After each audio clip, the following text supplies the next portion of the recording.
Did I spy Project Dark Fox there in the chat? How you doing? How you doing, PDF? How are things?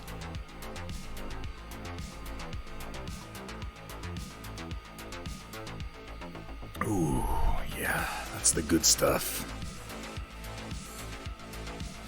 Oh, I'm glad to hear that. Go ahead and straighten up my desk. Get ready for a little bit of work tonight. Have my laptop out in the living room. What are you getting up to tonight? Pity, you working on something good? I don't know what hand egg is. It sounds like a very messy, maybe holiday game. That's probably not what it is. It could be though. I don't know. You know, stranger things have happened. Yep. What's going on, Sumitha? How we doing today? Does my voice sound a little funny? Do I need to adjust my equalization, or does it sound fine? Maybe it's just that I've got my monitor turned up a little bit extra loud right now. I noticed that I was not enunciating clearly last couple of streams, so I wanted to go ahead and make sure that I adjusted my monitor to encourage me to do so properly. Oh my god, Thunderbot, what are you doing? You're lying to everybody. Thunderbot, no. Stop it. I'll stop you. Let's turn that off. Okay. There. Now Thunderbot will stop lying to people. I'm glad to hear that, Sumitha. Metal Core Collectibles. How we doing today, man? How are things? I like this. I like this better. I like this better than the 5-minute countdown, you guys. Ooh, Project Dark Fox, 9 months on a 9-month streak. Football or Thunderhead, why not both? That's what we call Thunderball. No, we don't call it that. I don't even play football. I'd be awful at football. They tried to get me to play football back in the day. They were like, hey, you're physically large, come play football. And I was like, I have no coordination at all. I'm just gonna hurt myself.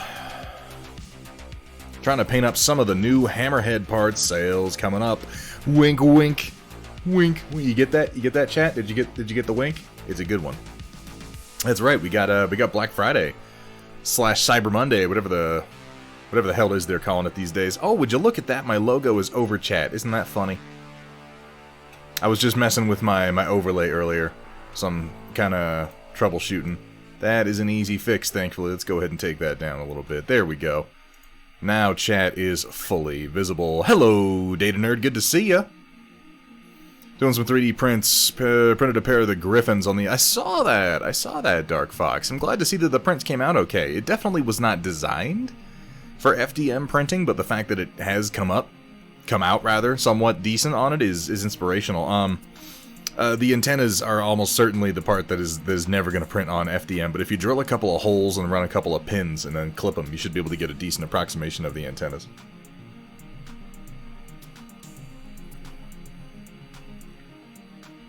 Hey, what's up, Hamburg Dak? How you doing? We having a Sunday fun day? It's always fun day around here.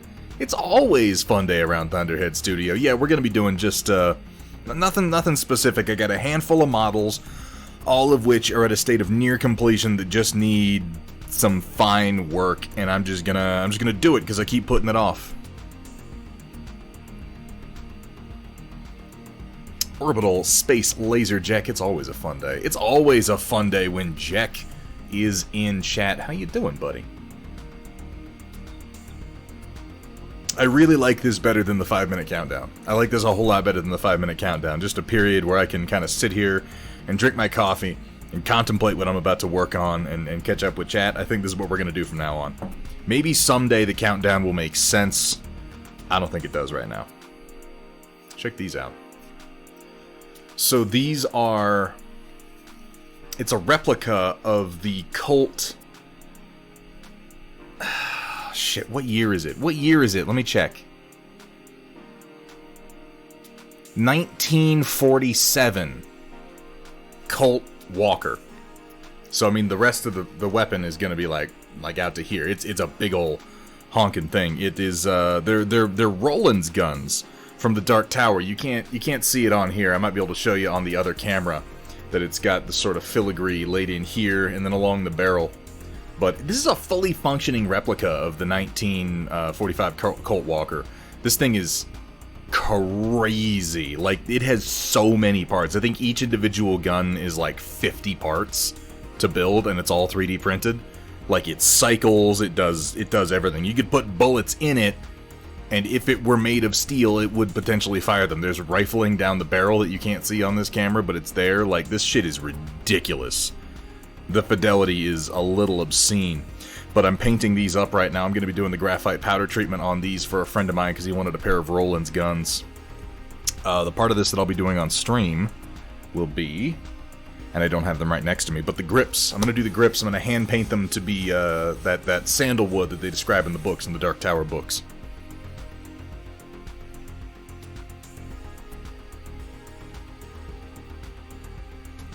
Well, Sumitha, I've been given a real hard look to what content I want to take to YouTube, because I know that I do want to do some YouTube videos.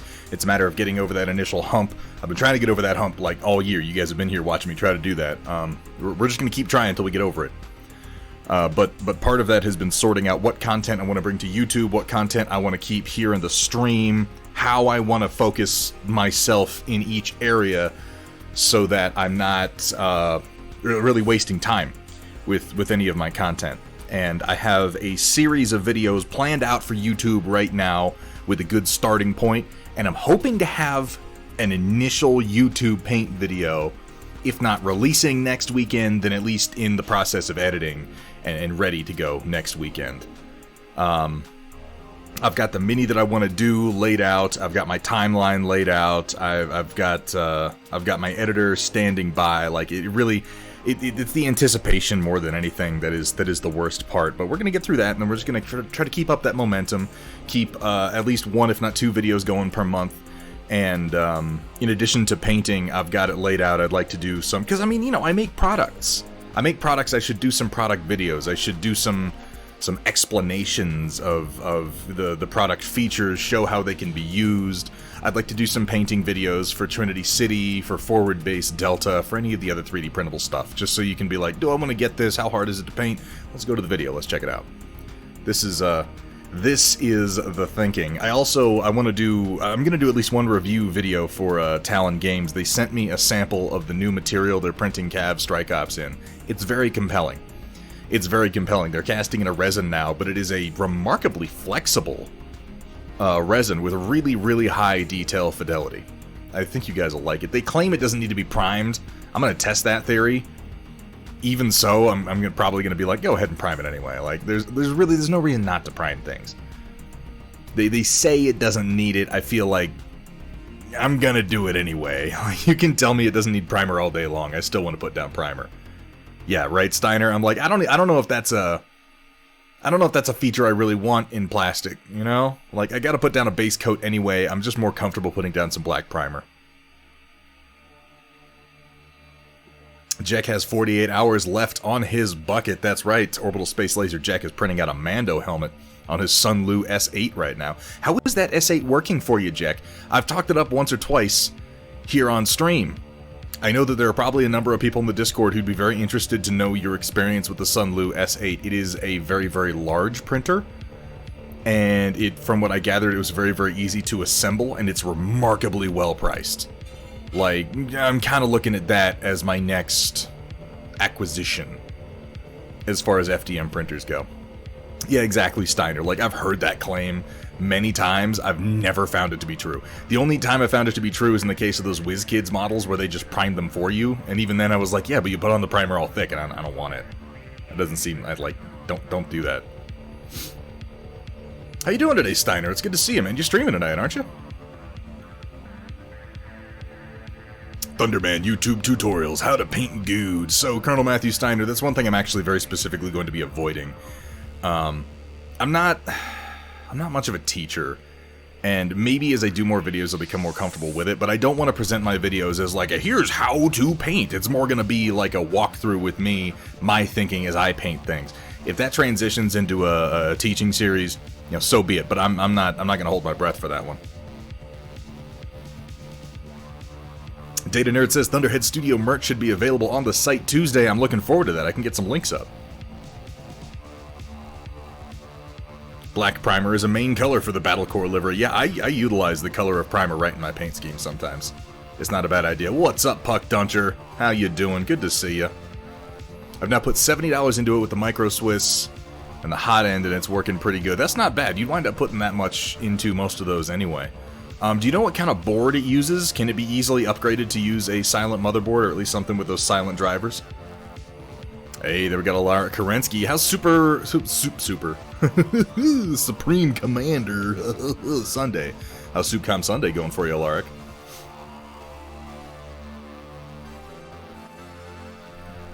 Need peeps. Anybody want to play Supreme Commander? I know Alaric is over there kicking ass and taking names and wanting more people to get tossed into the meat grinder that is his playstyle. Bribe brushing is my favorite. I'm sorry, Buck Dutcher. I couldn't help it.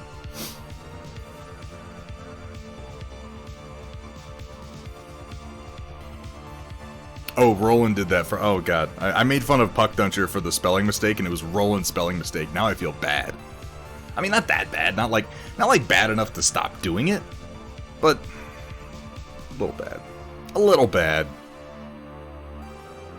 New Mad Cat looks awesome, but holy shit, is it a pain in the ass to dry brush. Roland, what problems are you having with it? Is it, dry brushing should be a very simple process. What is it about it that's making it difficult? I mean, you're not wrong, strictly speaking.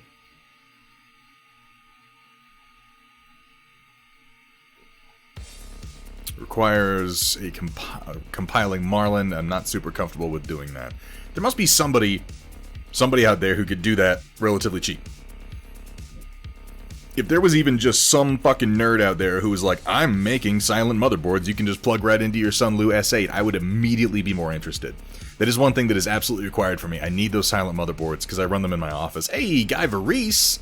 What's up, man? It's been a little while. How are you? Good to see you.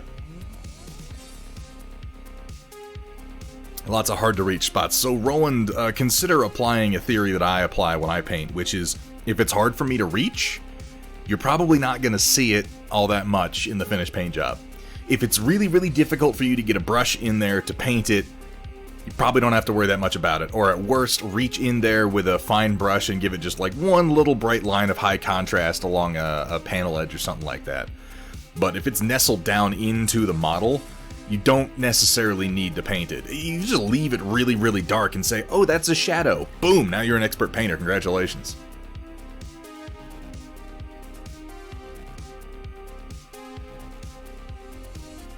Better now. Well, I'm glad to hear that, Guy. I don't know what was wrong before, but I'm glad that it has improved now. Colonel Matthew Steiner skipped dry brushing and instead chose tasty panel edges. Tasty panel edges. Sumitha is all over this. Work smarter, not harder. That is, in fact, the trick. Compiling doesn't seem super hard. I think you might be more comfortable doing it than me. I don't make any assumptions about my competencies. I promise you, I am at least 50% less competent than you assume that I am in any given task. What do I use if I posted food that's not an atrocity? What do I use if I... Wait, I'm not sure what you're asking, Roland. What tag? Yeah, that works. Oh, I had to start off with a little bit of coffee. A little bit of coffee to get my day going. Go ahead and get my desk in order here so we can start painting in just a minute.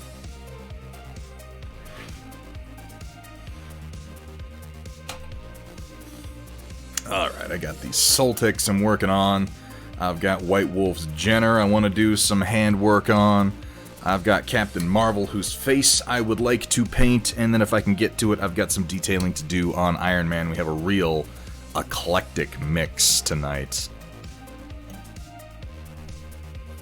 Hey, Gideon Wolf. Oh yeah, coffee. Always coffee. Coffee with just a touch of Irish cream in it, just to, you know, keep myself from getting too sober at any given time.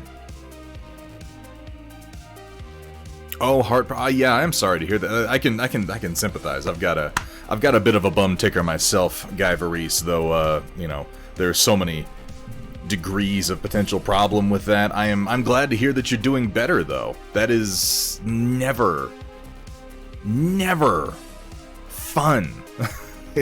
There's no circumstance where you're like, oh, my heart's having problems and it's awesome. I'm really super psyched about it. No, man. I'm glad to hear you're doing better, man. It's good to have you back. Hey, take it easy, Steiner. Take it easy. Take it easy, Steiner. Steiner Miniatures, thank you so much for being here, man. You have a fantastic night, and I assume have a fantastic stream. You stream like, what is it, every day now? Just all the time? Pretty soon it's going to be streaming life. We're going to be able to count the time that you're not streaming as more significant than the time that you are streaming. It's going to be like, oh, hey guys, today at 4 a.m. Steiner Miniatures is going offline for 6 whole hours to sleep, and then we're right back to it, and he's painting more Primaris Marines. Can't wait to half finish one of those projects. Puck Duncher's 3D designing some parts for a 135 Panther kit that they lost. Panther as in the tank, I'm assuming? I'm assuming we're talking about the tank. Yeah, damn near. Damn near. Steiner Miniatures, by the way, ladies and gentlemen, if we could go ahead and get a shout out for Steiner Miniatures. If you're in this stream right now and you enjoy miniature painting on any level, go give that man a follow. Go give that man a follow. You have nothing to lose. Give him a follow, pop into the next stream that he gets going, you know, hang around for a little bit, see if you mesh well.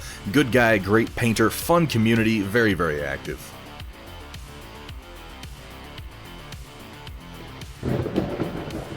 Oh, shit. Oh, shit. This is one of those rare raids that comes in when we're not wrapping up the stream. This is one of those raids that comes in at the beginning of the stream. This is exactly the right time to raid 40k Epic Narrator. Thank you so much. How's everybody doing? Welcome, raiders.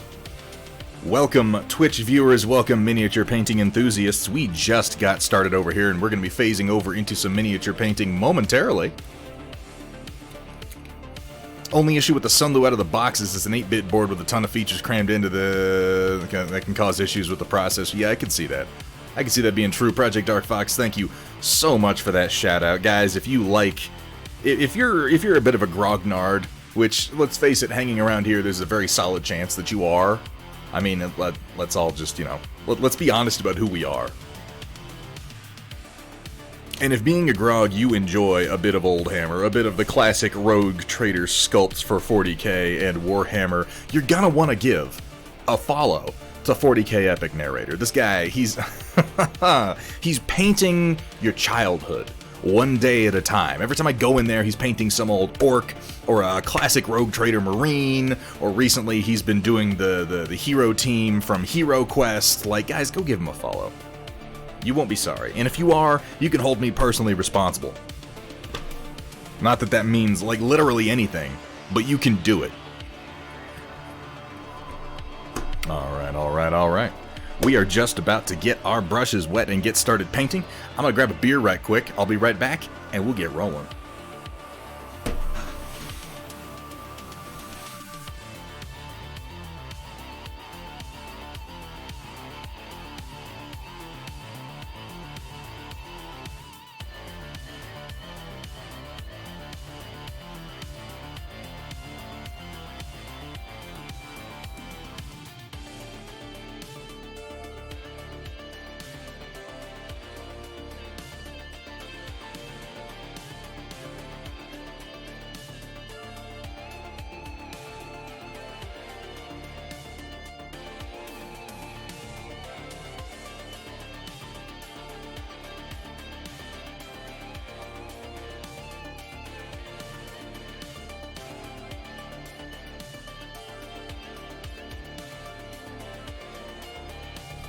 That needs to cool just a little bit before I can pop it off the plate.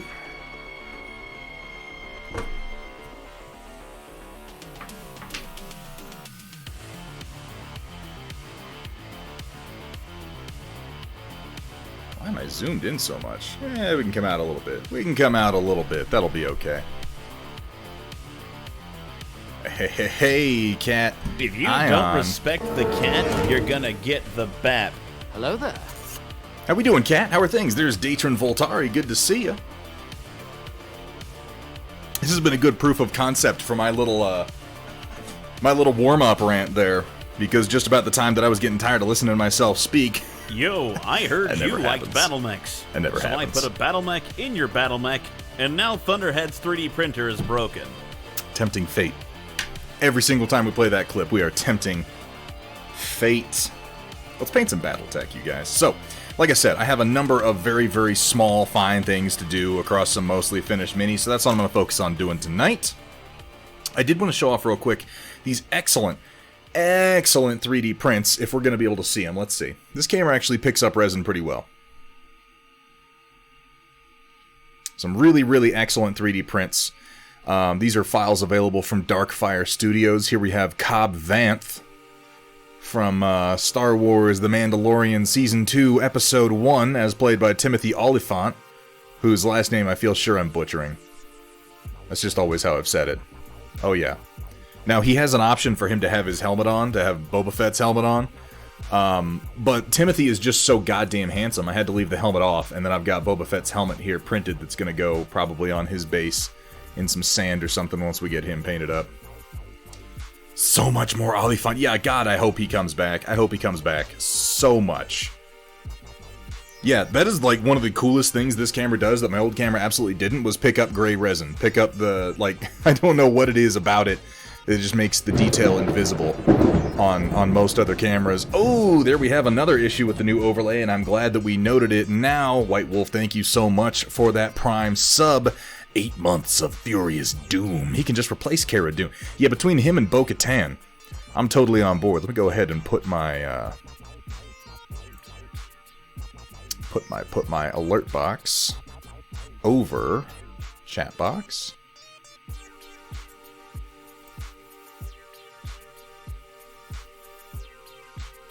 Where did my alert box go? It just disappeared? Oh no, I see where it went.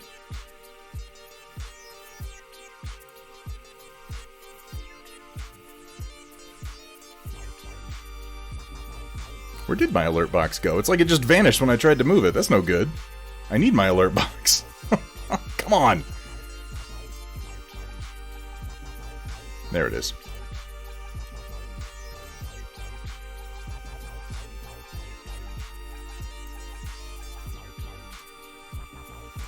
Put it over the chat box. Over the chat box. There we go. Now the alert should show properly. Okay. I am an alert box. It would be if they weren't 1-bits. Sorry about that, White Wolf. Hey, what's going on, O'Coral? How you doing? So, yes. Okay. Here is Data Nerd. That's very likely to happen here in the near future. Here is the Bo-Katan model, also from Darkfire Designs, that I 3D printed on my Elegoo Mars. Now, he tends to do his in, like, packs or like, he does them in individual sets of components that you then assemble. I just go ahead and I put them together in 3D Builder before I print it, and then I print it as a whole model. This one did need to be resized. If you print this natively from Darkfire, she's very small. Her details are very, very fine. Her helmet is particularly tiny. I would say she's probably realistically proportioned, but you don't really want realistic proportions in miniatures, guys. You don't. It's not a good time. They're very, very difficult to paint the individual parts that way. That's why you'll notice that Warhammer 40k minis are done in 40k Epic Narrator. Thank you so much for the raid. Thank you for stopping in, man. It is always a pleasure to see you. Can we get one more shout out right quick for 40k Epic Narrator? Anybody who is not following him, please do me a personal favor. Go over, give this man a follow. Check out his next stream. He is such a fucking just the mensch. The man is a pure unit. Yeah, heroic scale. That's what they call it for Warhammer 40k, where the hands and the head are sort of over-exaggerated and emphasized. And he's not wrong. He is in fact a legend. At least here at Thunderhead Studio, he is in fact a legend. We tell the legend around the campfire. It's we don't have that many stories to tell, if I'm being honest. That's probably why that fits in there. But you know, you take what you can get. But like I said, you want to emphasize the size of the head at this scale and the size of the hands. If you were to blow this up to full size, she would look funny like she had a bobblehead, but at this scale you're actually able to paint the details and see the details. So, like I said, if you're doing Darkfire designs, go ahead and blow up the bodies to like 105%, and blow the heads up to about 110%, you should be pretty happy with that. That's why they call me the narrator. What else do I have from him? Oh yeah, this is something, this is going to be the subject of, I am trying to shoot a video for this character. Alright chat, don't let me down. Who is this? Who is it, chat? Come on. You know. Somebody knows. Somebody out there is going, ooh, ooh, ooh. It was Roland. Roland was going, ooh, ooh, ooh, and then he typed it out. Because, yeah, that's Dash Rendar right there. They're having a painting competition over on the Star Wars Legion painting group on Facebook, and so this model was made available for free from Darkfire Designs to go along with that. I don't know if I'm going to bother entering him in the little paint contest, but I do want to go ahead and paint him up since he was free, and I figure I'll do a quick video on it. Just as a way to cut my teeth on something that can suck and I won't mind too much. It's a really, really nice sculpt, actually. Darkfire, guys, if you're interested in 3D printing your own Star Wars figures, I cannot recommend Darkfire Designs enough. He recently released a set of basic Stormtroopers. He's got a bunch of Rebel Troopers. Like, you almost don't have to purchase official models anymore. So this, I had this handle cat well before the Citadel handles came out. I've had this handle for a very long time. So first of all, this existed in a product vacuum where there wasn't really much like this available at all. The point of it, and the one thing I do like about it, is this thing up above here. Particularly if you're painting something large, you can really get your finger up here and kind of brace the whole thing. See, now I have, like, my model is locked in a claw grip, and it gives me a whole lot of control for super fine work. And even if you're not using the upper part, even just this little trigger portion right here, where you can wrap your index finger around it, just gives you that little bit of extra grip. I like it. WJ turning in. WJ, thank you so much for being here, man. It is always a pleasure to at least see you. I hope you have a fantastic night, my friend.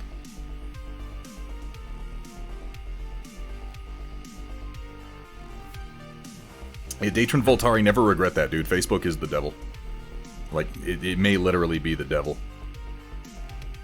That's going to be the great revelation of, like, 2025. Facebook revealed to be Satan. It is Satan.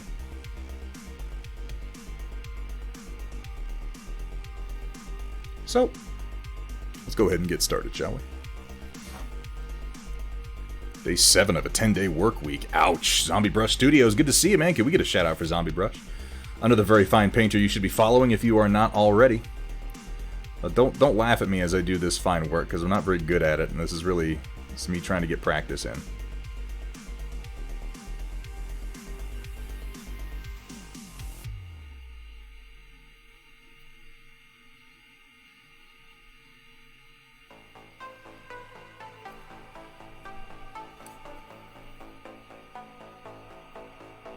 Set my focal distance in right. I wouldn't, like, technically you could go ahead and laugh at me. I'd have no way of knowing that you were laughing at me. Unless you were to type lol in chat, then I would know. But please don't, even in private. I mean, I guess you can in private. You know what, guys? Let's change that rule. Go ahead and laugh privately.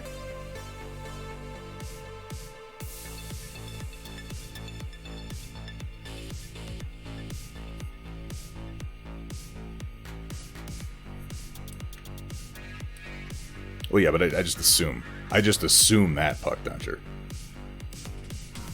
Oh, that's being worked on, Little Cannibal Girl. I'm hoping to actually have some content coming out in the next week or so. We were just kind of rambling about that a few minutes ago.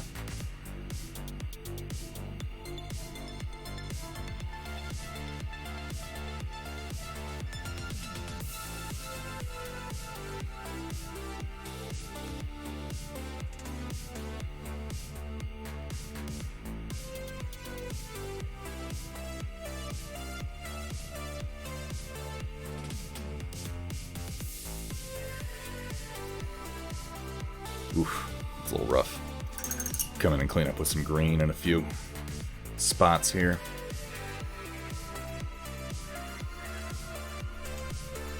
Hey, what's up, Arkudaki? Good to see you, my friend.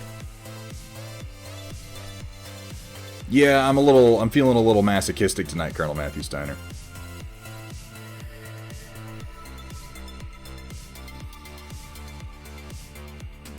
Part of this also is I am trying to get over... I have an excuse for streaming. I'm like, I don't do super fine work while I'm streaming because it's hard. Well, you know... Fuck that. Fuck that, you guys. I just need to practice it. So, I'm practicing it by fucking up right in front of you. Chicken Parmigiano sandwich. Oh, was that racist? That might have been. On garlic bread. That sounds delicious. Arkudaki, Arkudaki, you never have to apologize for not being here, man. Look at it this way. You're never expected to be here under any circumstances. No one is expected to be in this stream. It is just such a pleasant surprise each and every time that you are. You're not taking something away from me when you don't come. You're giving me something when you do. Might have been some unfortunate phrasing there. You know what I mean, though.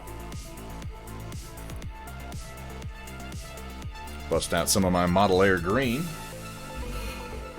Oh, thank you very much for doing that. Shout out, Project Dark Fox. Little Cannibal Girl is definitely one to follow.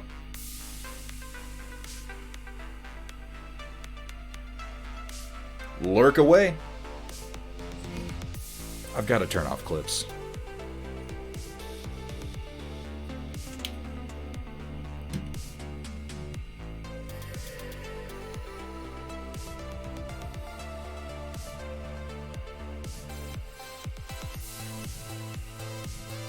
They never work to my benefit. It's not like the existence of clips is bringing in viewers. It's just helping the viewers who are here remember when I do and say stupid things and when my eye starts twitching while I'm trying to paint fine things.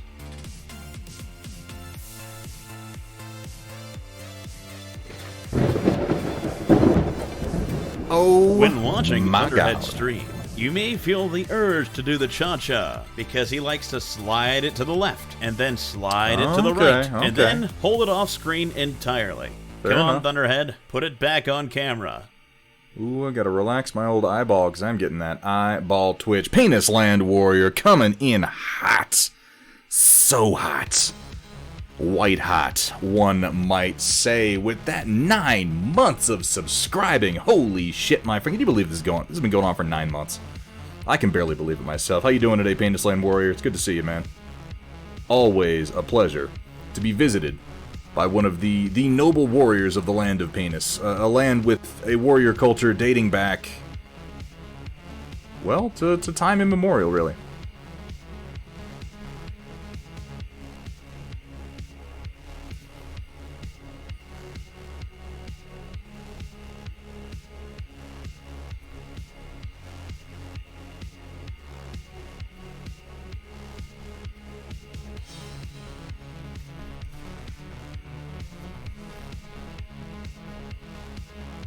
I need to redo this whole top section of what's supposed to be a 5 here, so I might as well blank that out.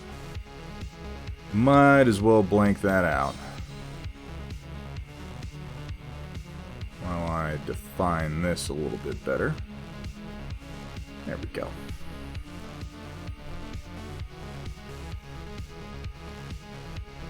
Are there tiers other than tier 1? Yeah, there's tier 1 through 3. You're gonna get stuffed in a box. And in fact, we only very recently added tier benefits in the form of you can now use a couple of emotes that you couldn't use on the previous tiers. Give me that sweet, sweet chainsaw dick before I go. I just want some... like, if there's anyone in the chat who doesn't know what Jack is talking about right now... Here you go. Here you go, buddy. Just for you.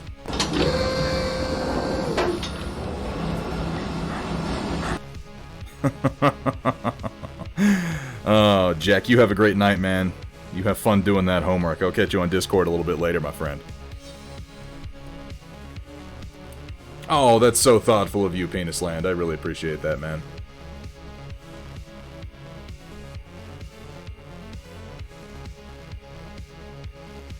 Honestly, man, I really appreciate how supportive you've been since the beginning of this whole endeavor. A lot of people, when they get started streaming, they kind of depend on the people that they know in real life or family members to come in and give them subs and watch the stream and provide them with those first few numbers before they get some viewers. That didn't really happen for me for the most part. Most of my viewers are people that I picked up through Twitch, through Instagram, through other platforms. Penisland Warrior is... not that there aren't others, but Penisland Warrior is one of the few viewers that is a close personal friend of mine who has been just incredibly supportive the entire stream. I don't know if you were in the first stream that I did, man, but you were... I mean, it had to be real close to that.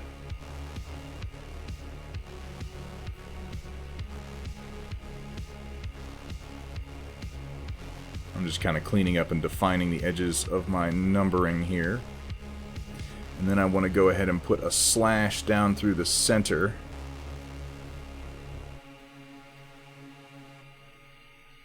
Kind of simulating a stenciled typeset.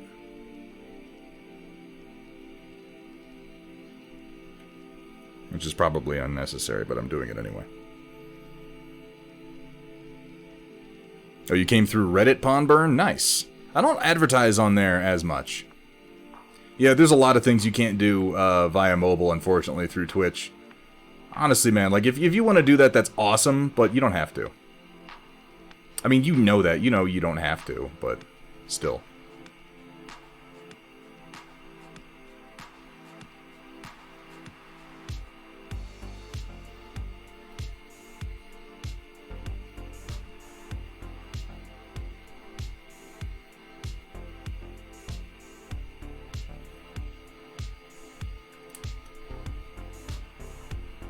And that should do.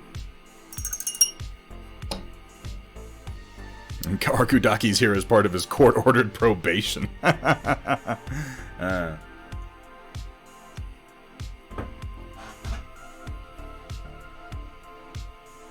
Oh, Jack will be up crazy late. Fantastic.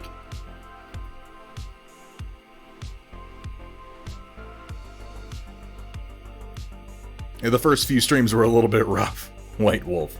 I'm every single day that I'm in here and the usuals come in to chat, I am freshly amazed that as many of you have not only enjoyed watching me earlier in the year, but throughout the year have continued to come back and support the stream. It really means a lot.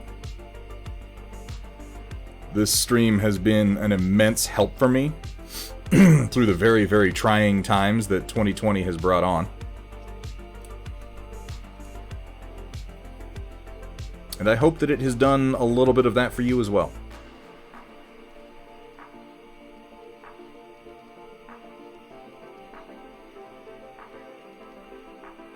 Just keeps me on the hobbying path. That's pretty good. Alright, let's do the chest. I'll be honest with you, Arkudaki, I have not been feeling that lately. And maybe this is a good opportunity for me to talk about part of how the stream has helped me specifically. Not in general terms of, oh my god, it's so helpful, but as far as something that's really, really done for me recently. Lately, and I've been kind of concealing it as well as I can, but not all that well, so some of you have probably noticed, lately I've been feeling real down on my own work. Just really like, oh, I can't do anything right, everything I paint is stupid, why am I doing this, blah blah blah. You guys know that feeling. You know that feeling when it pops up. It hits all of us sometimes. But this stream has been immensely helpful for fighting that feeling. Because normally when I get into that sort of a mode when I'm by myself, I'll just stop painting for a while. But the stream has sort of motivated me to be like, well, just sit down and just do something anyway. Just paint something. There's always something that needs painting. Just keep going. And that just keep going is starting to turn back around into a desire to start to get going on new projects. Call that feeling a Sunday. Yeah, that's that imposter syndrome, Data Nerd. We all suffer from it to some degree.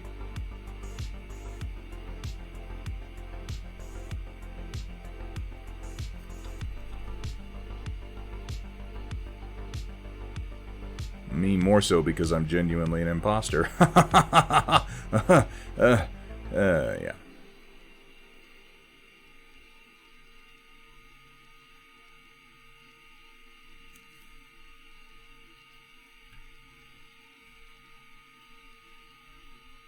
Does that look enough like a 15 on his chest, chat? I don't know how much time I want to spend on this tiny little 5. I just want it to look like it says Z15 close enough. That's all I'm going for.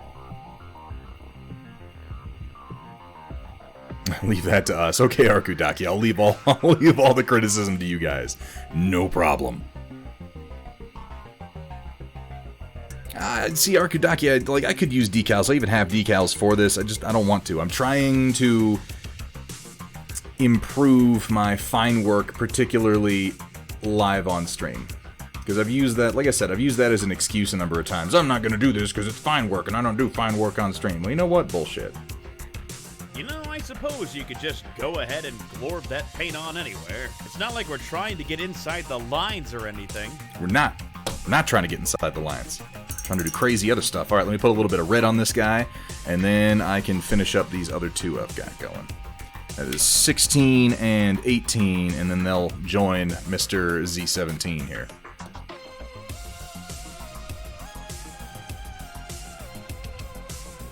Where's my deep red? I'm going to use some Pro Acryl.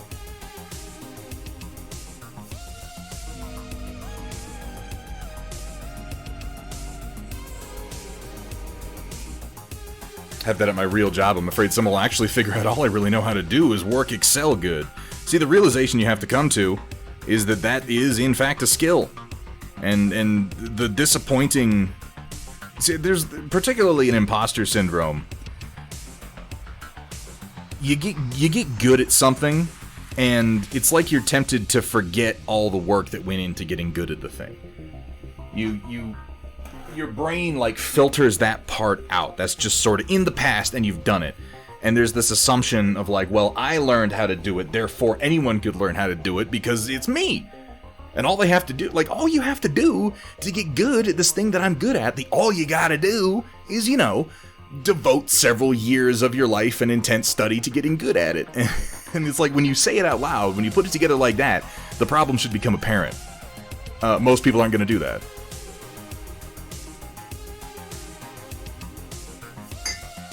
Oh, did you tag me? I'm sorry about that, Sumitha. Let me see. Just about all of us have been there. It sucks properly. Oh, I appreciate that, Sumitha. I really do.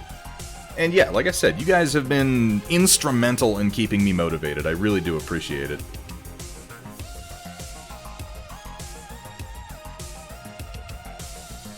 Because I find that if I can just weather those times when I don't feel like it's good enough, when I'm not happy with my own work, if I can weather that time and get back to the point where I'm feeling good about it, the productivity explodes and I do so much better. Hamburg Tack, holy shit. 5 gift subs. Thank you so much, Hamburg. Crab people. What's up, Clan Wolf? How you doing? Ooh, Hamburg Tack. Subs going out to Alara Kerensky, Data Nerd, Justicar, Desert, Starflower, and Dr. Smurf. Enjoy. First of all, not having to watch commercials, which is really my favorite part these days. I don't know if you guys have been paying attention to how much worse the commercials have gotten here on Twitch, but they bad. They real bad. And of course, getting to use the voice clips now from Chaotic Harmony. Hope you enjoy that. It's one of the strangest benefits that you get here on this particular stream. Hamburg Tech, that means so much, man. Thank you. Thank you sincerely from the bottom of my heart. And from the top of my... Why is it from the bottom of my heart? What's so special about the bottom of your heart? Battle mix, sexy streamers, and sexy Solaris cheerleaders? Well, Thunderhead Stream has some of those things. Some. And more. And also more. I'm glad to hear that, O'Coral. Gotta get more people access to those audio emotes. Yeah. Spread the love.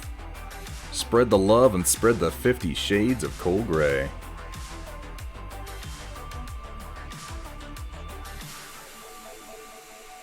I'm glad you're getting ideas for paint schemes, O'Coral, because I feel like I'm actively losing them. I feel like I'm getting less creative by the day sometimes. Like, I had a good idea like 6 months ago. I wish I remember what it was. Maybe I should keep a diary or something.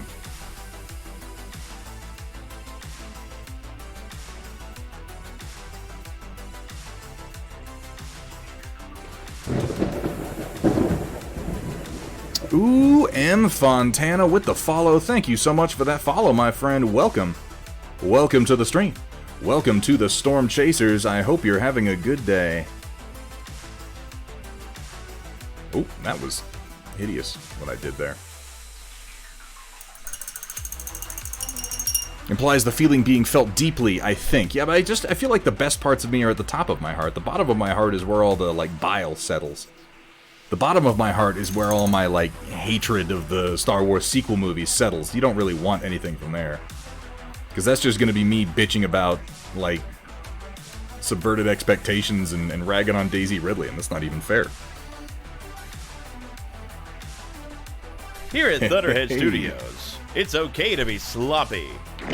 Bonus points if it's white paint. It better be, because we are sloppy a lot of the time. How you doing, Machine God? Did we get a shout out for Machine God? We did, in fact. Because, guys, I have, like, the best damn mod team here on Twitch. I'm not even kidding. I'm not even exaggerating. I feel bad for people who don't have mods as good as mine. Hey, M. Fontana, thank you so much.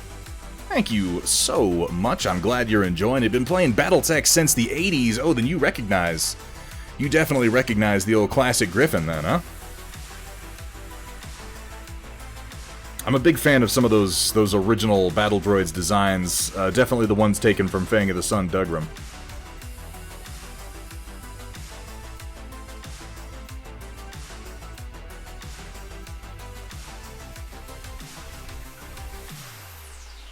Alright. That's good on him for now. Let's go to the next Sultic round facer. In Egypt, they thought your heart and brain were useless, and love came from, like, the spleen, or the kidneys. Yeah. I mean, who knows? Maybe it does. Maybe that's the problem with modern society. We're not paying enough attention to the spleen or the kidneys. It makes my pee and also my love.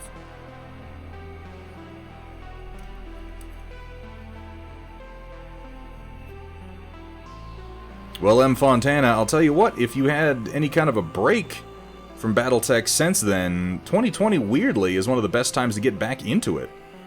Catalyst Game Labs just last year had that very, very successful $3.5 million and climbing Kickstarter. And Battletech is seeing a bit of a resurgence right now. New sculpts, new models, new maps, new books. Not really new rules. Interestingly enough, Battletech is one of the oldest war games that still manages to avoid ever updating its rule set. Like, I mean, the occasional update here or there, but it's not like you see a Battletech, 2nd edition. That never happened. I mean, it did happen, but it happened a long time ago, and it hasn't happened for some time now.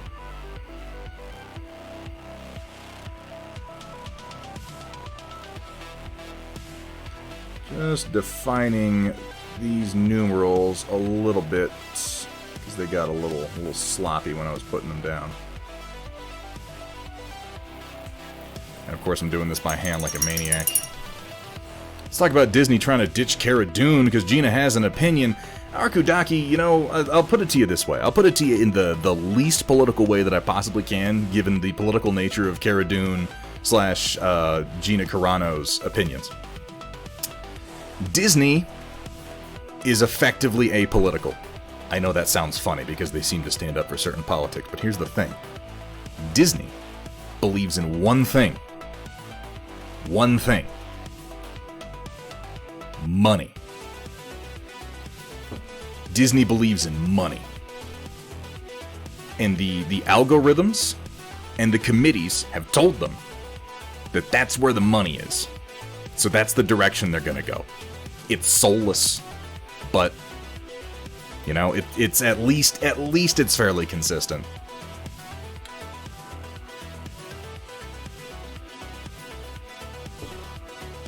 They did know how to preserve you for a long time, Kat. You've got a point there. And if that was like something that I valued or cared about, that would be great. I really, really want my intestines to be like, ripped out and replaced with what have you, and my brain scrambled with a hook through my nose and pulled out so that my desiccated corpse can survive for a long time. That's not really on my list of priorities, though, Kat. Her arms are crazy. Gina Carano? I mean, like, holy shit.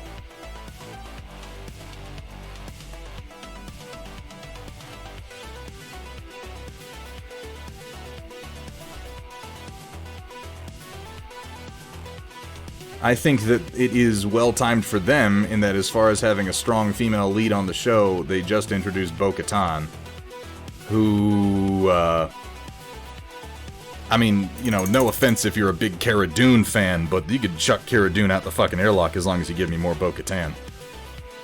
All about that. There's no official word on that yet, Arkudaki. It's just people calling for it, so, you know. Who knows? They might have learned their lesson after James Gunn, though, because they tried to axe James Gunn, and that didn't go so well.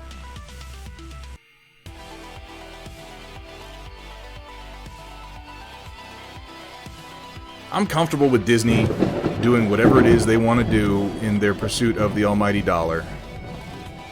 Because I feel like there's a certain neutrality to that. A darkness, but a certain neutrality. Holy shit, Penis Land Warrior, thank you so much for that. What do we got there? 1, 2.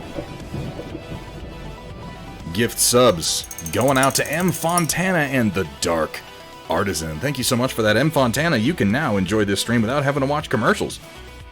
Which is really, in my mind, the big benefit of subscribing. But you can also use some of our absolutely ridiculous voice commands. You can find the chat commands for those underneath my grinning face. Down there in the About section, there should be a little listing of commands you can use to play some voice clips. Provided by Chaotic Harmony, an excellent streamer and a good dude, good friend. Just trying to get rid of my mobile token so I can upgrade. Well, I appreciate it either way, man.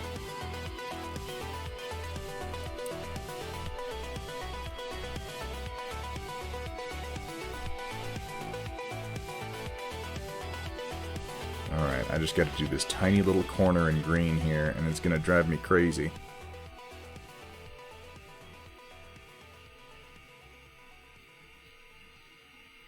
I did it, okay.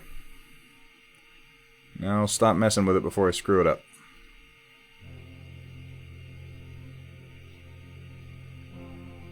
Cut the end off that arm there, and then I want to put a slash down through it to simulate that stencil arm style. To Thunderhead Studios, where the only rule is... Please don't show me your genitals. It's an important rule. Have fun, be safe, and above all...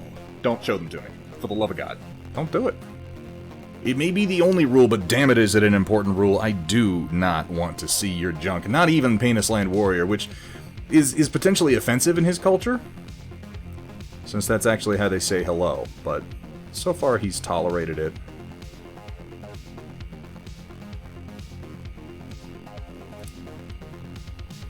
Is it still recognizably a 6? I feel like I put the slash maybe a little bit far over, but oh well. I guess I could fix that by putting a little bit more green right here.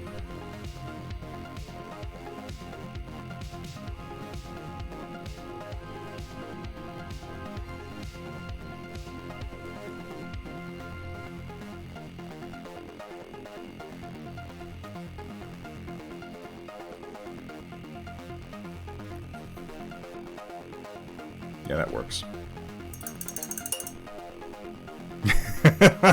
Leave it. Leave it.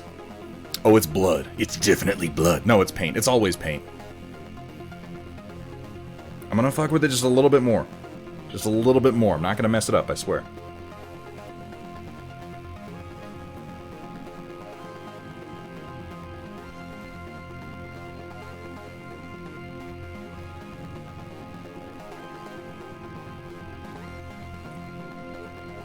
You know, I suppose you could just go ahead and glorb that paint on anywhere. It's not like we're trying to get inside the lines or anything. I'm trying to get outside the lines. Outside. There. I think that looks better.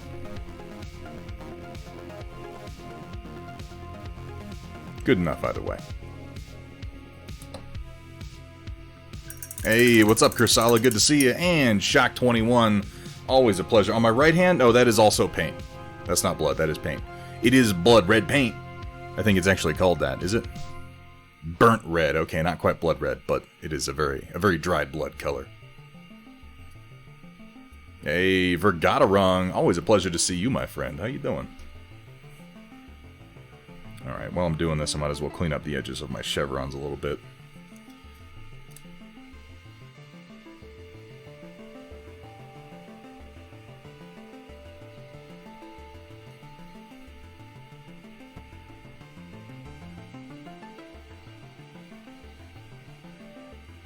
It's not the straightest of hand lining, but, you know, these are practice jobs.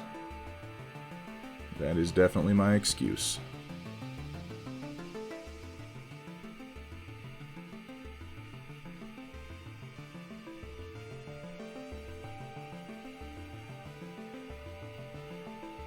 And this is the secret to me, for me at least, what has made me more confident with doing handwork, freehand like this, is just knowing that if I mess it up or it's not quite right, I can just come back in later and fuck with it.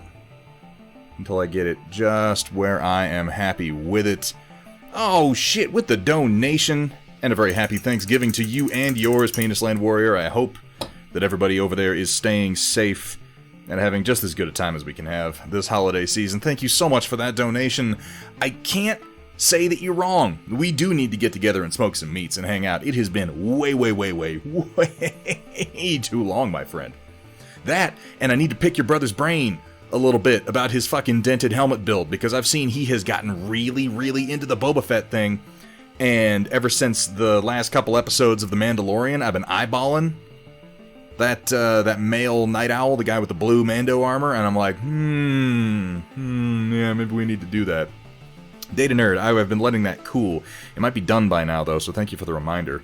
Let me go check that out. If it's cooled, I'd like to pull it off and see if it fits, because this is a test piece.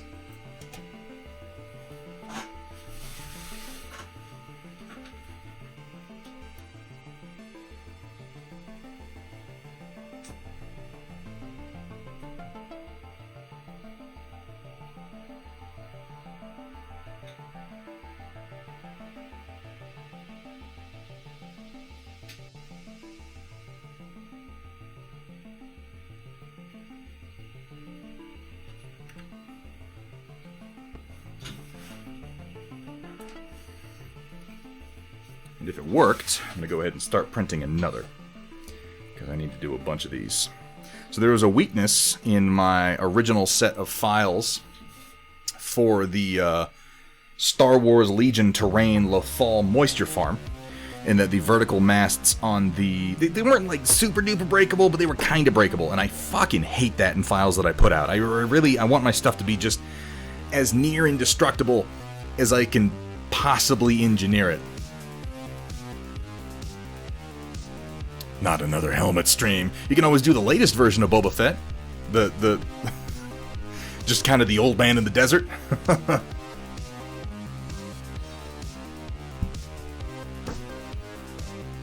Yeah, I guess we are, aren't we? He's about my height. Gonna retire his old Boba Fett armor, huh? Alright, well maybe we'll have to talk about that. Anyway, the masts on this were just a little bit delicate before, so I tried to apply the same principle that I used for the whatchamacallits, the pins on the Borealis, by creating rods that print flat for maximum strength, which you can't see here because the camera's wildly overcorrecting for the black. I can kind of see it. That's what I get for using black filament. Anyway, let me remove these supports and we'll see if it fits. And if this works, then the new fences should be an order of magnitude stronger than the old ones.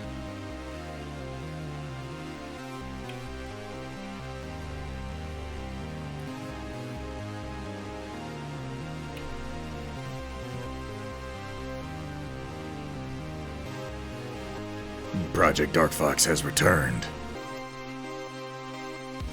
Yeah, if he's 6'2", then really a lot of that should fit.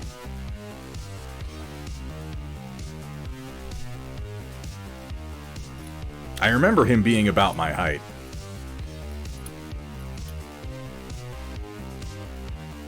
Hey, what's up, Aeon Drummond? Good to see you.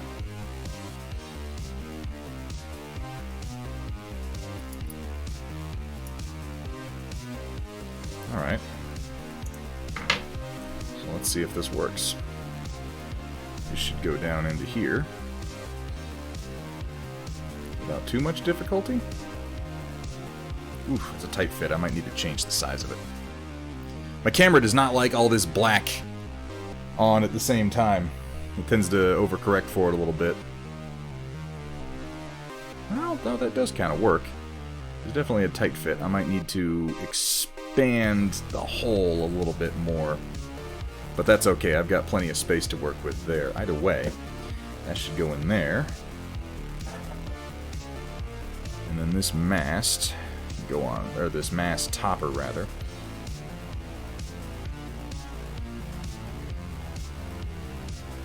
Trimming out the elephant's foot a little bit here.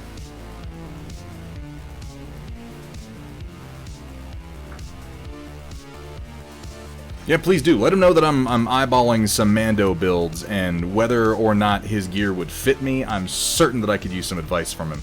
Because the bucket I'm going to be building is identical to the Boba helmet, with the notable exception of it does not have the famous dent.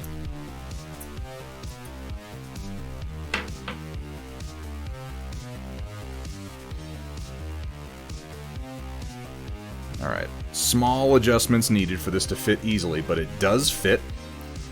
And that'll be the mast, and now it should be... God damn, camera. You really, really don't like all the black that I have going on here, do you? Getting super duper dark. I have to check its auto adjustments so that it stops doing that. Now you can see this is pretty damn strong. Whereas before, this was the weakest part on the model. Like, I'm concerned about sending these in shipments, because this, when it's stacked vertically, it has a tendency to break. But this is good and tough. Let's see how much it takes to break it, shall we?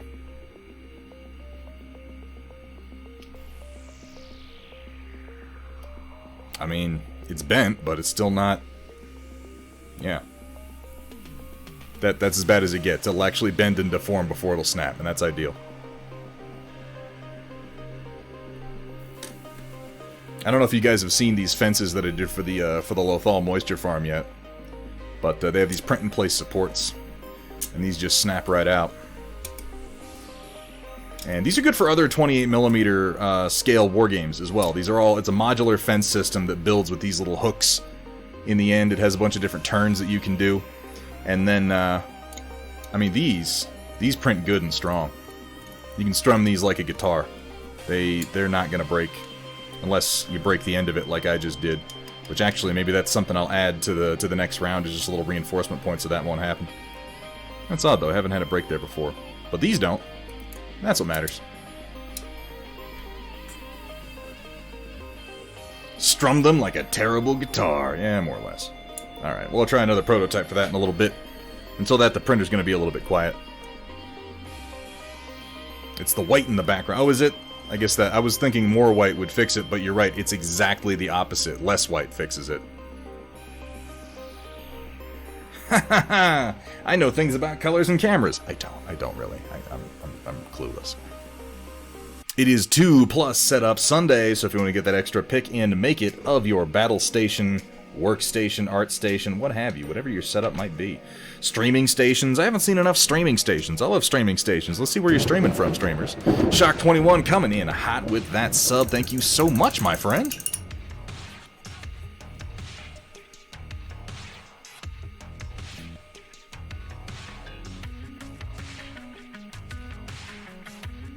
You had to lend your headphones to some... Ooh. Ooh.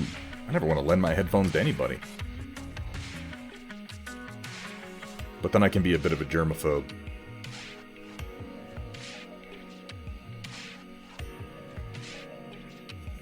Oh, Firestarter, thank you for reminding me. My water bottle's behind me.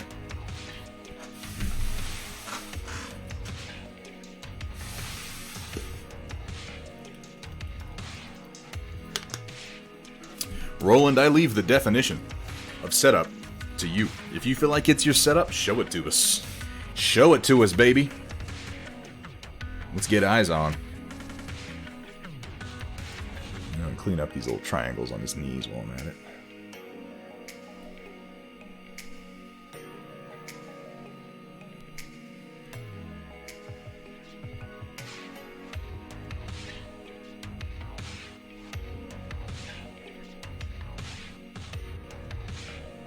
I saw you in there, by the way, Hethrir. How you doing, my friend? Good to see you.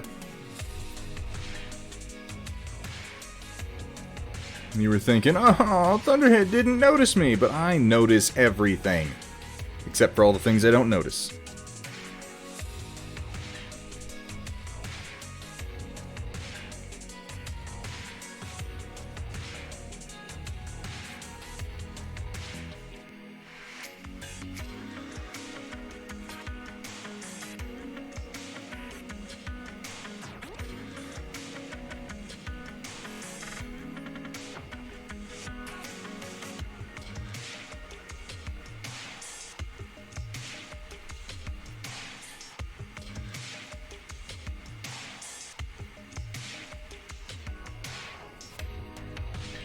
It's not quite straight, but that'll do. I don't want to spend too much time on these guys.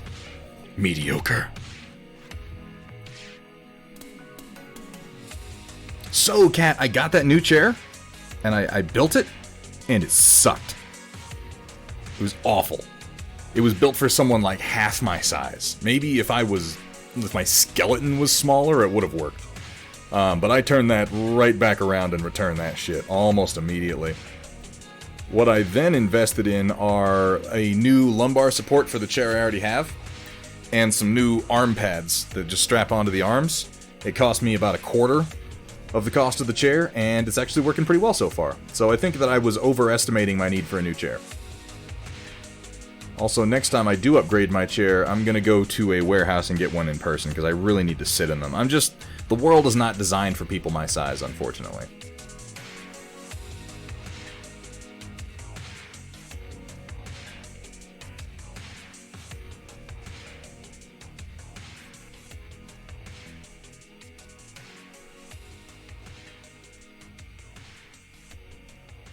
Those of you out there who are 6 feet or taller, I'm sure can attest that it's frustrating, because everything's like almost the right size, but not quite. Your legs don't fit places, you bump your head on stuff.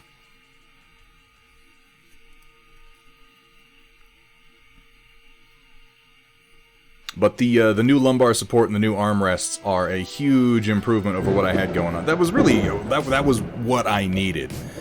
Death Ray Designs coming down with that 8-person hype. Welcome, Death Ray Designs. Welcome, Raiders. Could we go ahead and get a shout out for Death Ray Designs?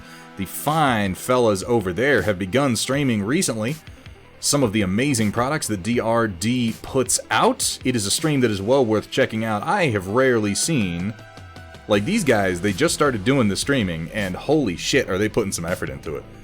I mean, like, the production value is so fucking high. And they got Justin of AMP Services, like, lurking behind the camera at the keyboard, and the guys will be like, well, you know, here's the stuff that we're building, and then they'll kind of look up and start talking, and Justin's like fucking on it. He's like, tap, tap, tap, enhance, and the camera switches up so you got a full face view, and you're like, whoa! And then they'll be like, okay, so now back to the thing, and he'll be like, ta-ta-ta-ta-ta, like fucking Hackerman, and the camera angle switches back down, or they'll mention something, and it'll switch to this pre-prepared overlay with like the picture of what they're talking about, and then a little camera shot so they can hold things up and compare. It's so slick, you guys. It's so slick. DRD hitting the ground running. Like I said, go please give those guys a follow if you enjoy any of their products so far. They've got some new stuff coming out in 2021 that's definitely worth keeping an eye on as well. They really do. They really do. And I realize I'm shooting myself in the foot a little bit here, because technically speaking, at this point, Death Ray Designs and Thunderhead Studio are producing. I don't know if it's accurate to say that they're competing products, because they do MDF and we do 3D printing, but I have to be honest with you. I don't care, because the guys over at DRD are really fucking cool, and it's a big marketplace, guys. You could do, like, if you're not gonna buy Thunderhead Studio stuff for your Battletech game board, you could do a whole fucking lot worse than taking a look at the Battletech and Hex Design stuff that DRD's putting out. And if you're looking for some easy to build MDF stuff, definitely check them out. Plus, they do some fun gaming videos on top of everything else. I hope you guys had a good rest of your stream.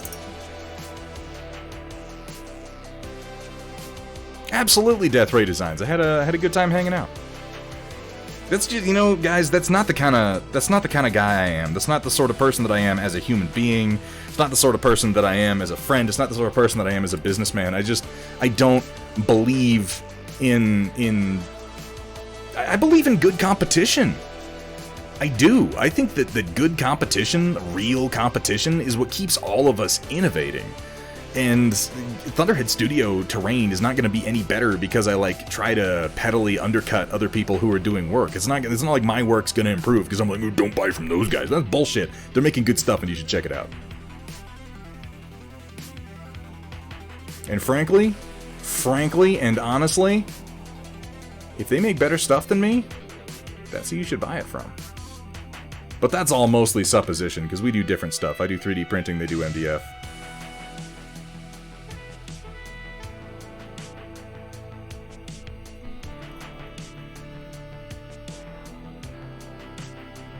And again, thank you guys so much for that raid. Means a whole lot. Very happy to have you raiders. We're working on painting some Battletech here today. Going to be doing a little bit more, assuming I get to it, I'm going to be doing a little bit more detailing on some other figures from Marvel Crisis Protocol.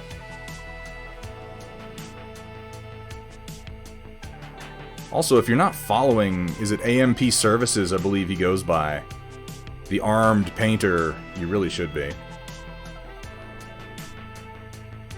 If you enjoy painting streams, this dude's on very regularly. He is incredibly motivational. He's also going to be, in theory, painting up one of our Borealis dropships in the relatively near future, and I'm going to be excited to see that, let me tell you.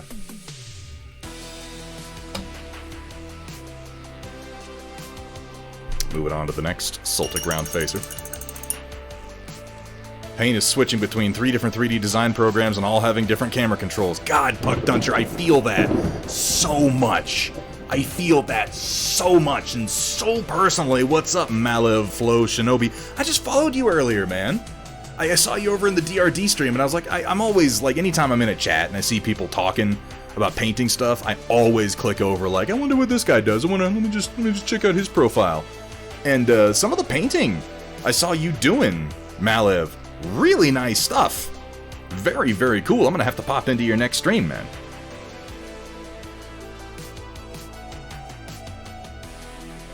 Yeah, Chidubox is a bitch of a program. It really is. Absolutely, man. Welcome, welcome. Thank you so much for the follow. Welcome to the stream and welcome to the Stormchasers.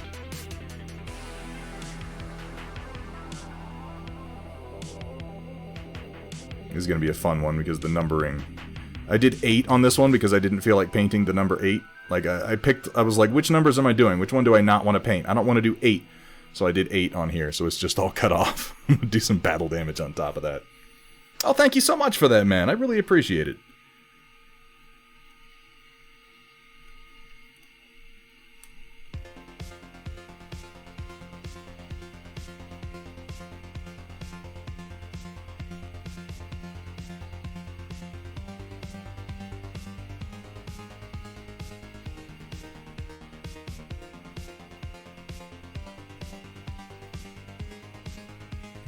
Cleaning up, cleaning up, cleaning up.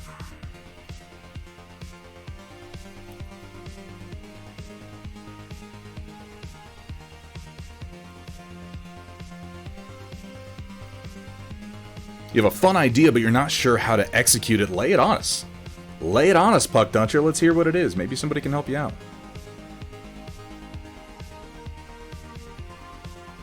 If you're looking for help on how to execute it, can I suggest on its knees? Oh, wait. That's probably not what you're talking about.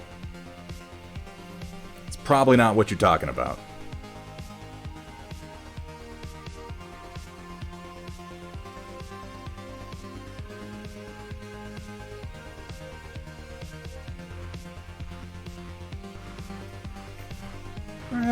It's close enough. It's still uneven, but you know what? I'm not going to spend that much time on these stupid little chevrons.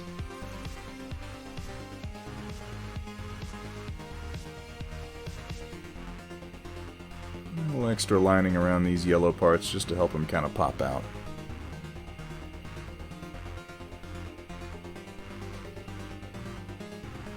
little extra definition doesn't hurt if you're going to be doing freehand details. There's that. There's that there. There's that on that. That's 15, 16, 17, and 18. And that's right, I wanted to touch up the 8 on this guy's chest because it doesn't look very good.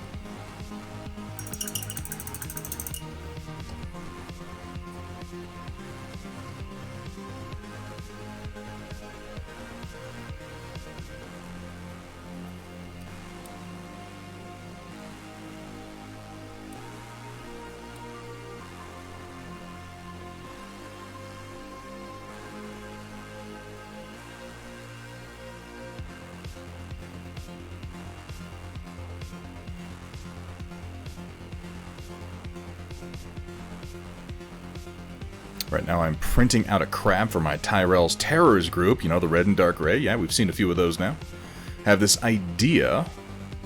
It is a rather new mech, recently obtained from another merc company that went bankrupt, so I want it to look like some of the old paint job is sneaking out underneath.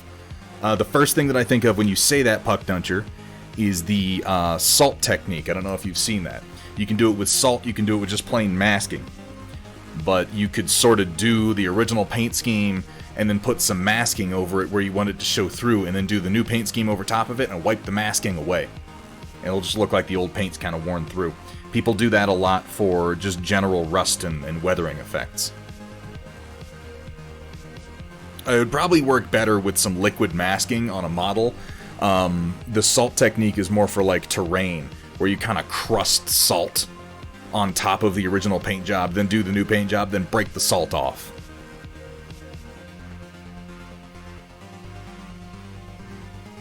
Is basically a ton of chipping, but it's a very directed chipping. Chipping medium. Look at Vallejo chipping medium. It's designed for that sort of work.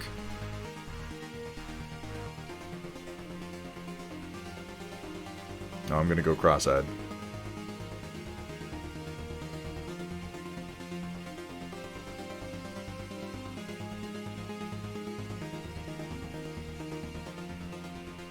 Trying to do this.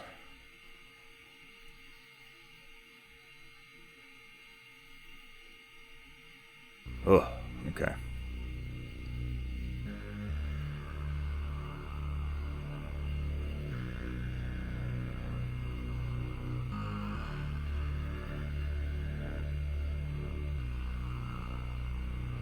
Oh. Something I've seen mainly done on larger models. Yeah, the salt technique definitely on larger models. Chipping medium would probably be what you want to go with. Hey, Lunchbox79, how you doing today? It's good to see you, my friend. Ooh, Hamburg Tack is heading out to do some dessert baking. Ooh, bake something for me, baby, Hamburg Tack. Thank you so much for being here. Dude, thank you for those gift subs. It means so much that you enjoy being here that much. I hope you have a fantastic evening. Enjoy those desserts, and I hope to see you again soon. Yeah, please do.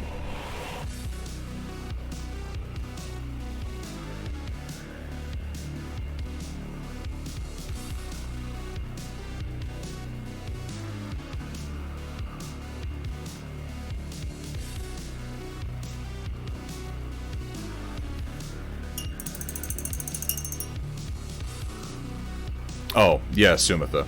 I mean, you don't necessarily need to do the whole livery of the previous paint job. Just do the areas you know you want to chip through on. That method takes a little bit of planning, certainly. And here's the thing.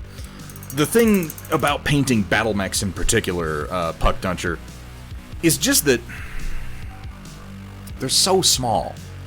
They're so small. There's so little surface area that it's hard to sell that effect really well. You want to keep your detailing fairly simple a lot of the time. Just because, like, if it were a larger model, if you had inches of surface area to work with, like, you could get enough detail into the livery beneath to show, like, okay, that's what it was painted and the paint is wearing through. There's so little space to do detail on these guys that even if you do a good job at it, it can wind up just looking like, oh, there's a smudge of paint there. You kind of have to pick and choose which details you're gonna... Yeah, I realize I say that as I'm hand painting a teeny tiny 8. I realize that. There's a certain irony to it. The thing about battle mechs, they're so small. They're teeny tiny giant robots.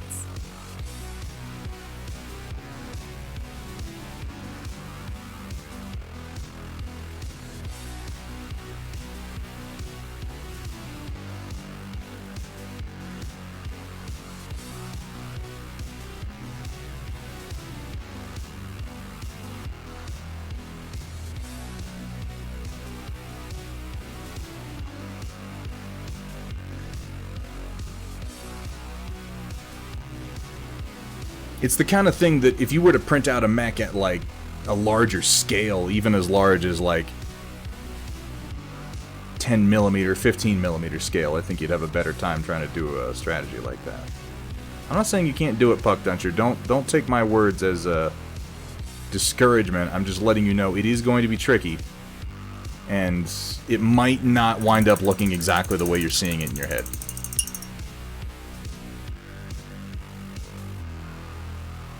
I'm not quite agonizing, to be fair, Cat. I'm just, obsessing.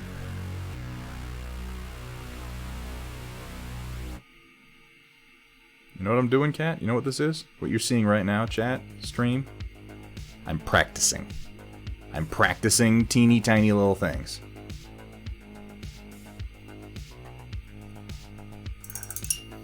This paint is just a little too dry. Moisten it up a little bit to get the control that I want.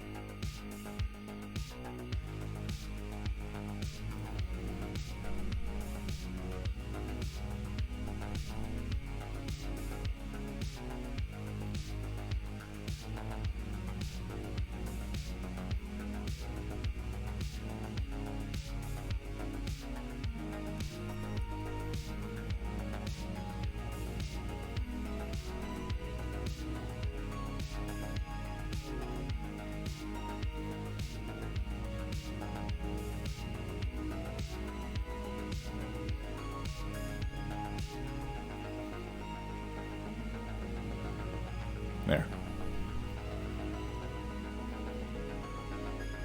What do you think, chat? Does it look like an 8?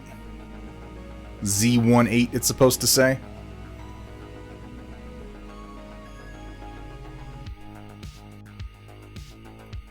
This is the last time in my life it's ever gonna matter. Like, no one's ever gonna be like, oh, that 8 doesn't look right. One thing I'm noticing about these models versus the Catalyst models, they're much better for painting. Catalyst models have a lot of minute details, and these have nice, flat, smooth surfaces. Shock 21, what you're noticing is something I did very much on purpose. Don't get me wrong, I like the new direction that they've gone with a lot of the figures, adding lots of real dry brush-friendly details and stuff, but you lose something with the new style. Oh, thank you, Pondburn. I mean, I'm painting it on like a 2mm surface.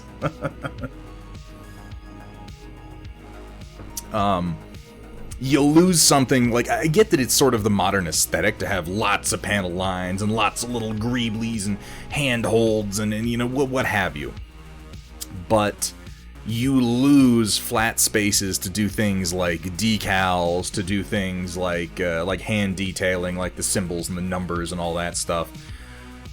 And I get that people aren't as into the simpler aesthetics of some of the earlier sculpts, but I feel like there's a middle ground that they just glossed right over. Now, Shock 21, they're not as bad as they could be. I think the Catalyst models are actually something of a happy medium between the two extremes. I think that a lot of the models from Cav's Strike Ops suffer from the over-greebling to the point that they don't leave you a lot of flat surfaces to work with for customization.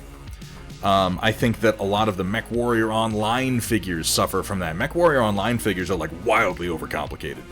They're cool, don't get me wrong, they're cool, but they tend to be overcomplicated, and I like these simpler classic designs with a couple extra features on them to make them more interesting, that still leave you space to do stuff like this.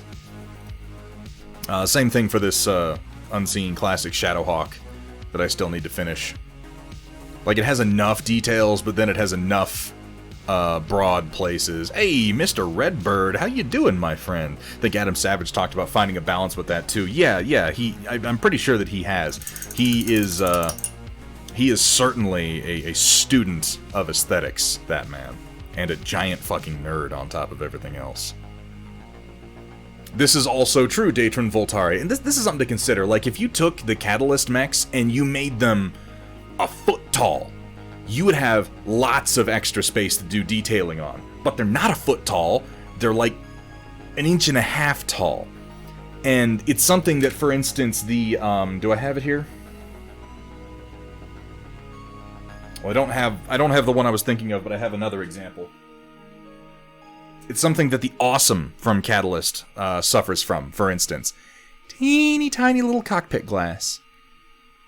Like, when you're rendering this, when you're in the 3D render space and you're putting this together, this looks like enough because you can zoom way in on a millimeter's worth of space, and when you're making details that are like 0.3 millimeters for panel lines, you're like, yeah, man, a millimeter's huge, obviously. It's not, though. When I'm putting brush to plastic, it's not very big. It's incredibly difficult to get in there and do any sort of detail in the cockpit glass. That's why this is one of the reasons that I did this with the House Arano Rampart Company Awesome. I gave it so much more cockpit glass to work with, and that just made me so much happier.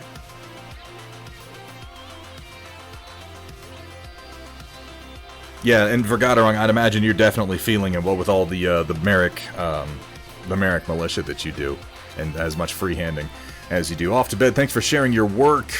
As I said before, stop being so hard on yourself. I'll work on that, man. Let me tell you what. Arkudaki, you have a fantastic night. Thanks for being here, man. It is always a pleasure to see you. Yeah, you're right, Sumitha. Like, this is an example of it. Even this one even has fairly broad areas, broader areas than most of the figures on the shoulders. Well, mostly on the shoulders, a little bit on the calves down here. Fairly broad areas for the application of decals, and yet it still suffers from that issue. I wish more model designers, when they're designing models, because I feel like there's a disconnect. There's a disconnect between model makers and model painters. Now, I can't imagine there are that many people out there designing models who don't also paint models. I'll just say my experience with it is I don't see many models from companies where they put out a picture of a painted figure and go, this model designed by X and painted by X. It's almost always designed by one person and painted by somebody else. This is not to say that that person doesn't paint models. Maybe they paint models, but their job is designing, and they need to get through a certain number of... Yeah, the Thunderbolt's what I wanted to show, actually, Metalcore Collectibles. The Thunderbolt is by far the worst of them. The Thunderbolt is like a big fucking middle finger to model painters. It's ridiculous. It's something that I bear in mind when I'm designing, because I intend to paint every single model that I design. Now, obviously, I'm nowhere near as prolific, I'm nowhere near as skilled as these guys who are doing this for a living. I'm not. I'm simply not. I wish that they would think about it a little bit more, is all I'm saying. Like, I very intentionally made the heads on these Griffins, these Soltic round facers, a little bit like one of the last things I did on this model was I went in and I made the head just 5% bigger. Just 5% bigger, because I knew that it couldn't hurt, because I knew as I was looking at it, I'm like, you know, what I applied to this was the same theory that, and actually this is a good example of someone who definitely does think of model painters when they design. Games Workshop. Like, I will rag on Games Workshop all day long about some things, but I will never pretend that they don't make models that are good to paint. Good to paint. Their details are large enough all the way down to the sizes of the eye lenses on Primaris Marines being just large enough to get a little bit of lensing in, which is all you need to make them pop out. But I applied some of their same theories when doing this. I made the model, and then I went, all right, let's take it to the heroic scale. So I went in and I took the head, I took the weapons, I took the hands, and I made them just a little bit too large. Just a little bit too large for proportion. Because when you're looking at it in a 3D designer, it all looks right. When you print it out as a physical model, it's different, because it is, in fact, quite tiny. By the way, Mr. Redbird, how are you doing, my friend? It's been a while. What the fuck was I doing, anyway? Alright, I've done the lettering. Oh, I needed to finish doing the red detailing. That's right. Let's do that real quick.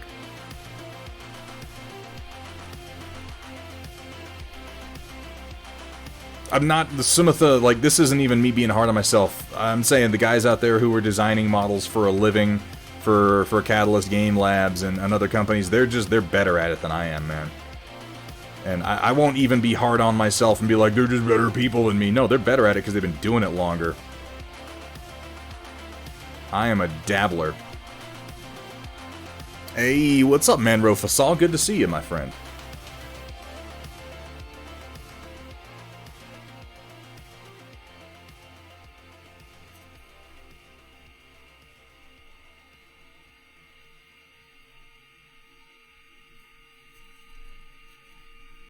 Get these triangles in on the backs of the hands.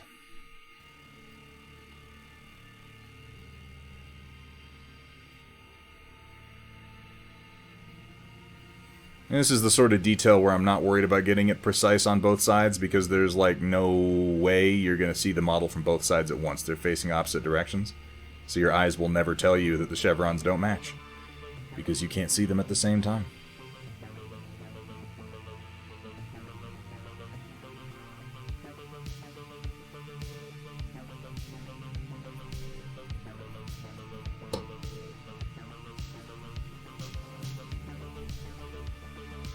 Wait, what's in 14 days? What's happening in 14 days? What's happening in 18 days? I don't even know. I'm excited, though. Working as a chemistry teacher now, it's kind of crazy. Yeah, of all the fucking years you could decide to pick that one up, Mr. Redbird, you had to pick 2020. Good job. I'll bet it's a little strange, man. Oh, 2077. Yeah. I mean, maybe. 2077, I've adopted a policy of not getting too psyched about, because who knows if there's going to be another delay. But yeah, man, if it comes out, I'm excited. Very excited. Skilled enough and experienced enough to make the considerations. Well, okay, see, I'll allow that. I'll allow that, Sumitha, and say that I need more raw design time. That's what I'm missing.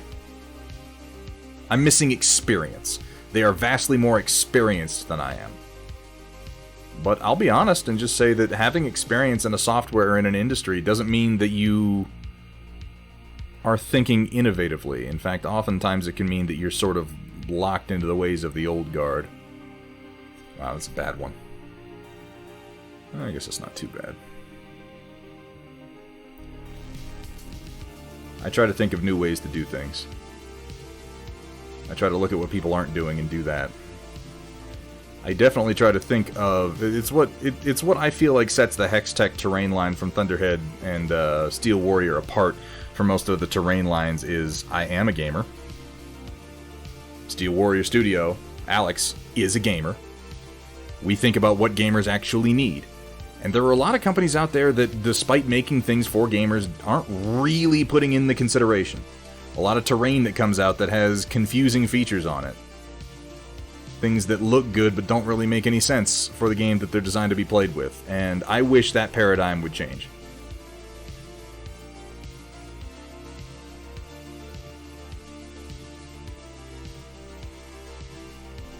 We need more by gamers for gamers in this industry.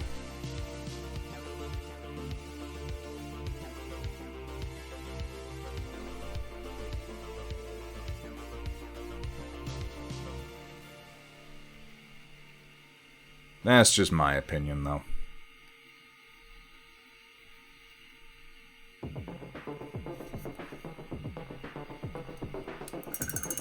Alright, who's missing their hand chevrons? Nobody? Alright, I'm gonna do a quick highlight with a brighter red.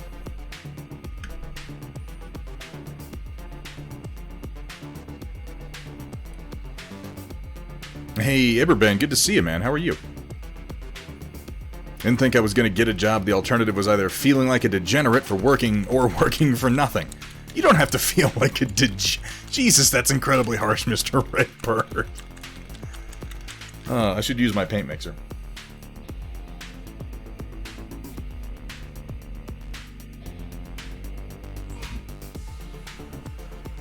You have, Roland, but I won't say don't tell it again, because there might be some people in chat who'd be interested in reading it.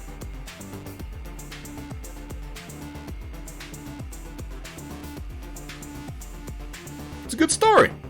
No? It's a good story.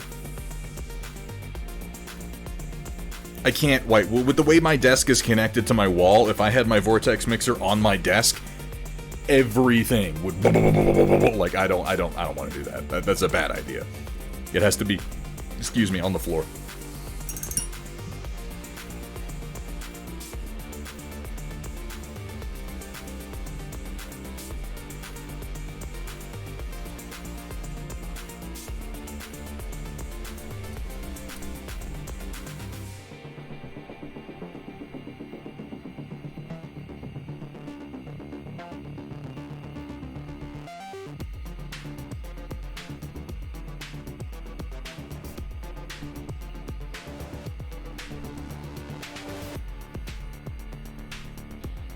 I could take this red highlight higher, but I don't think I'm gonna. I think I'm just gonna leave it at this basic red.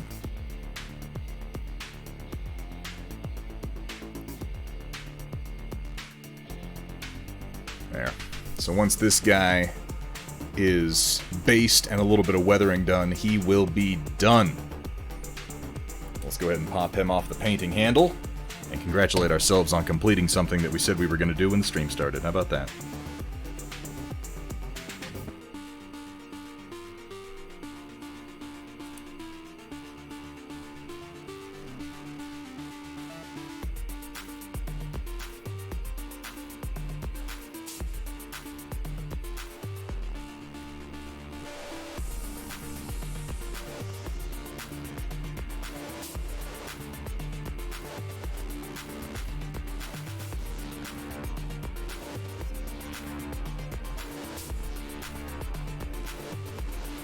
Oh, that's right, I kind of obliterated this one. I need to fix it.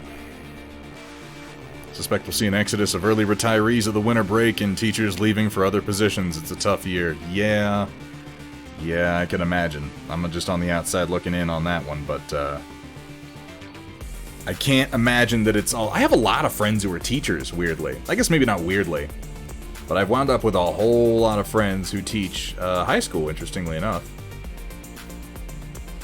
So I wind up hearing a lot of what's going on. No matter how many times I tell them to stop telling me because their stories are boring, they're like, man, I gotta tell you. I mean, no matter how good of a listener I am.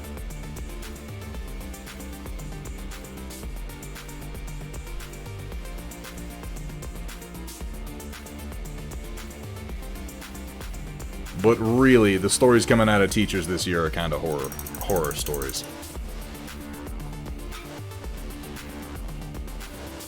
A park in 2077 named after your character, Roland. You're gonna have to hook me up with the deets on that one. I want to go there and like take a big dump right in the fountain. That's something I'm gonna be able to do in the game. It's a role-playing game. They say you can do lots of stuff. If I can't go to the park and poop like a homeless person, I'm getting a refund. Straight up. Unplayable.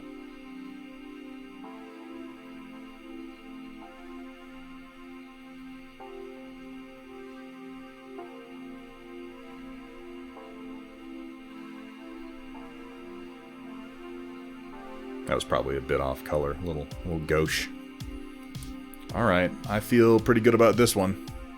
I think we're gonna call him done minus weathering and basing as well. Number 15. Off the line.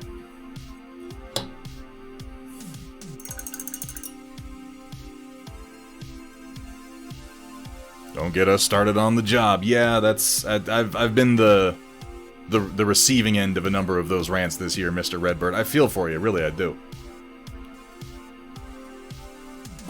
Shit's a bit crazy. Shit is a bit cray-cray. I miss you, though, man. Mr. Redbird and Eberben, both. I think about you guys regularly. We had some real good times. I hope you're both doing well. You know, as well as can be expected. Well, relatively speaking. Everything is relative.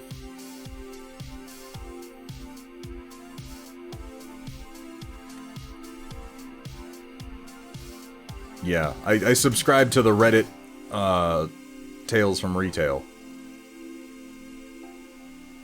Those stories that are not completely fabricated are, in fact, fairly horrifying. But it's Reddit, so 90% of the stories are fabricated.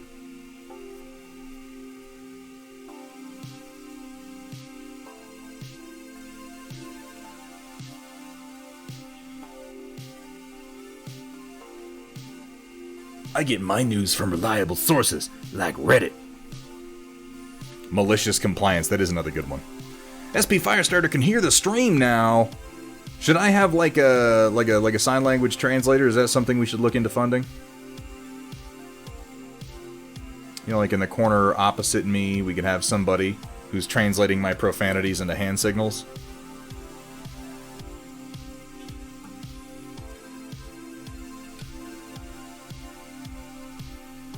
And then there's the original number 17, whose detailing is slightly different because he was the tester, but oh, he'll do... Oh, that reminds me. I needed to put just a little bit of red in their chesticles, and I failed to do that. Let me do it right quick. I won't make a big thing of it.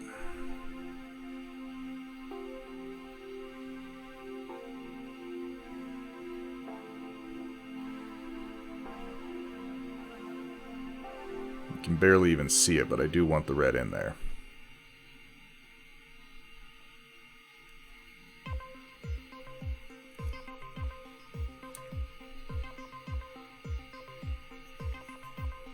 There we go.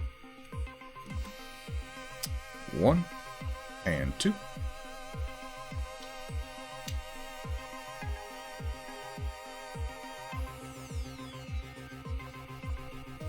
Yeah, there have been a couple instances of that over the last few years that were pretty funny, man, Rofasol.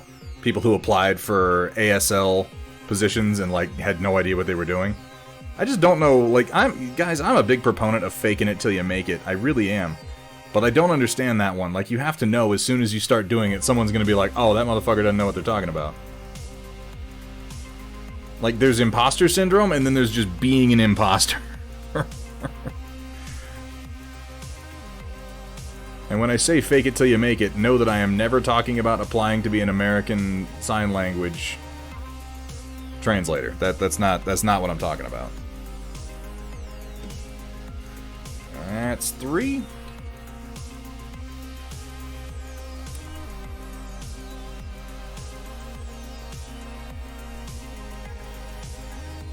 And honestly, I'm not going to do it on this guy because his chest is pretty much covered up, so I'm not going to worry about it. You can't see. You can't see his little nipple vents. We were just talking about that desert owl. Maybe we should get one for the stream.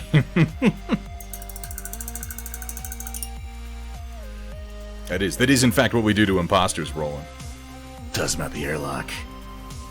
Alright, so the next 3 I'm going to have up today are going to be this Jenner from White Wolf. For White Wolf, not from White Wolf.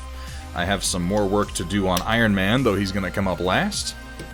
And I'm going to go ahead and try to paint the face onto Captain Marvel, who I'm pretty pleased with where she's wound up overall.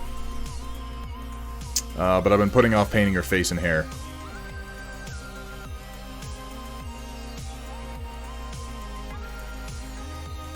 So we're going to try some of that.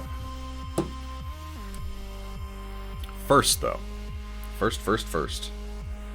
Let's see if we can't paint a wolf's paw print onto the sides of this here mech. I've got myself a little reference image here I'm going to use. Get some drink on. Are you just ordering me to drink, cat? Because I feel complied to obey. Complied. Welcome compelled. back to 50 Shades of Coal Gray. Ooh, this is my favorite chapter. Thunderhead slowly brushed up and down the leg of the miniature as I watched from the desk, my glistening paint waiting for his brush to get even more. The desire was there, he knew that, but he still kept painting that mech's crevices again and again, even after his paint ran thin. Oh, I suppose I need more paint, he said, smirking as he reached past me for another jar, dipping his brush deep inside of it while I watched in agony. In agony. A fox paw. So what would the functional difference in the shape between a fox paw and a wolf's paw be, White Wolf? I think those are pretty much the same. Foxes have... Because, like, I both live in the country and we get a lot of snow, so I actually see a whole lot of wildlife prints, and the way that, okay, smaller, but functionally for this, there's no difference, because they're going to be the same size no matter what I do. But really the thing that identifies a wild canine for me is that they have the little toenails in their print. I would think that both foxes and wolves have that. Now, we don't have a lot of foxes around here. We have wolves and we have coyotes. Not many wolves, mostly coyotes.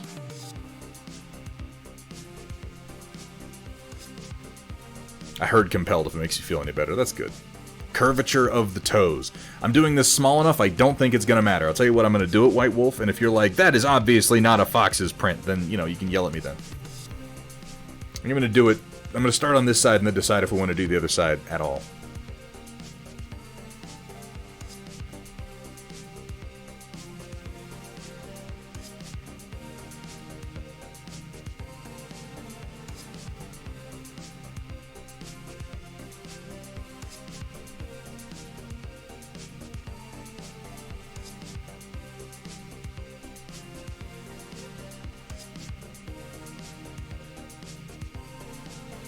I mean, I'm not going to do a good job either way, so the point's probably moot, you know?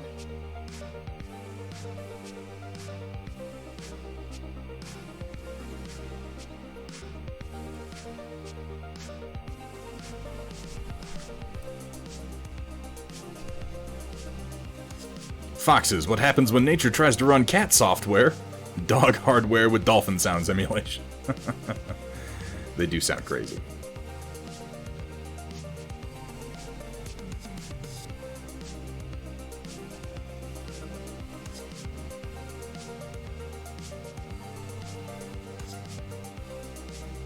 So there's your basic paw pad shape to start with.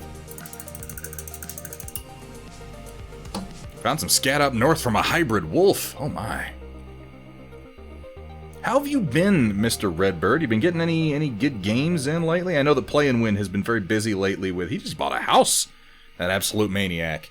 Which is actually kind of reassuring for me, because I know that means he's going to be in the area for a long time, and I can come visit once things, you know, relax a little bit.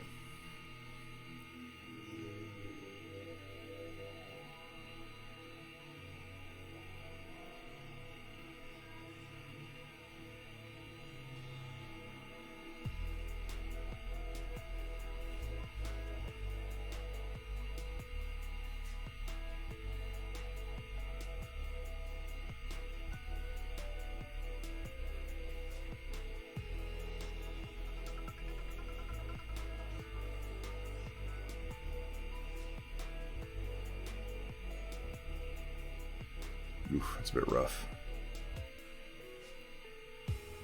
White Wolf, they're not going to be perfect, dude.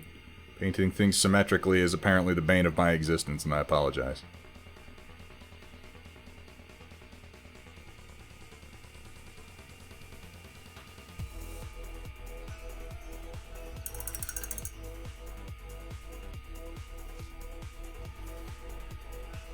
What can be nuts is hearing them yipping at you from above you from the trees. Yeah, that would be a little unnerving. Little beans. He did buy a house, upgraded my PC finally, but sadly no board games or MTG. Yeah, this has been a bad year for in-person gaming, just in general. It's been a good year for people getting their armies together and getting them painted, but not a great year for actually playing the games.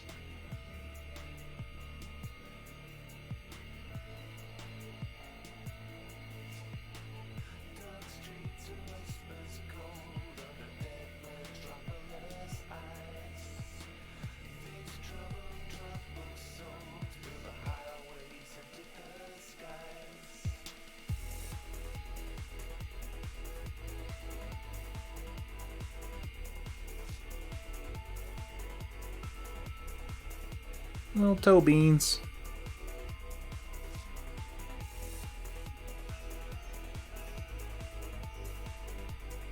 My proportions aren't quite on. I need to extend these a bit more. And curve them inward with a flatter surface towards the inside.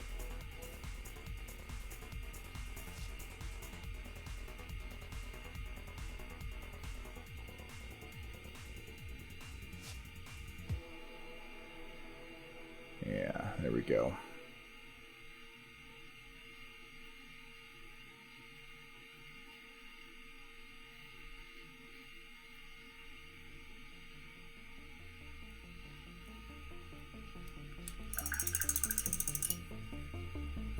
Now that I have a good paying job, I can at least buy all the games and cards I want. Isn't that what becoming an adult is all about? Isn't that like the point of getting a job?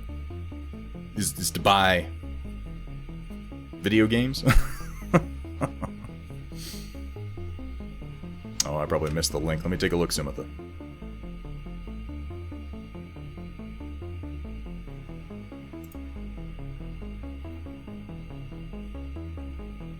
Well, I am going to completely ignore that link. That's my response.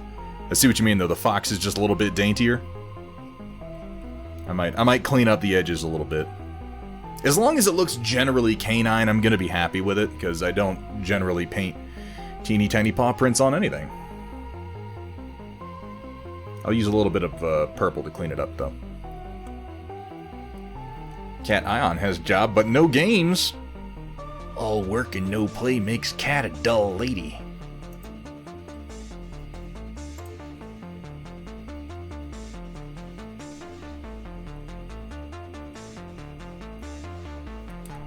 Not only is your name Desert Owl, but you also live in the desert. That's kind of cool. It's appropriate, then.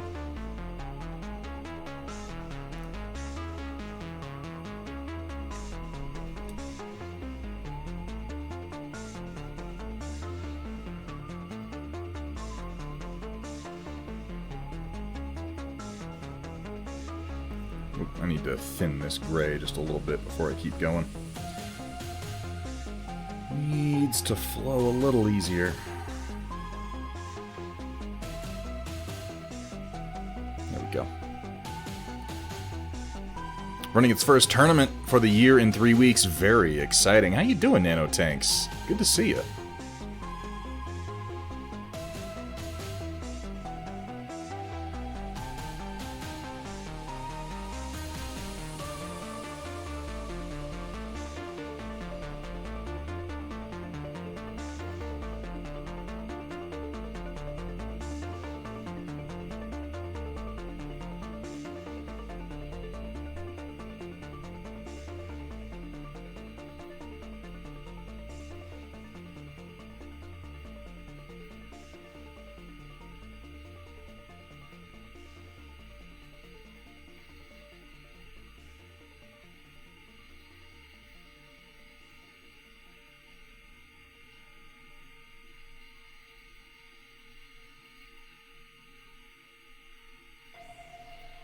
I'm not trying to say that there aren't differences between wolf and fox prints.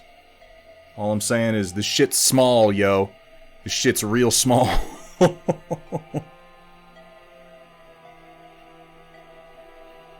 gonna do some cleanup around the edges, White Wolf, but how do you feel about this? Hey, Crossbow Roof, good to see you.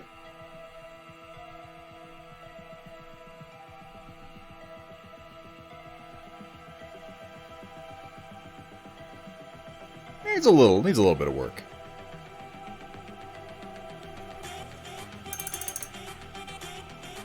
Oh, hogwash, Sumitha. What have we said about that around here? Like, I know I do it from time to time, but we have a general rule. Never compliment someone else by putting yourself down.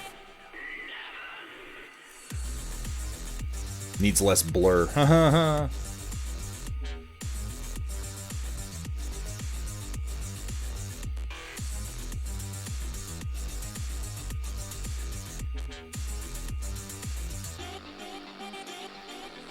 What kind of tournament nanotanks? For which game, out of curiosity? Oh, Roland, this is for White Wolf. I cannot keep it straight with all the animal names either, because everybody's like, well, my name's Project Dark Fox, but everything I do has to be a cat. My name's White Wolf, but everything has to be a fox. Like, damn it. Just pick an animal.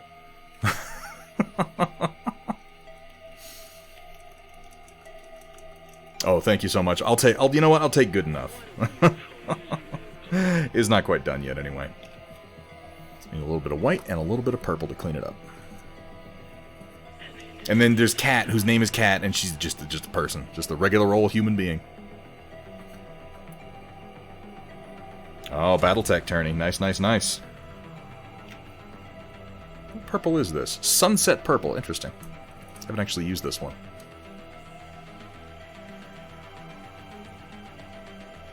Hey, thank you so much, JS Twitch. Yeah, we did. We upgraded cameras thanks to the incredibly generous members of this very chat.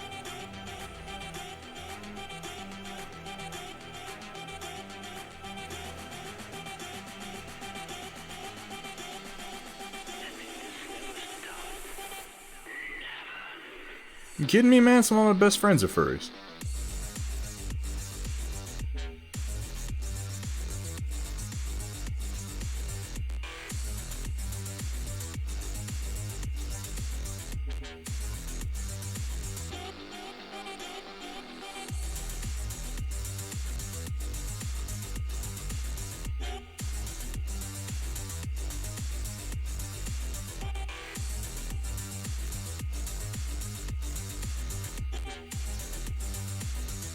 Trying to kind of separate out the lobes of the paw print, because you know how canine feet, this central part will just be one pad, but it has sort of lobes to it. So I think just a little bit of definition will help that.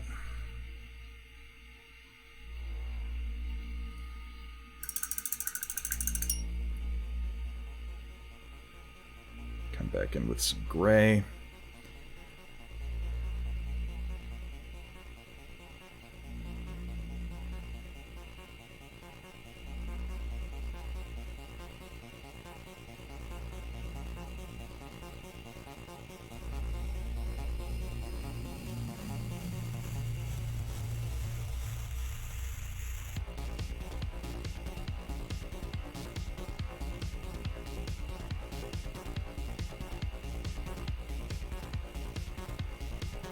I don't want to overdo it too much.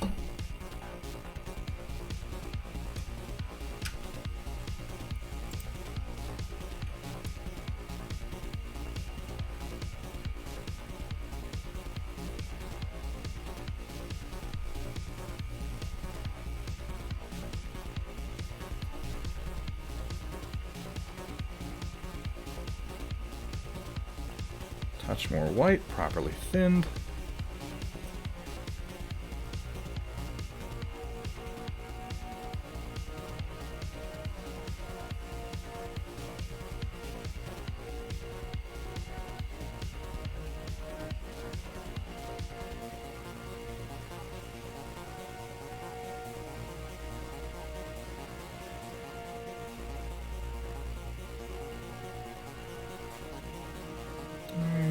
Just some happy little definition lines here.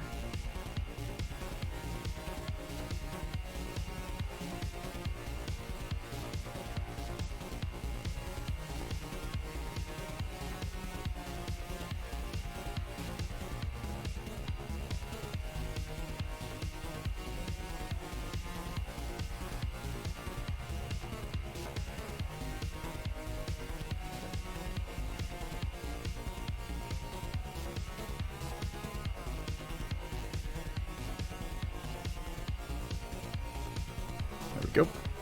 Clean it up with some purple. Murder mittens acquired. Paw beans of boom. They're more like paw beans of pew because they're on, like, double medium laser pods.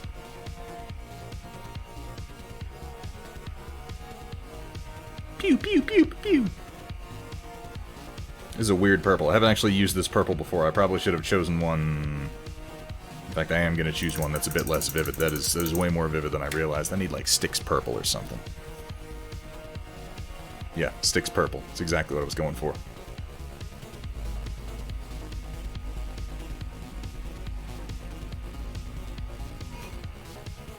No, it doesn't rhyme with boom, but it has a nice alliteration from paw. You see, the P. You carry the P forward.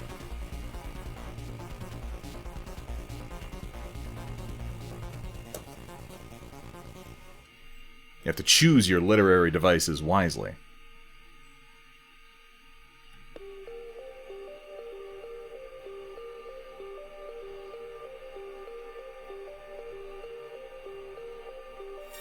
Rhyming is merely the most obvious of these.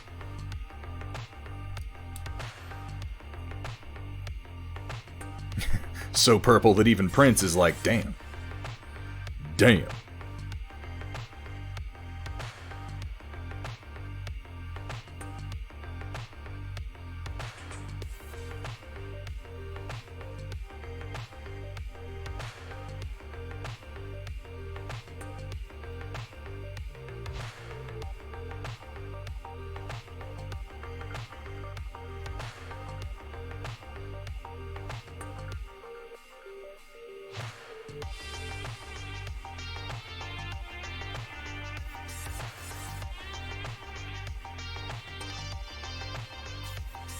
just try to round out this paw bean a little bit. Even this one out on the bottom slightly.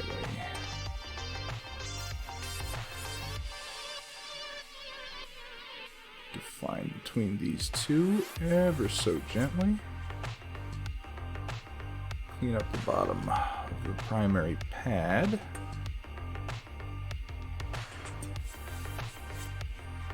Alright. White Wolf. How do you feel about that?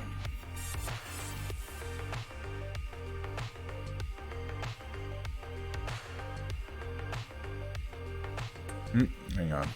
Hang on. There, I think that's better. How do you feel about that for the paw print?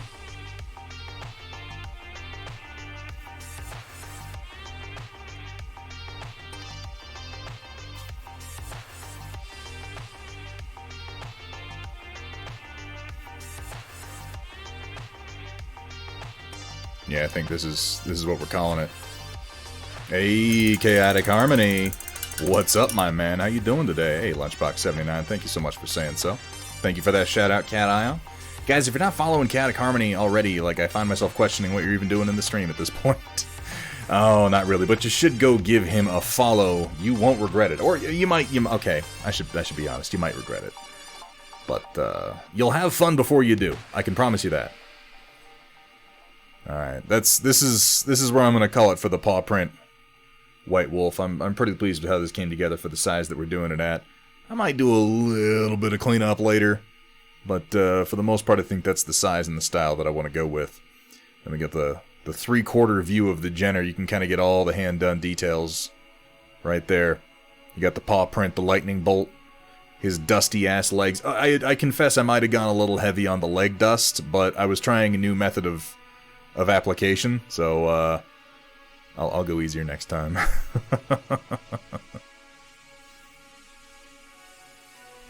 Roland, what's up next? Welcome back to 50 Shades of Coal Gray, Chapter 5. This is a good Thunderhead chapter. smiled as he held 2 brushes aloft, staring down at his workstation and me with an evil light glinting in his eyes. He put both sets of bristles into the Glorby fluids, chuckling to himself as he did so. Looks like it's time for 2 brushes, 1 paint pot. That's the dumbest. That is absolutely the worst joke in all of 50 Shades. Without question. My leg dust is usually pretty heavy. Yeah, I use it a little bit, Malev, but it's a question of technique and it's a question of practice. So I'm trying different saturations of alcohol to weathering powder as I do these, and this one came out a little bit heavy. The fact that you can still see the lightning bolt through it means I'm pretty happy with it. I definitely let it pool a bit too much in the crevices, I feel like, but I don't think it ruined it by any stretch of the imagination. So, you know, we keep moving forward. It is a Jenner. It is a Jenner, and its stupid sexy legs are kind of caked in dust. It's fighting in a desert, you know, what are you going to do? Plus, I'm using the color of the dust to kind of balance out the purples and the blues that I do throughout the rest of the paint job. But, yeah, I'm happy with this.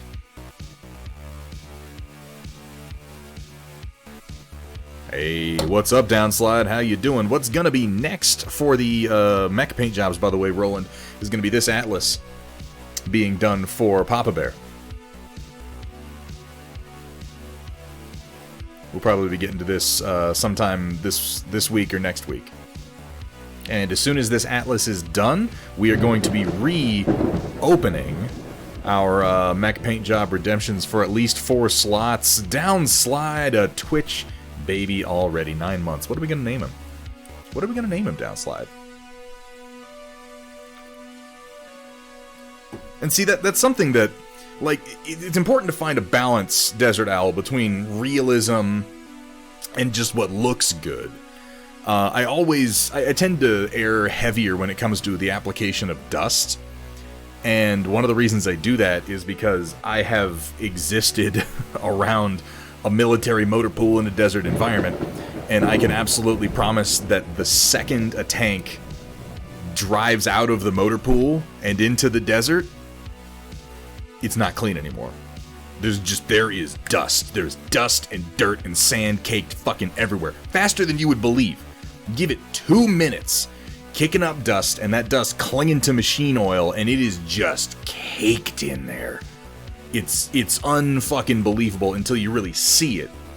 And so anytime I'm like, okay, well this mech is running through the desert, I'm thinking it'd be caked in dust like that. Particularly with big legs coming down and pounding into it and kicking the dust up into the air.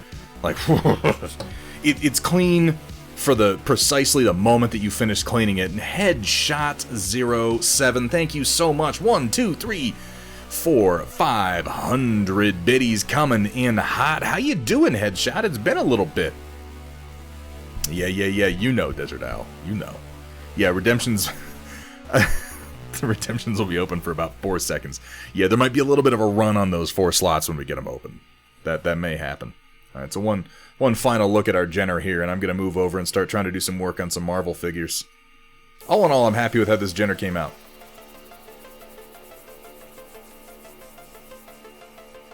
I wound up putting a lightning bolt right across where I would have done the paw print on the other side. I'm going to wait and decide on that White Wolf. I might just have it on the one side. We'll see. Pass by this bookshelf with a Dragon's Lair sticker on it at school and wonder who it belongs to.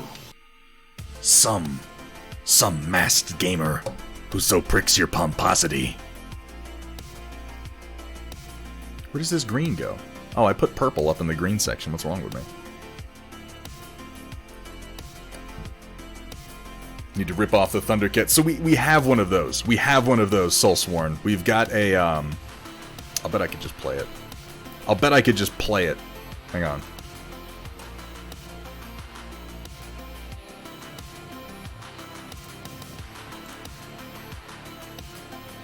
Have I got it set up already?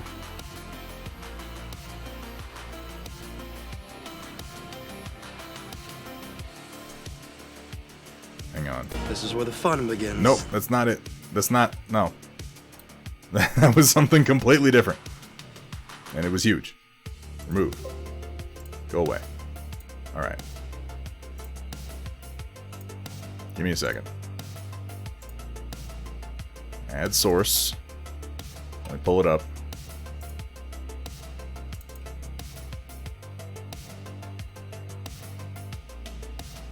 Thunder, thunder, thunder, thunderhead, ho! I'm sorry, I bet that was really loud.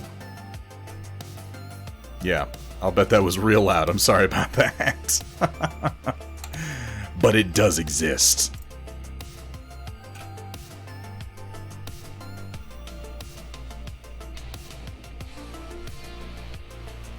Yeah, we'll get back to the other ones you got, Roland. I'm gonna try to shoot for 1 redemption a month, so it's gonna be slow going on them, but we're just gonna keep plugging away at them.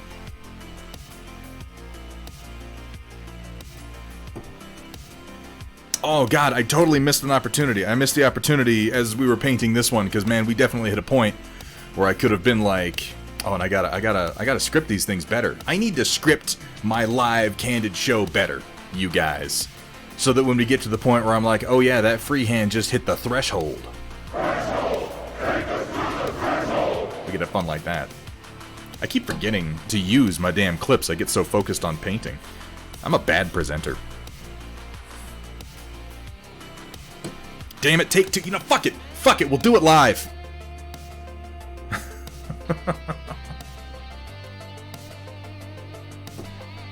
Yeah, Pondburn, you are going to wind up getting that, the Timberwolf. Where'd I put him? I just had him. I just had him out because I was looking at how to do him.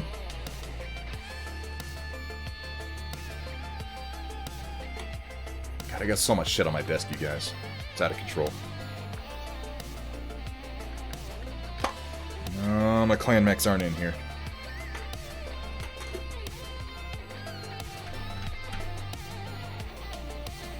Well, he's definitely within arm's reach of me right now. I just can't see him. But yeah, that Mad Cat is gonna wind up being you, Pondburn. If you're okay with that. Oh, now for something completely different.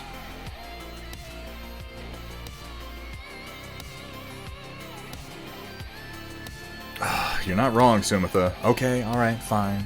You'll get the clip. You'll get the clip. I need to do another round of clips to add, just in general. I'll put that on the list for sure, though. Don't worry, I forget to take attendance almost every class period because I'm focused on teaching. Well, I mean, of all the... I'd really rather you be focused on teaching rather than ensuring that absolutely everybody... Well, you know, there's a certain amount of personal responsibility for students. You keep what you paint. In our religion, in the paint crowmongers. Oh, that's not a good name at all, is it? Oh, thank you so much, Desert Owl. Where the hell were you when I needed someone to catch all my pop culture references from shit like Riddick? I don't know, Soulsworn, but if it's from Riddick, I'll generally get it. I love Chronicles of Riddick. I think it's a... I was about to say I think it's a great movie, but that's a lie. I don't think it's a great movie. I think it's a movie that I enjoy quite a lot. There's something about mech paint jobs that really just brings a tear to my eye, and sometimes a tightness to my pants.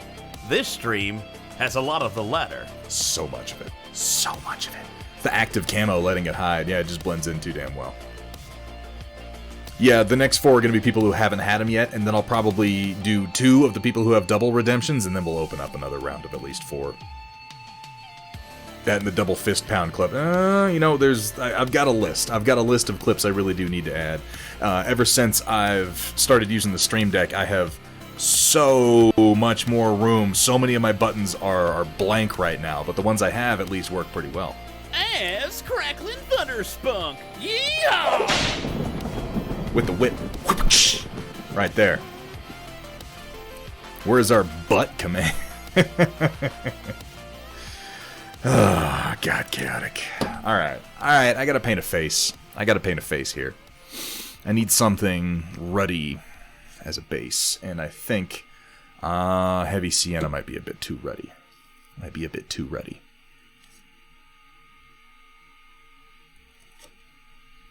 I'm gonna build it up into a rosy color. Rust brown might not actually be a bad starting place with heavy sienna as my deepest shadow. I think I'm going to start this face with rust brown and then build it up into some rosy tones. And if it doesn't work, you know what? I'll do it again.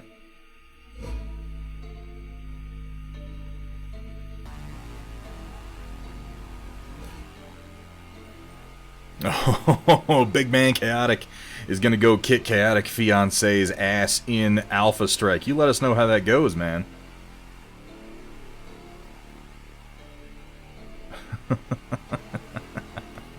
Chaotic, thank you so much for stopping in, man. It's always a pleasure to see you, buddy. Oh, White Wolf. Good idea. And Project Dark Fox, thank you for the reminder to drink a bit of water. Yeah, we'll keep reminding you, man. She knows where you sleep. She sleeps where you sleep. Jesus Christ, Chaotic. What? I'm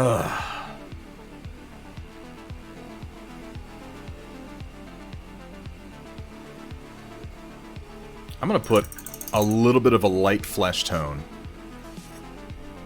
I'm going to go as high as pale flesh into my rust red just to get it to the tone that I want as my base here, because this rust red is... It has a lot going right for it, but it's just a little too red. Just a little. Little bits. Little bits.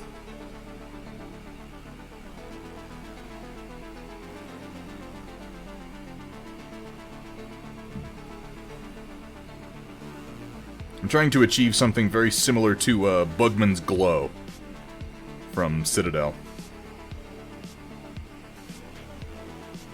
Which I have just about got that, I feel like. Let me add a bit more water.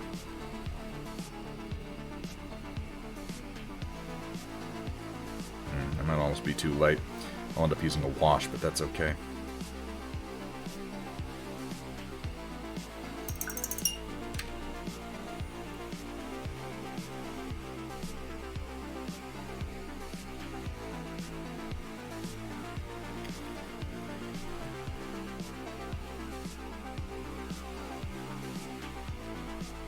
Actually, I'm going to start with just straight rust red.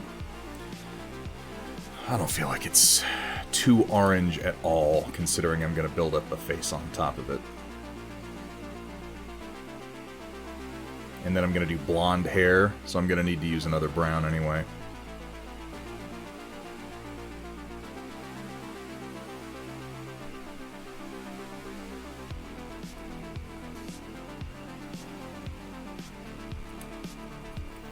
Shady like some sunglasses. He is. He is shady as all fuck. You're not wrong. Lonely Sandbar. Don't have Bugmans on hand, I take it. Lonely Sandbar, I have almost no Citadel colors on hand. I did learn to paint with them, so I still mentally kind of reference them for colors that I'm going for. And this one thing that, as much as I dislike Citadel paints, they have a very effective sort of paint-by-numbers system to them. And as far as being able to communicate colors to somebody, it's very easy to use their system because their colors are so generally available. Cryo Cheese, thank you so much for that follow, my friend. Welcome to the stream. Welcome to the Stormchasers. There's also a couple of colors from them that are just excellent. Just excellent bases for so many different tasks. And honestly, Bugman's Glow is one of them. I think it's one of my... When I had Citadel, it's one of my most used.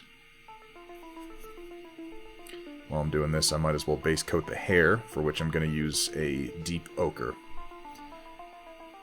I'll tell you one thing you should never do when painting blonde hair is make it yellow. Blonde hair is not yellow.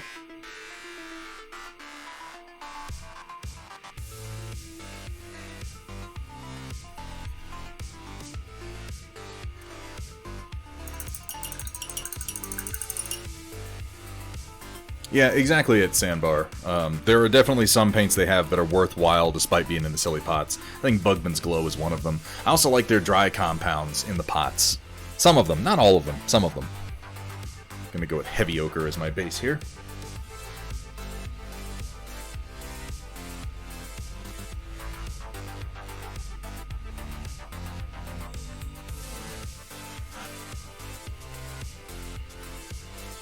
Their paints are actually pretty excellent. Like, the actual paint that is in the pot from Citadel is good paint. My problem with it is that it comes in that goddamn pot. I just... I'm gonna do a touch of sienna in my ochre, since I'm trying to get a deep base here.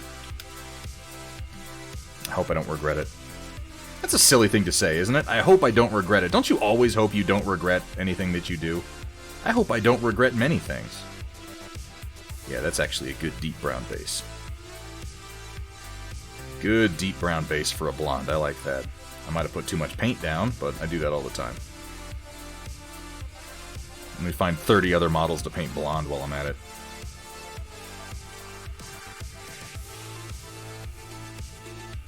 Just a dabble do ya.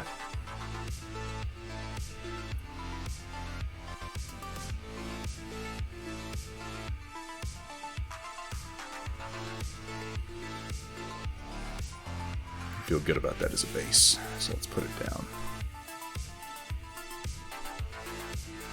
She kind of has the Sinestro look going on right now, which I realize is a completely different universe, but she still does. It's almost too thin, actually.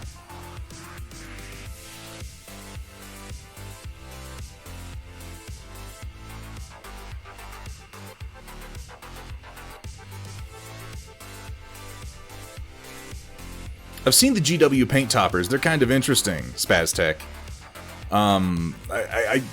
It's not just the pots. The pots are definitely a problem. They're also generally wildly overpriced. They're good paints. They cost more money than they should, and they come in those awful pots. And I'll tell you what I'd rather do than put in the work to switch their pots to dropper bottles is just buy the paints that come in dropper bottles. Part of that is also, I believe people should vote with their wallets when it comes to consumerism. And if you vote with your wallet for, yeah, sure, put it in a pot, I'll just buy a topper and put it on top, you're telling them it's okay to keep doing that. And I, for my money, don't want to continue to tell them that it's okay, because it's not okay. They need to put it in fucking dropper bottles like everybody else.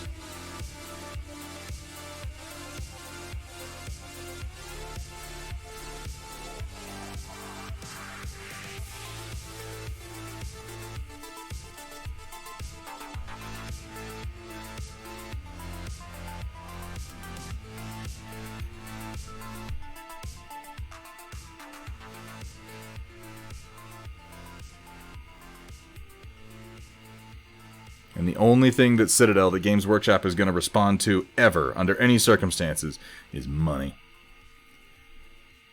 Money, money, money. So I give my money to the companies that make the paints and the methods of distribution that I like and I want to use. Which, as it happens, is almost anybody but Citadel. Yeah, Pro Acryl is a great choice. Absolutely. I'm very much in favor of people getting Pro Acryl paints. I love them. They're well formulated, they have good coverage, they mix easily. They're a little expensive, but for the volume that you get and the quality of the pot, I feel like it's worth it. I have not regretted my Pro Acryl purchases at all.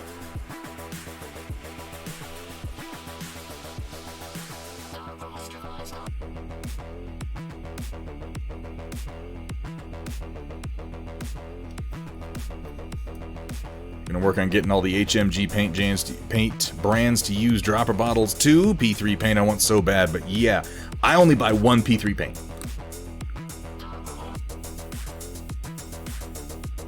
One.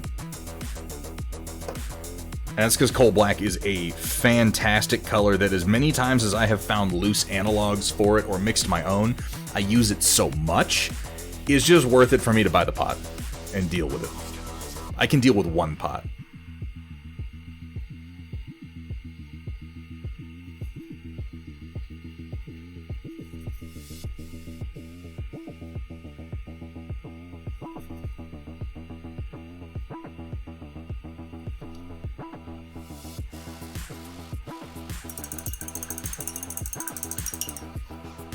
I'm going to lay some of my rust red mixed with pale flesh over my basic flesh tone here. Over most of it, to be honest. That red is really just the lowest base I want to use. And after I do this, I'm going to go ahead and paint her eyes, because that needs doing.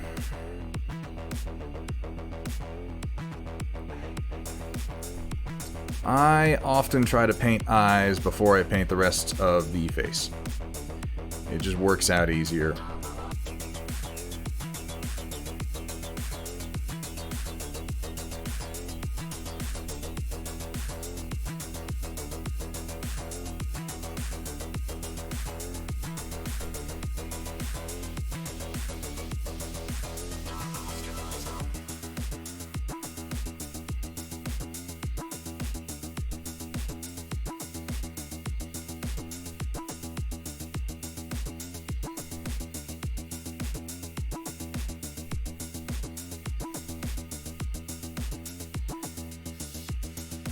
It's like I always say, you want to paint the deepest parts of the model first so that you don't have to reach past them later when you're painting.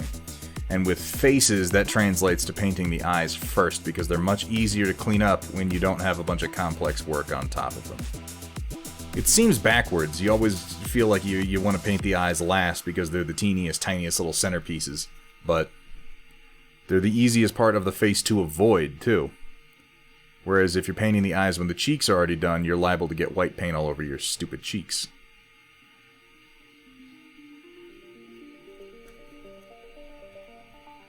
Now, does your wife paint too? She does not date a nerd. She has in the past, but she never really got into it. Numeric Militia, I painted her almost all Pro Acryl or Vallejo. One P3 and one GW and a thin contrast wash. I think the contrast are a good get for a lot of people. Contrast paints are very nice. They're nothing that I use just because I adapted to a similar system, making it myself beforehand, and that's more comfortable for me. But they're good, particularly for beginners. Not even just for beginners, honestly. Contrast paints are nice. Hey, what's up, Frankie Carbone?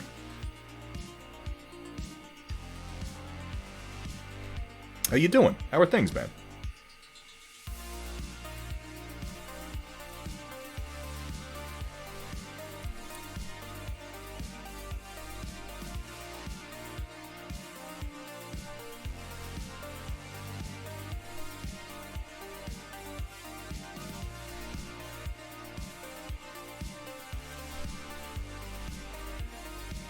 I hate painting faces, you guys. Which is why I think it's something I need to do more of.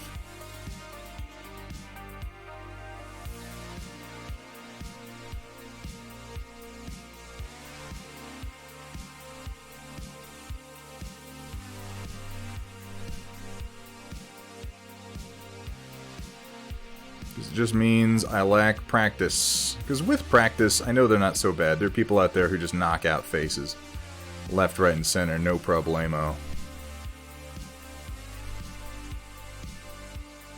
I was complaining earlier in the year about, I don't feel like I've grown much this year. Well, I'm not going to grow much if I'm not making myself do the things that I'm not very good at, am I? This is the first Captain Marvel I'm going to be painting on stream, by the way. We're going to have another one of these coming up pretty soon. I'm going to go through all the Marvel Crisis Protocol figures again because I got myself one of the starter boxes. And it's a cool game. I don't know if you guys have played MCP. It's actually really well done. I like it more than I like the DC game from Night Models.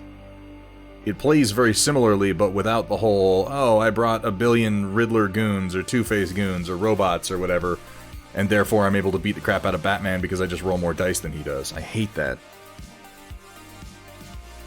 I always want to run, like, the hero-centric teams. Not Master Control Program, no, Hethrir. I am worth billions of your man-years. No, not the MCP.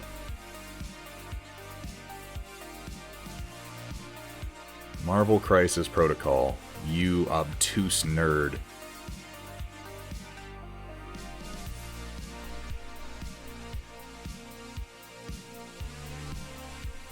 Hethrir, go have your wife slap you on my behalf, please.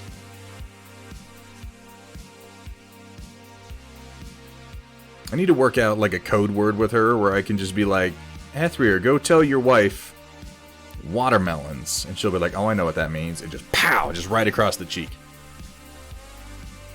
You redeemed... Oh, White Wolf, I missed it. I'm sorry. Thank you for the reminder. I do need reminders to drink water.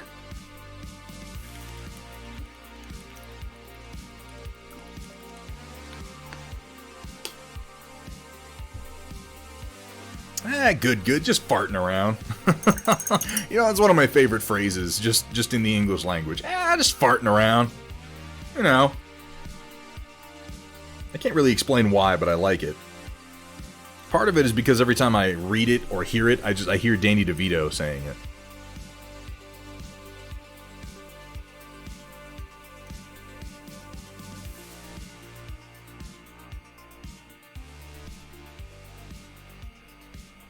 Alright, I gotta do these stupid eyes. God, so small on these minis in particular. Alright, so I don't want to use pure white. I want to use a bone white. Something that's just a little bit warm. I'm actually gonna go with scale colored birch.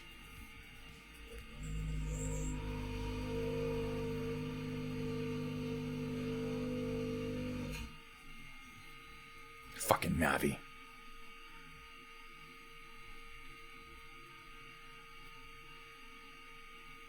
It can be Soulsworn. Their pigment is very, very... I will never fault a newbie painter for starting with Citadel. It is incredibly easy to get started painting with Citadel. It would be easier if they put their paints in dropper bottles, yes. However, one thing you can do that's really, really cool with Citadel is you can buy a Citadel product, which, let's face it, that's where most of us start. We start the first time we go to our friendly local game store, and it's like, there's a start collecting Sylvaneth box. I like wood elves. Let's do that. Woo! And then we're into miniature gaming. And you can look at the box and look at the paint job, and I will give them something else. Their heavy metal paint jobs, they used to be the best painters that they could find. Well, not necessarily the best painters, but the best paint jobs they could get out of their painters that went on their boxes for a while there. And they transitioned that to getting their good painters to do achievable paint jobs. This was around the same time that Duncan Rhodes started doing his videos and guides. And that was a huge, super positive move on their part, because they're advertising achievable paint jobs on their boxes now. And they're able to say, do you want this paint job you see on the box? Awesome! Buy this list of paints, and it's boom, it's right there on the box. Buy Bugman's Glow, buy Pale Flesh, buy Ultramarine Blue. You can do this paint job. And for a beginner, that's incredibly helpful. Incredibly helpful. They have such a cool paint-by-numbers thing going on. If they switched to dropper bottles and maybe assessed their prices a little bit, which of course they will never do because they don't have to and their attitude is fuck you. If they did that, I would become a bit of an evangelist for Citadel paints.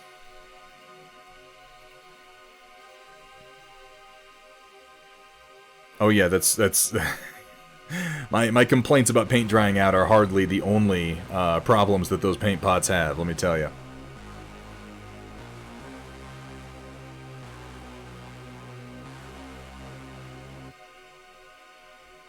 Oh, that might be a little bit too thin, actually.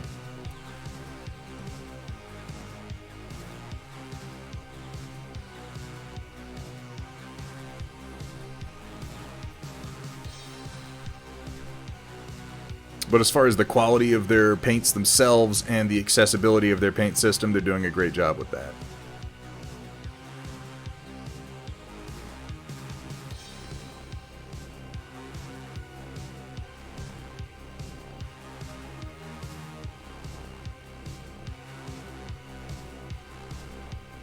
Saw some company make dropper bottles. See, I've seen that, Rodan, but I hate it. Because it's like, that's putting the onus on the consumer to make up for an intentionally obtuse and difficult to use product, and that is anti-consumer, and I cannot get behind it. I simply can't. The onus needs to be on the company to make consumer-friendly products in the first place. And I wish that the marketplace would hold their feet to the fire a little bit more, but it's difficult to do when they control as much of the market share as they do. And oh man, do they ever control that market share. They really, really do.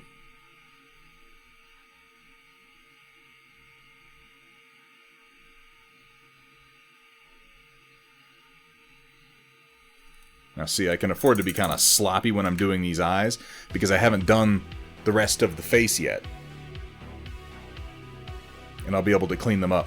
Not that they're going to be good-looking eyes when I'm done, but it's easier to do them this way. And it basically makes the bottle cost $2.50 more. Yeah, exactly. Also, can't recommend Artis Opus brushes enough. They have stiffer bristle than Winsor & Newton, for instance. It makes detail work that much easier, made my painting much more accurate. I have not had the same experience, Soulsworn. I have 2 Artis Opus brushes.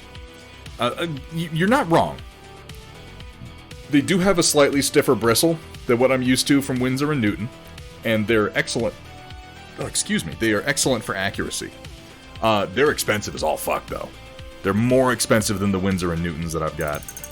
And they were not good enough to convince me to move over. Now, that said, I've also been painting with Winsor & Newtons for years, so I'm used to them.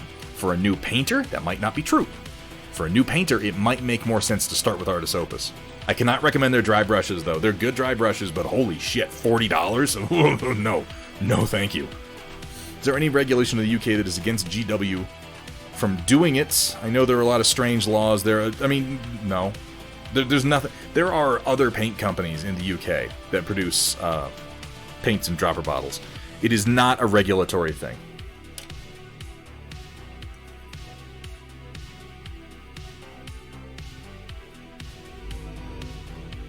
Yeah, I agree with you, Crossbow Roof. There's kind of a fuck you, you'll pay for it anyway attitude that comes along with the paint pots.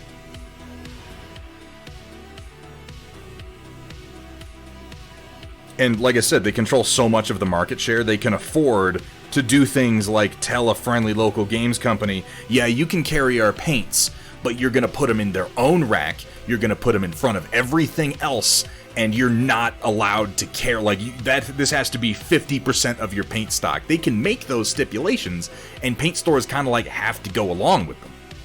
It's not right. They don't do them in every single case, but they do have some strong stipulations for if you're allowed to carry their paints or not. And they can do that because you'd be an idiot not to carry Citadel paints.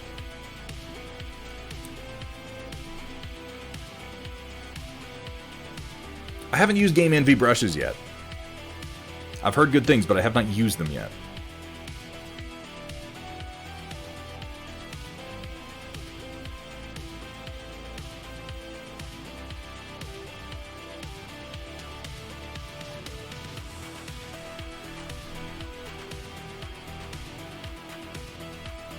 Hey, what's up, Nyarbet? I did get a better camera. This camera was purchased by the community. And, yeah, it's a big step up for me.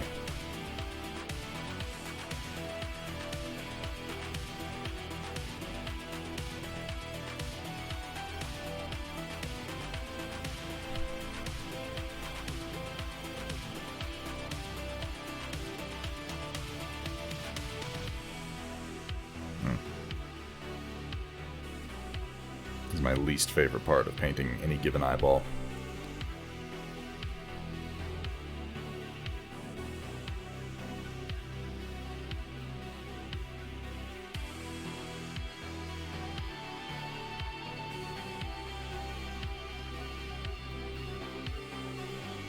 Yikes.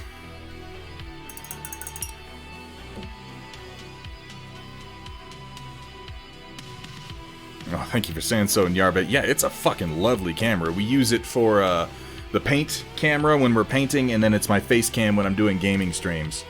Ooh, she got a little bit of that Judge Doom look going on. I gotta fix that.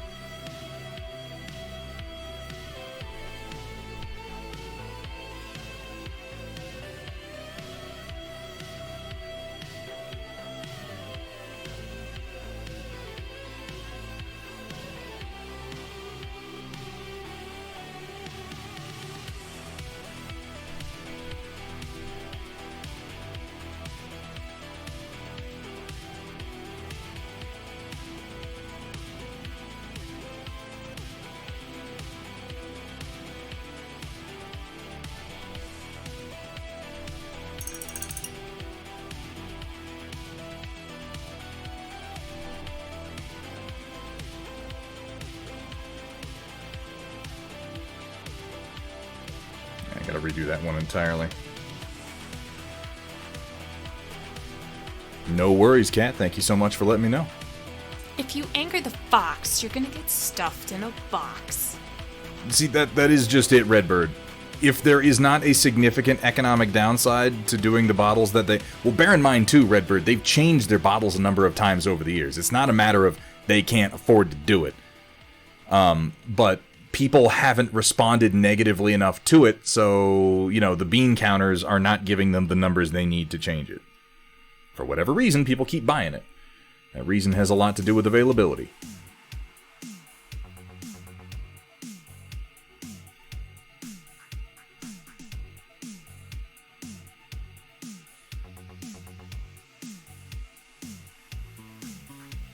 Oh god, what have I done?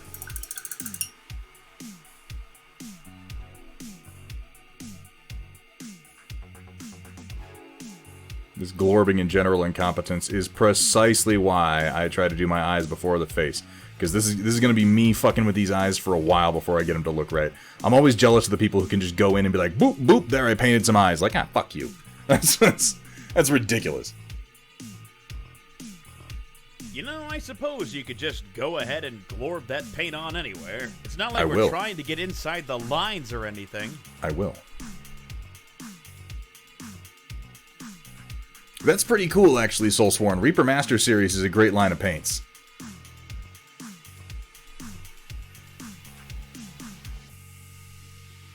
I'm a big fan of their Master Series and their high-density pigment line.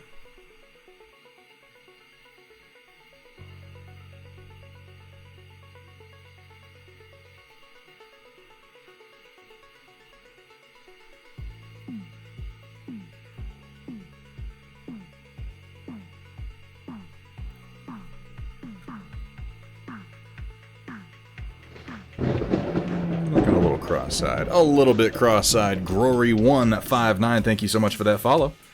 Welcome to the stream and welcome to the Stormchasers, my friend. Hope you're having a good day.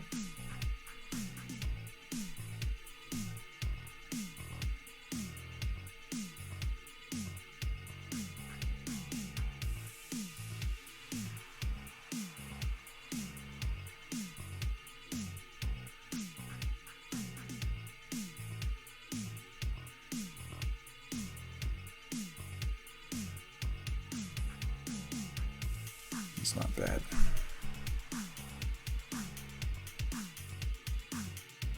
Clean up around those eyes a little bit and see if this can work. It's hard to tell when your eyes are as sloppy as this if they're actually going to look good once you clean up. I want to use, I think, a little bit of this sepia liner. Ooh.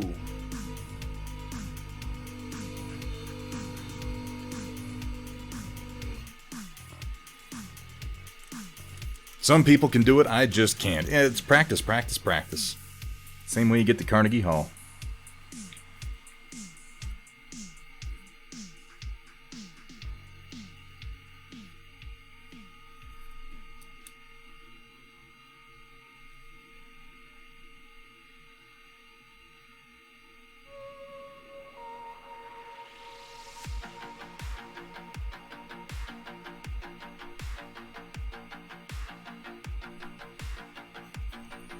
Oh, this eye definitely is going to need some help.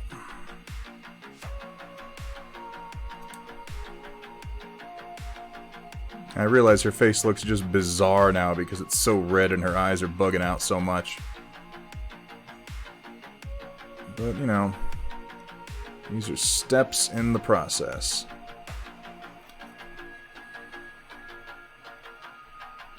A little thinner on that sepia. Love to see someone do a painting demo near where I am. Where are you at, Shock 21? Out of curiosity.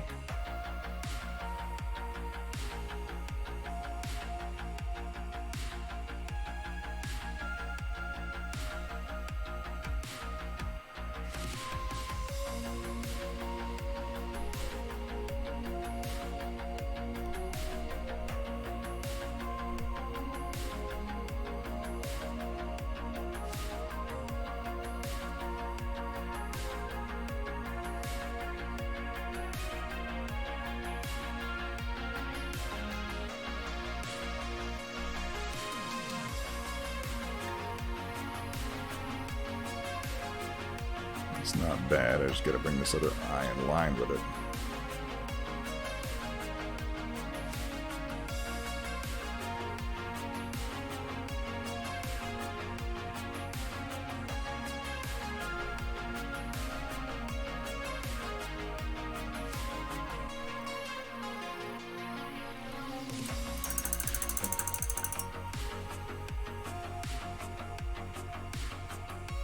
Oh, attacking with the quickness. Okay.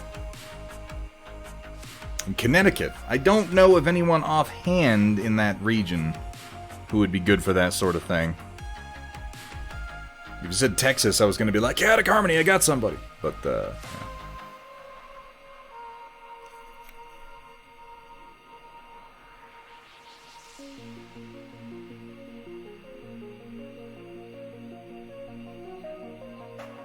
I'll tell you, you can definitely get a lot out of online painting videos, depending on what you're painting. If you happen to be painting that something that Sarastro has been hired to paint, you're in luck, because Sarastro is a fantastic painter who does a really, really good job at explaining fairly achievable techniques.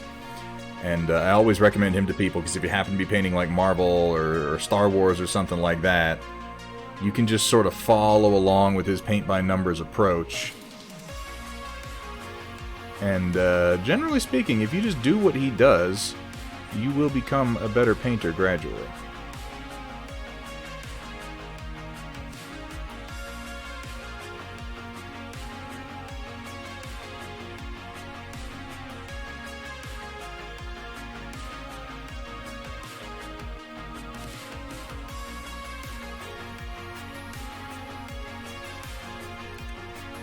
Let me get a look at him in the camera. Sometimes I can get a better look at him there. So her eyes are real intense right now, but then the rest of her face hasn't been painted, and it's being viewed from a lower angle. From dead on... Well, maybe I'll clean that up a bit.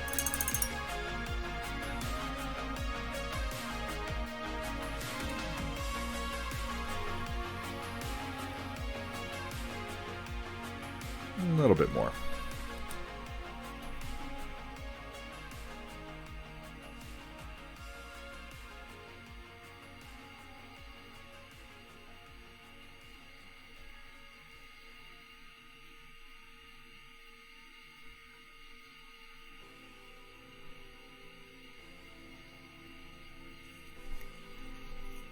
So her eyes are glowing with power. I mean, that's going to be my excuse when they inevitably look like they're bugging out of her fucking head.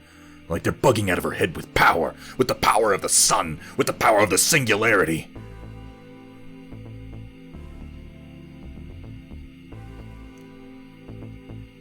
It's a great excuse. And then I can just kind of mumble something about Brie Larson and be like, what, do you have a problem with women, bro? And everybody will shut up and be like, it's an amazing paint job. I'm kidding. I'm joking. It's not a nice joke, but it is one.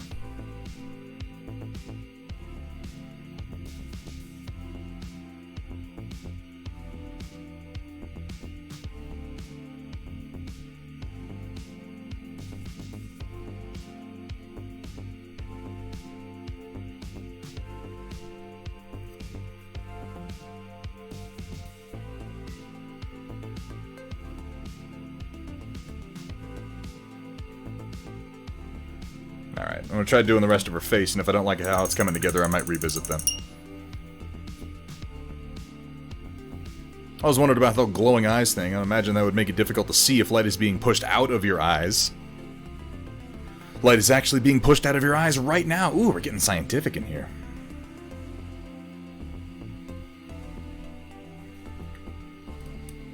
Just not as much. He's not wrong.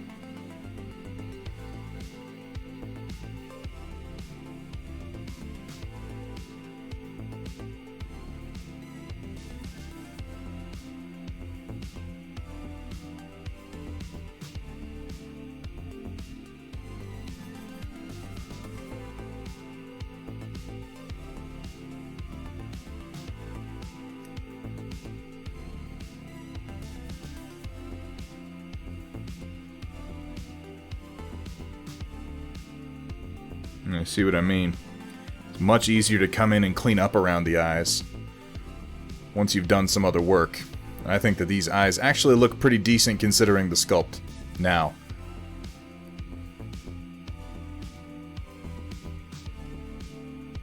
And this is just like, this is a real deep ruddy flesh tone that I'm using. I still need to highlight the rest of the face up, but I'm going to be highlighting it around the eyes instead of trying to paint the eyes in the middle of the face once I've painted it. What do you know, Mr. Redbird? You're a chemistry teacher. Chemistry teachers don't learn anything but chemistry. Stay in your lane, bro. He might know something about it. Me, I have my extensive education in Star Wars trivia to keep me warm at night. Gotta hit the hay, but you should check out Star Citizen this week. Free to play for the week. I might. If it's free to play, I might check out how far they've come with it. Last time it was free to play, it was like a fucking tech demo where I could climb inside of a ship, and that was it. That was the whole thing.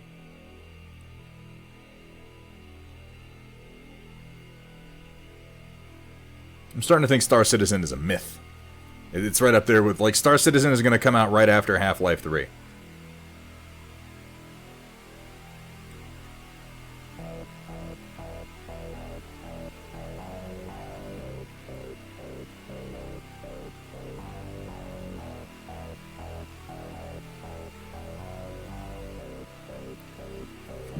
Excuse me. Well, you have a fantastic night, my friend, and thank you so much for being here, Soulsworn. I will check it out. I won't promise that I'm gonna like get into it or anything, but I will give it a look. I need rosy flesh. A nice rosy flesh tone to start building on here. It's warrior flesh. I'm looking very specifically for rosy flesh. Rosy shadow, that's what I'm looking for.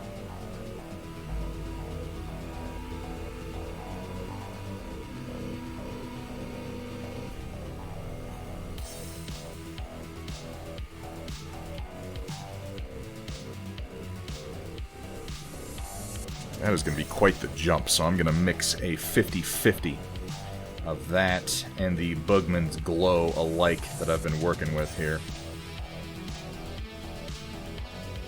Mix myself a decent mid-tone to start with, and then work up into Rosy Shadow. And I'm going to use this tone to cover most of her face. Because she's real red right now. Looks like she got that sunburn action going on.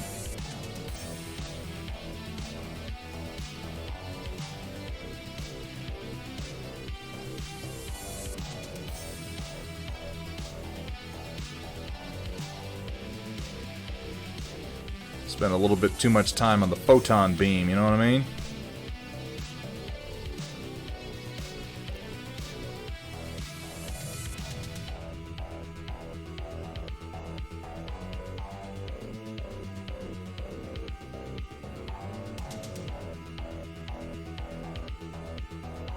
That's the nature of her powers, isn't it? They're like photonic. Because I gotta be honest, if we're just going by what the Marvel movies said about her, what I got from her powers are, it's like, whatever you need them to be at any given time. That's what they are.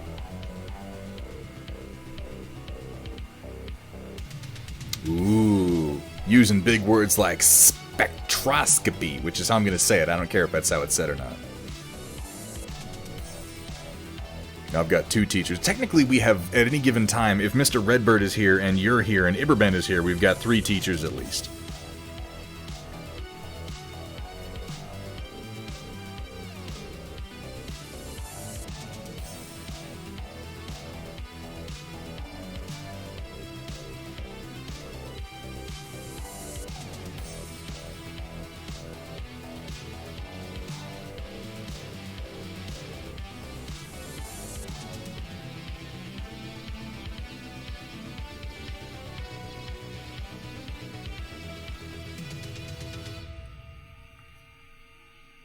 This is not going to be my best face when I'm done with it, but you know what? It's going to be a face, and I'm going to take the lessons learned into the next time I have to paint Captain Marvel, because does she come in the core set? I think Captain Marvel might come in the core set, in which case I'm going to wind up having to paint her again.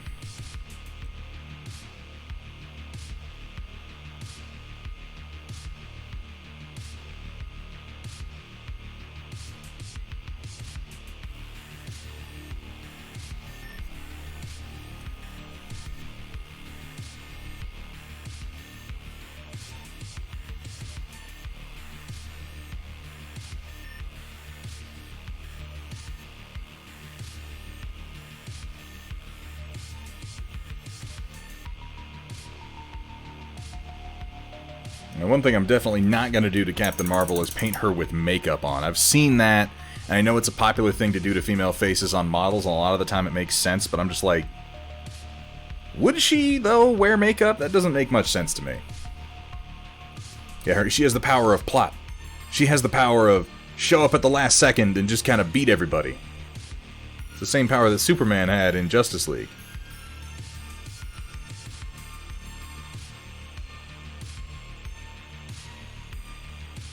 She has the power of draining all the dramatic tension right out of the room. That's her primary superpower.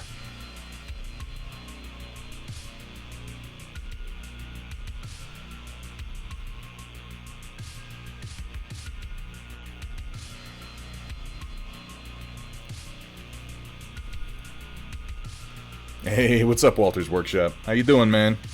Have we got a shout-out? We do have a shout-out. Look at that. Project Dark Fox reading my mind. How you doing, Walter? That is an unpopular opinion, Sumathon. I will argue that one. I really quite like Superman as a character. I'm a Clark man. I am. Now, bear in mind, I am a Clark after he got the rewrites that made him less ridiculously strong and made him weak to magic. Those are 2 very important changes that they made to Superman to make him palatable. Because there's certainly a power level at which Superman isn't interesting anymore.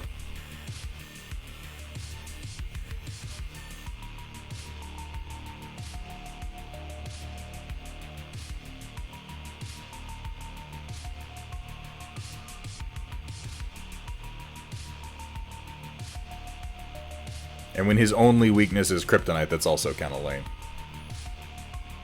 Just trying out some Black 2.0 on a base I'm working on. So, Walter, my experience with the Black 2.0, Black 3.0, that line of paints, I'll be interested to hear what you take away from it, because my experience with it is that it achieves the depth of blackness that it has by having kind of a fuzzy finish. And that is not, in my experience, good for model painting, or really anything that needs to be handled.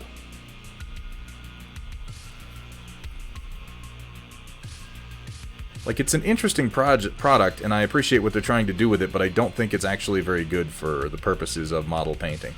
Your experience may be different, though, and I'm interested in hearing what you take away from it.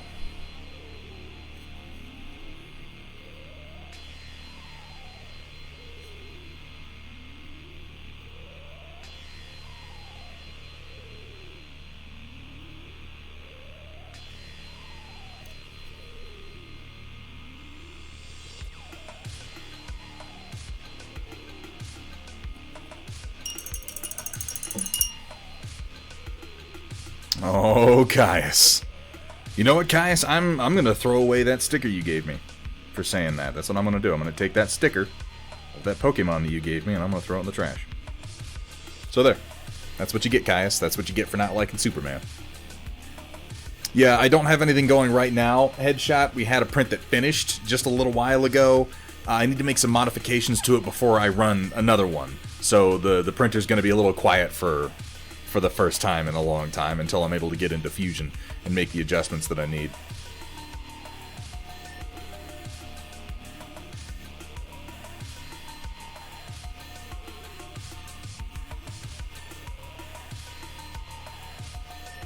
Well, see, that's just what I'm saying, though, Sumitha. It's several writers realized that Superman was OP as fuck, and took steps to fix that, making him weak to far more things and overall lowering his general strength. Now, this is not something that they took note of when they made the movies, unfortunately, because he's still nonsense in the movies. But there are several comic book versions of Superman I think you would like more.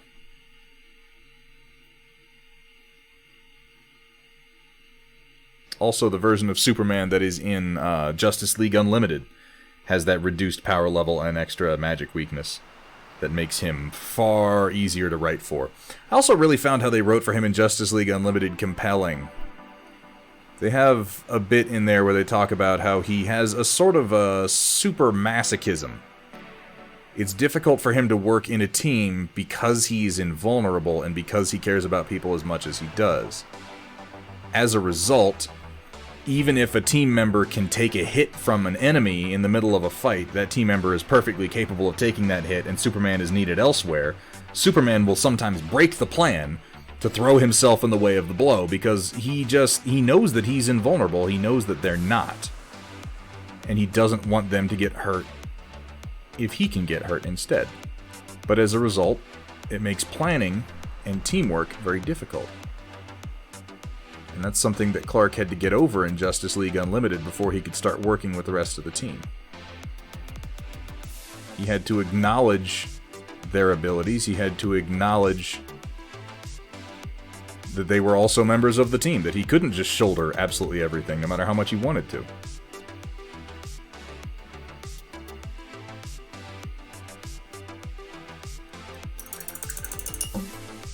Roland just passed out.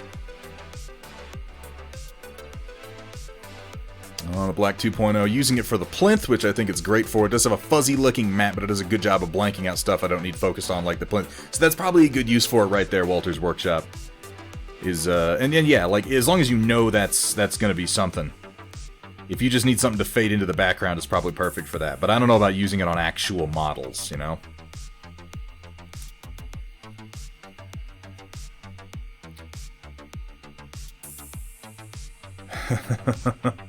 Justice League Doom is fantastic. That's one of my favorite animated movies that they did. It's the movie where Batman defeats the entire Justice League by accident.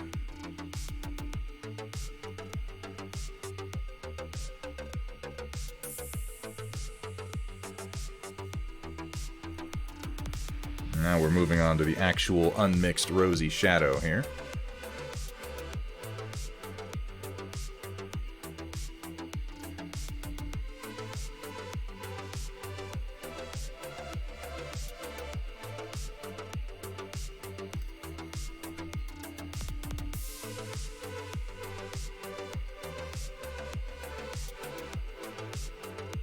Need to thin this a teeny little bit.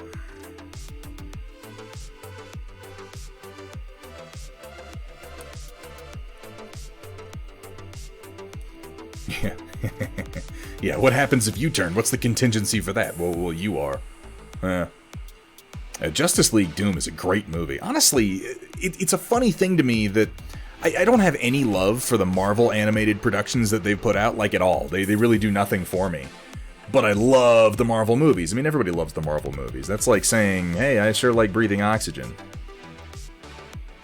At this point, we're all pretty much agreed the Marvel movies are great. They're not perfect. They have their problems. Sure, they're silly. They suffer from an overabundance of pathos in their writing, absolutely. Some of them are terrible. Some of them are amazing.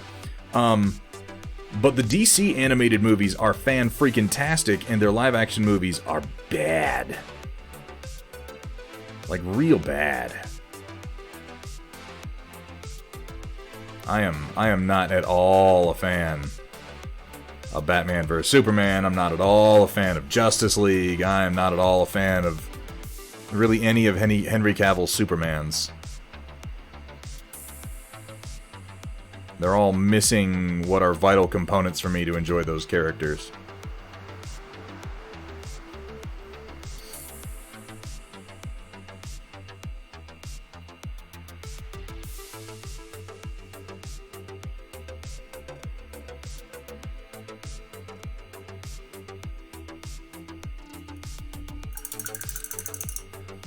But the DC animated movies are fucking primo. Fantastic. How was Tenet, Penis Lane Warrior? I haven't seen Tenet yet. I've heard it's real confusing, but I don't necessarily hate that in the film, if I'm being honest. As long as it's decently done. I like, for the most part, what Christopher Nolan does. I don't think I get as jazzed about them as some people do. But I also like them more than some others. Hang on, I need to correct her eye corner here. With a little bit of my half and half mixture.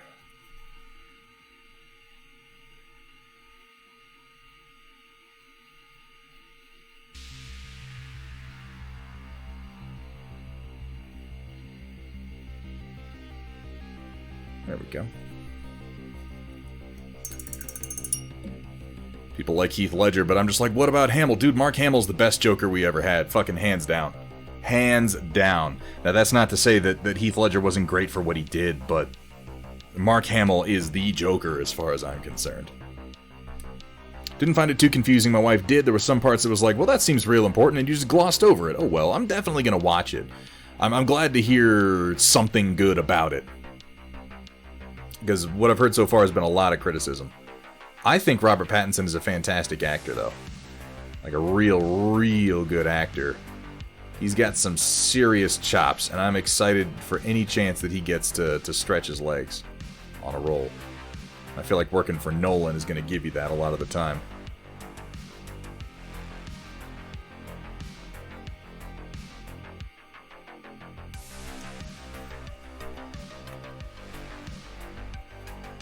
Yeah, the very end of JLU, Amanda Waller talking to Terry McGinnis, I agree, that's one of the best scenes in the entire animated series. The animated saga, if you will.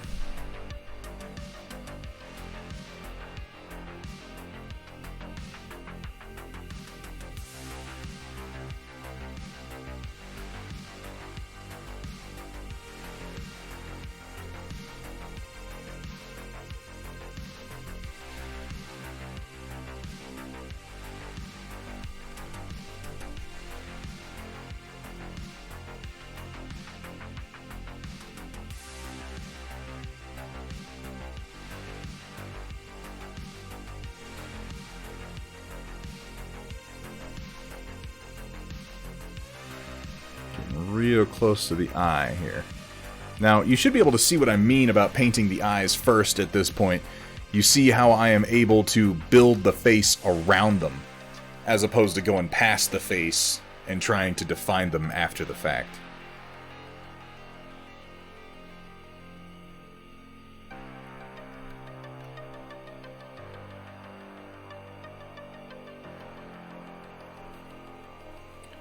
You may not find that tip as useful as I do, but it has done me a lot of good when it comes to what few faces I've done that I really like.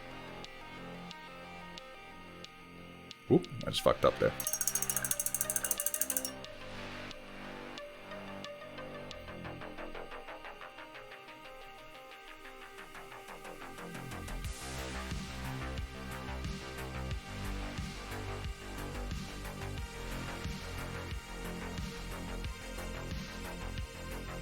Let's see, this is another good example of how it helps. Because I just messed up and I got too close to the eye. But because I did the eye first, it's going to be easier for me to redefine the edge with my highlight colors than it would be to go the opposite way. And in the meantime, I'll work on something else while that dries.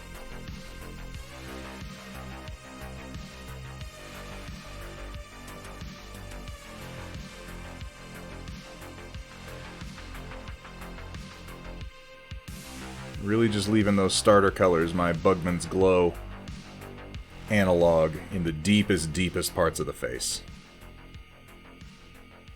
where I want my deepest shadows. And I'll probably come in and reinforce those before I'm totally done.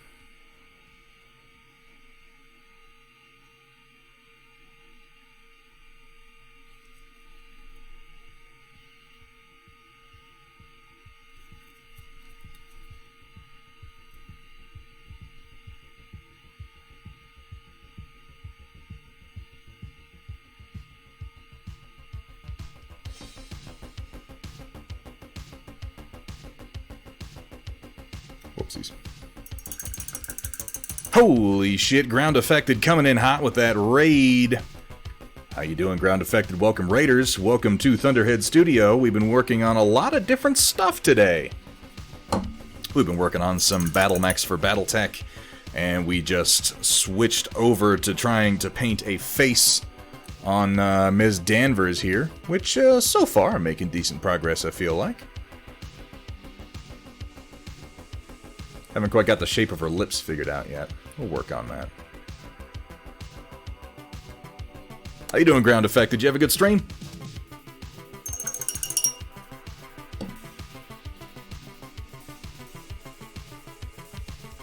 I need to grab another drink. One moment. I'll be right back. Hey, Dr. Rhino. How you doing, man? Good to see you. Give me just those 30 seconds. I'll be right back.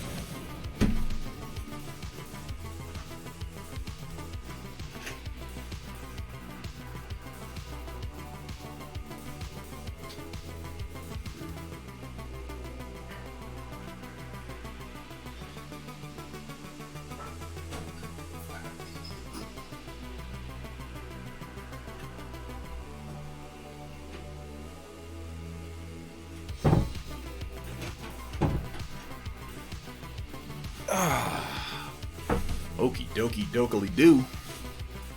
Gets raided and leaves. It just happened to coincide. I think we're making decent progress on the face so far today, though.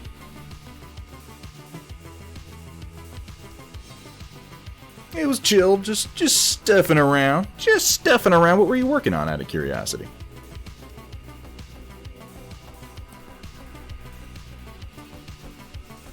Oh, you did a thing. I'm always curious to see what that thing is. Ground Affected, if you're not aware, we have a pretty cool thing we do on this stream known as the Storm Report, which would be the perfect place to share any work that you got done on today's stream if you're interested in having it seen a little bit. It's real easy to participate in if you're interested. All you gotta do is pop over into the Thunderhead Studio Discord. First go to the channel marked Storm Report Rules. Give a quick browse of the rules. They're not terribly complicated, and it saves me from having to repeat them every time. And then go ahead and react to that. It'll give you access to the Storm Report. You can post up to 2 pictures for us to take a look at live on stream. You understand, if we're doing it live on stream, that's why we have the rules. The last thing I want to do is click in there and be like, oh, man, I'm getting banned. All right.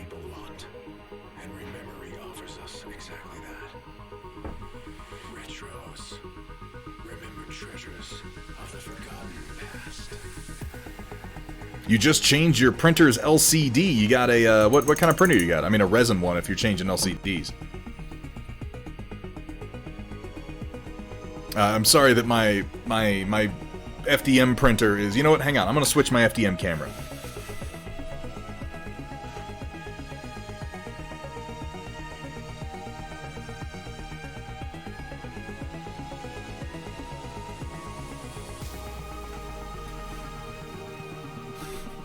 Ooh, and while I'm at it, I just realized that my overlay elements are out of sync a little bit there.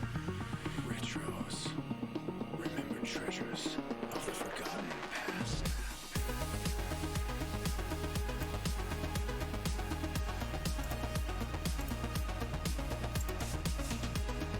No, not all cameras.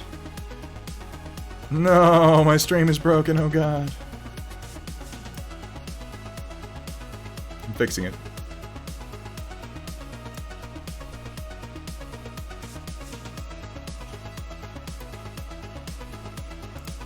That camera needs to be on top, but it ain't. That's silly. I should be able to fix that by grabbing this.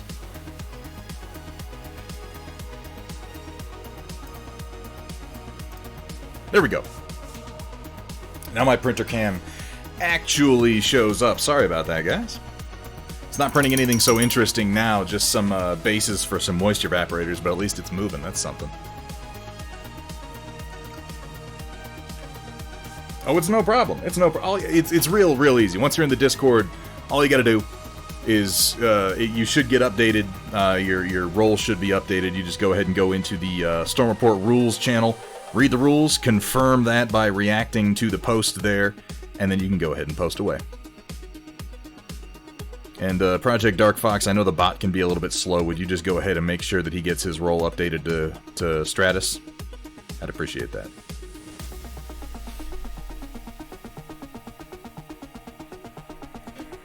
Everyone has had too much of now. There's a Creality. Oh, you have a 4K mono you picked up the other day. At least I don't feel bad. I'm constantly fighting with cams and computers. Yeah, I mean, this is streaming. The people out there who don't fight with their cams or overlays at all are definitely the fucking pro streamers, and I am not in that that storied and legendary group of people yet. We only do amateur streaming around here.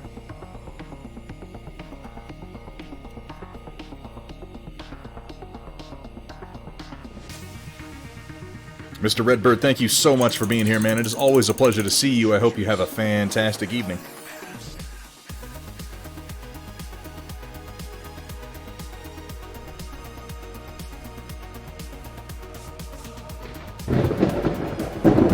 Holy moly, Bulldozer BM with that resub. Thank you so much, Bulldozer. How you doing? How are things, my friend?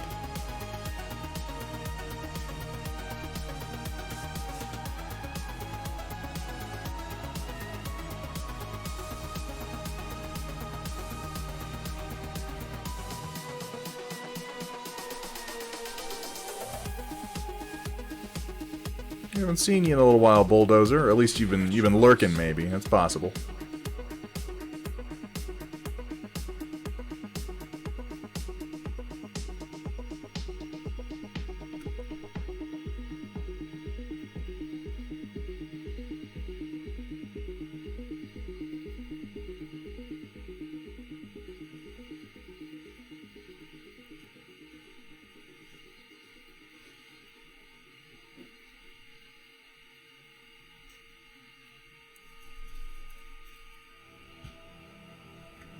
This is the first face, not the first face I've ever done on stream, but the first face I've done on stream that I don't hate how it's going.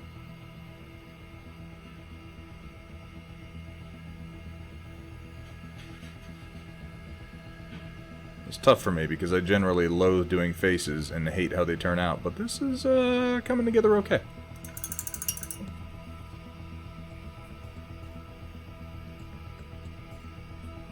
Oh, thank you very much, Bulldozer. Yeah, I'm pretty happy with how it's coming together so far. Still some work to do.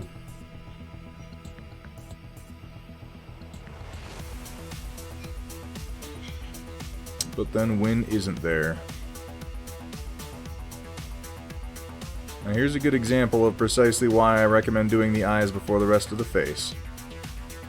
Because it's much easier to do this here, where I'm correcting the outside of the eye and then fixing my highlights using flesh tones, than it is to paint up the cheeks, have them all just so, and then try to reach past them and do the eye.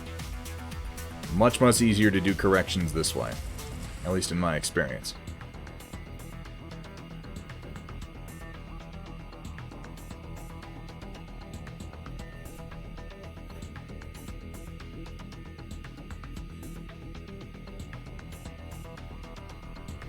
Go.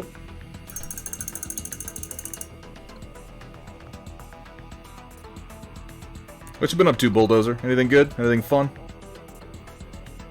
I certainly hope so.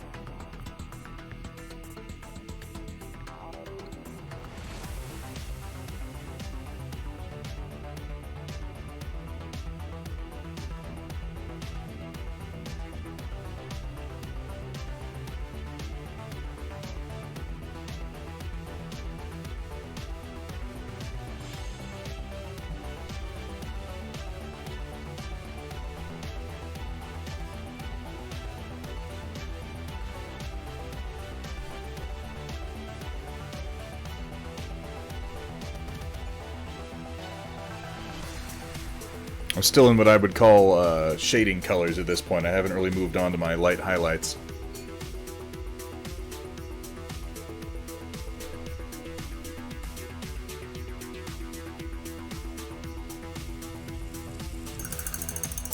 She's got a face, right, Cat? Yeah. I saw the hair color crossbow roof. Oof, that dices, man. She gets me.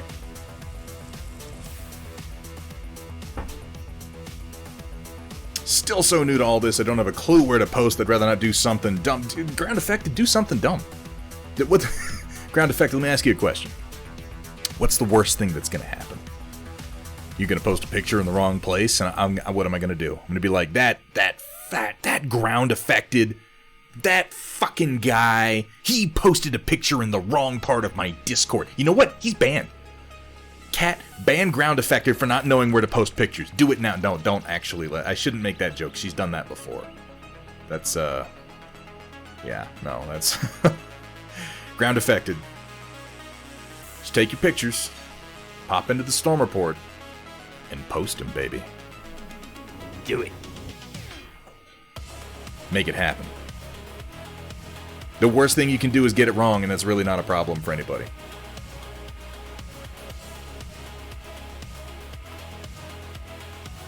Absolutely, Pondburn. I will be here Tuesday. I hope to see you.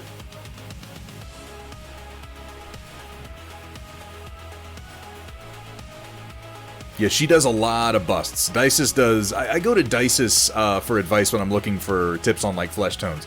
She does some really, really excellent and very intriguing flesh tones on all of her busts. You can't. Ground affected, there's nothing you can do, man. You'll be just fine. You're gonna have to trust me on that one, my friend.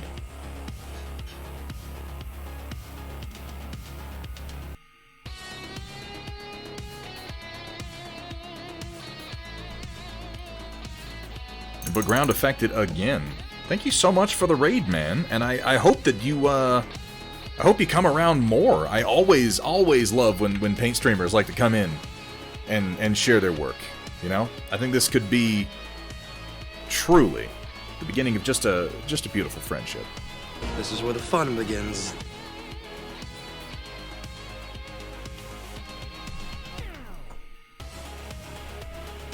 Hetzreer is so full of jokes. He says such funny things. So glad I keep him around. Yay.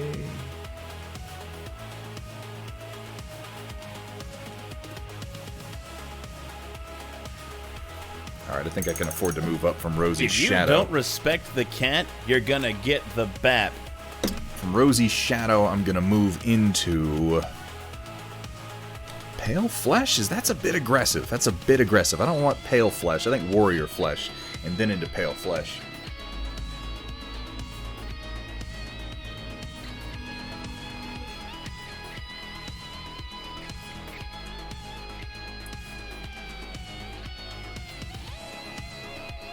Yeah, I think that's a good move.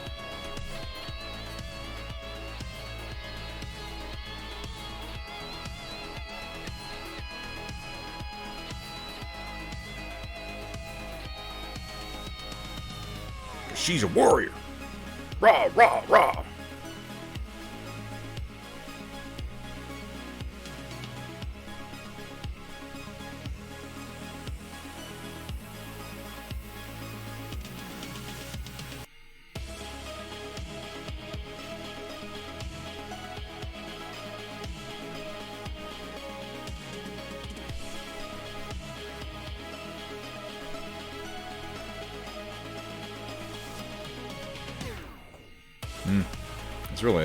It's not much of a change. I think I might go a little bit higher than that.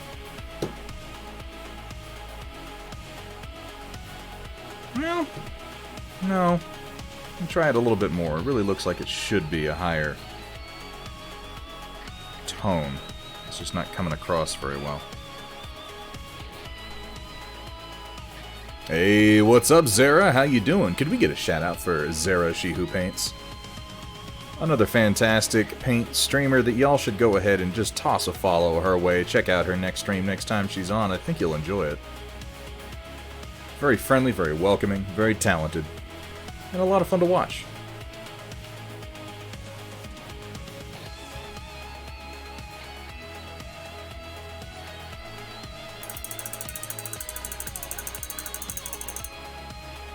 And just trying to help ground effect. You say that like that's a bad... Oh, that's all I'm trying to do. I'm just trying to help ground effect it. That's incredibly helpful, Zara. Thank you. How dare you? How dare you come into my stream and try to be helpful? You painter.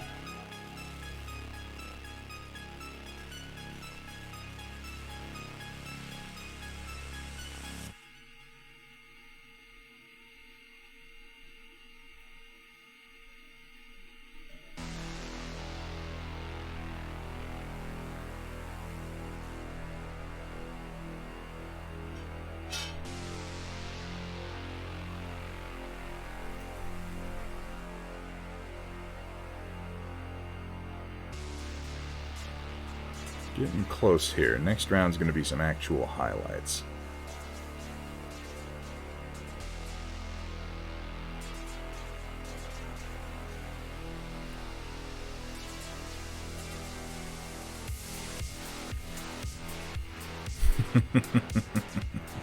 Zara, if you felt like making it up to me, you go ahead and post what you've been working on in the Storm Report. I would love to see it.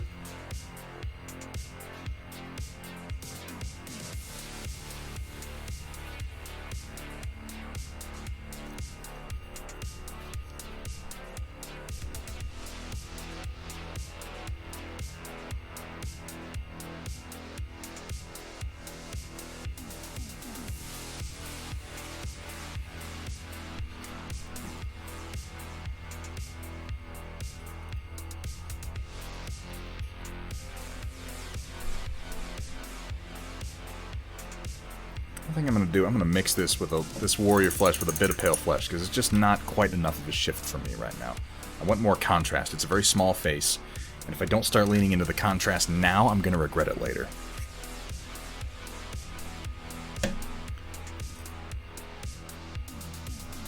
Youthful flesh. Something a bit rosier, maybe. Scholar flesh. No, that's real pale. Maiden flesh. Holy shit. Yeah, we're gonna go with a little bit of this. This youthful flesh. That's a good transition tone.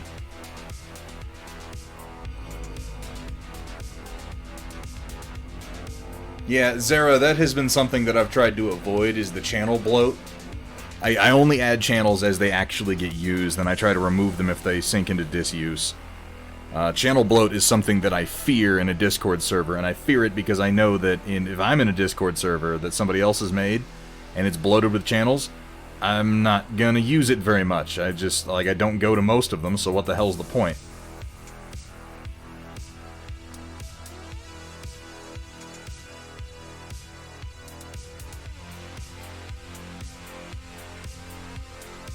But so far, people keep using the ones that I have, so I'm gonna keep them.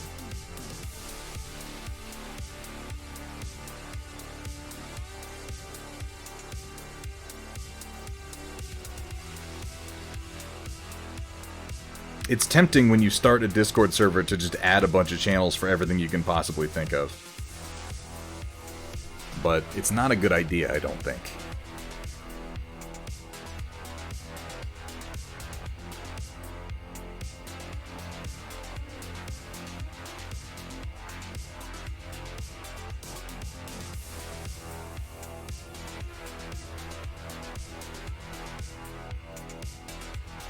But you know, what the hell do I know? I'm new to all this still.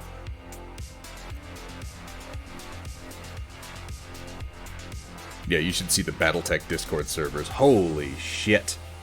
That is out of control.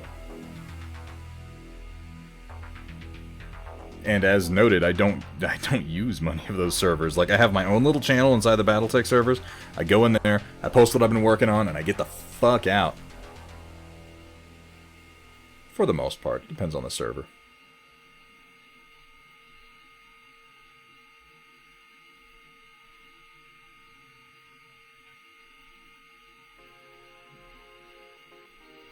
up those cheekbones.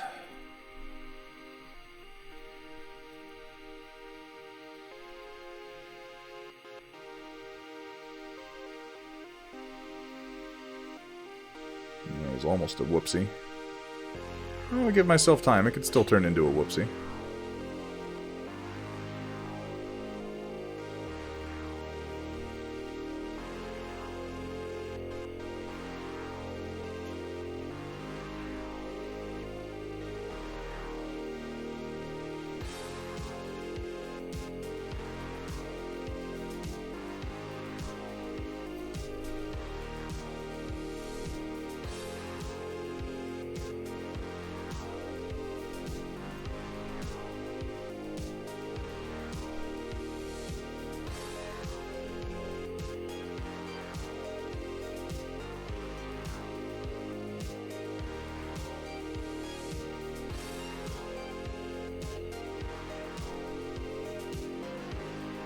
Pardon, I have not been as talkative this stream as I often am, but it's because this stream I decided I was going to do a bunch of fine work, so I've been painting teeny tiny lettering and faces and just everything that I tend to focus real heavy on and clam up.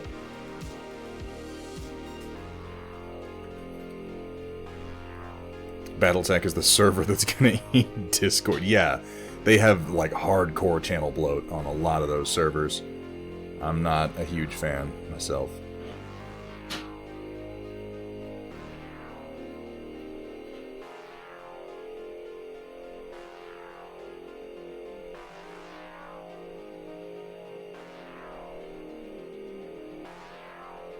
If there's any server that will rise up and turn into a horrific monster that consumes Discord entirely, it will be the Battletech servers.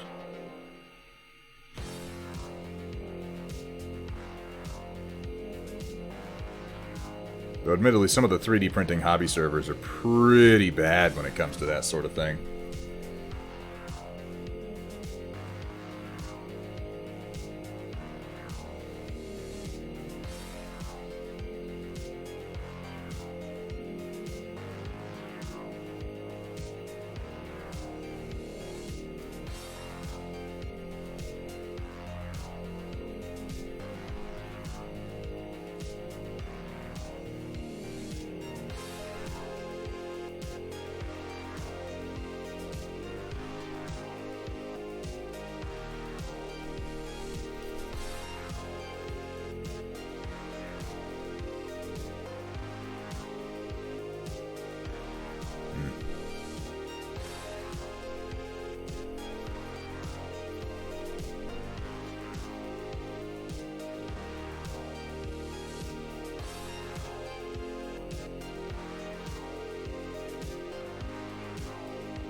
Soften up that cheek just a little bit.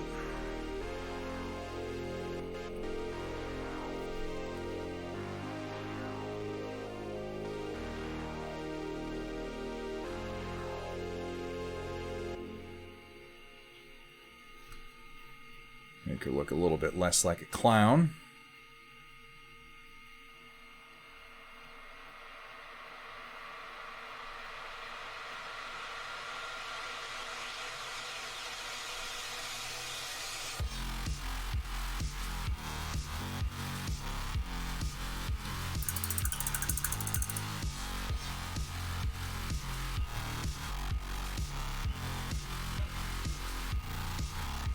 Hey, what's up, Teal? How you doing, my friend?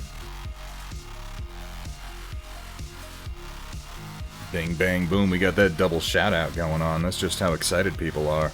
You having a good night, man?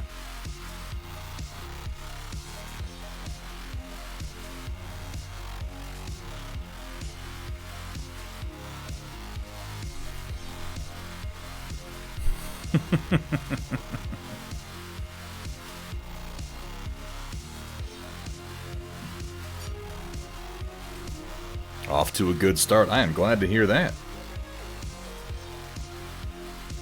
Good starts are hard to come by, but they bode well. Maybe that's just me.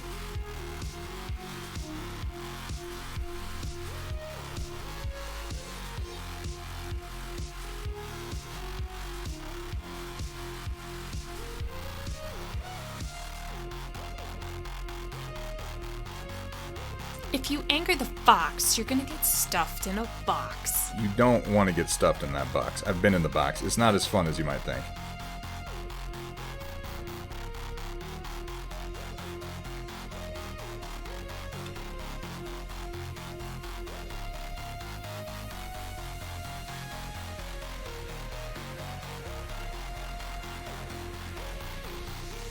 That helped. I needed to even her nostrils out a little bit. I've been kind of ignoring them for whatever reason. Maybe because they're fucking tiny. Alright. Move on to a bit of pale flesh for some high highlights. Work in a bit of that contrast.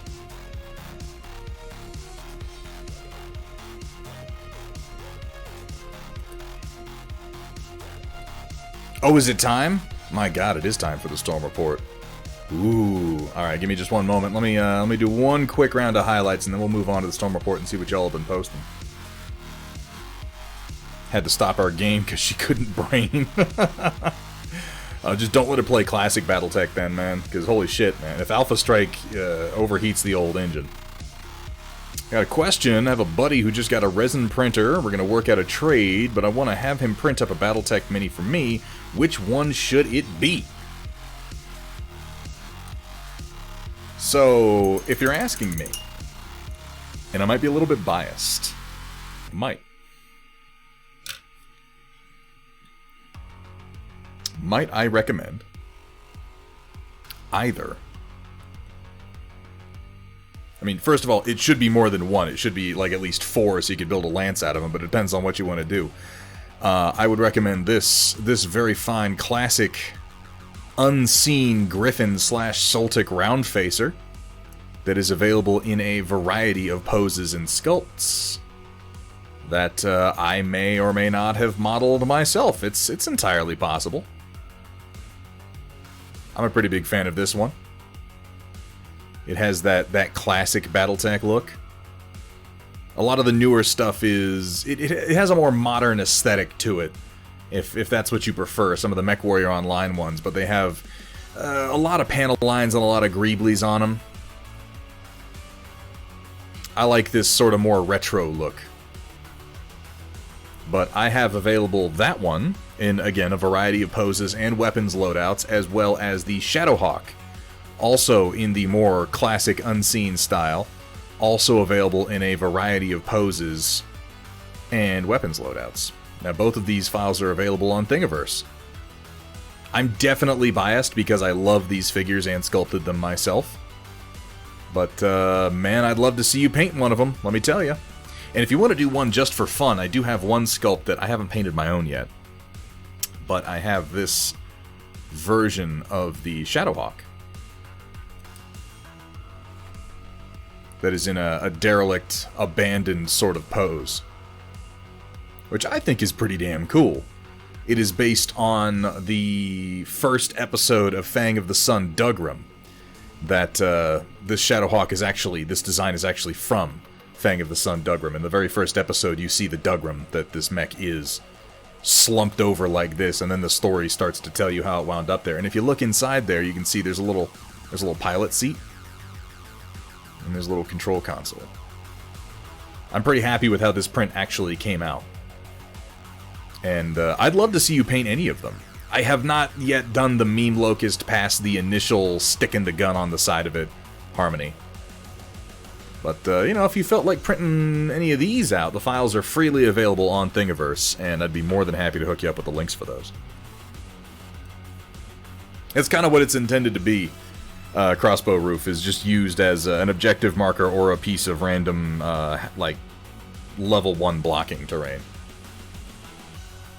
Would some kind member of chat do me a favor? Nab the links for those and post them?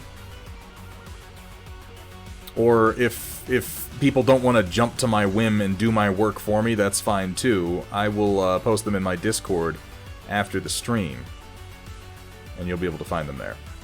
All else fails, if you just go to Thingiverse and find me, find Thunderhead on there, it will be in my design list.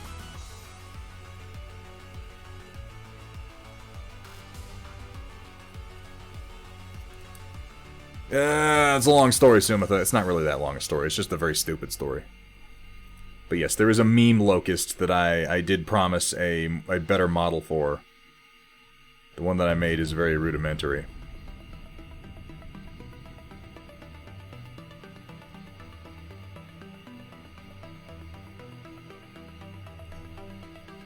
It's a locust with a big-ass autocannon on it. Really just dominating one whole side of it.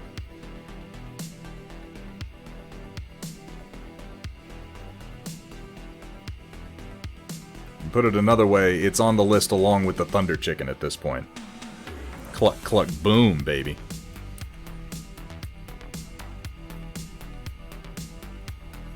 Cat, thank you so much for doing that. I appreciate it. I don't mean to treat my mods like my personal servants running out to get links for me or anything like that.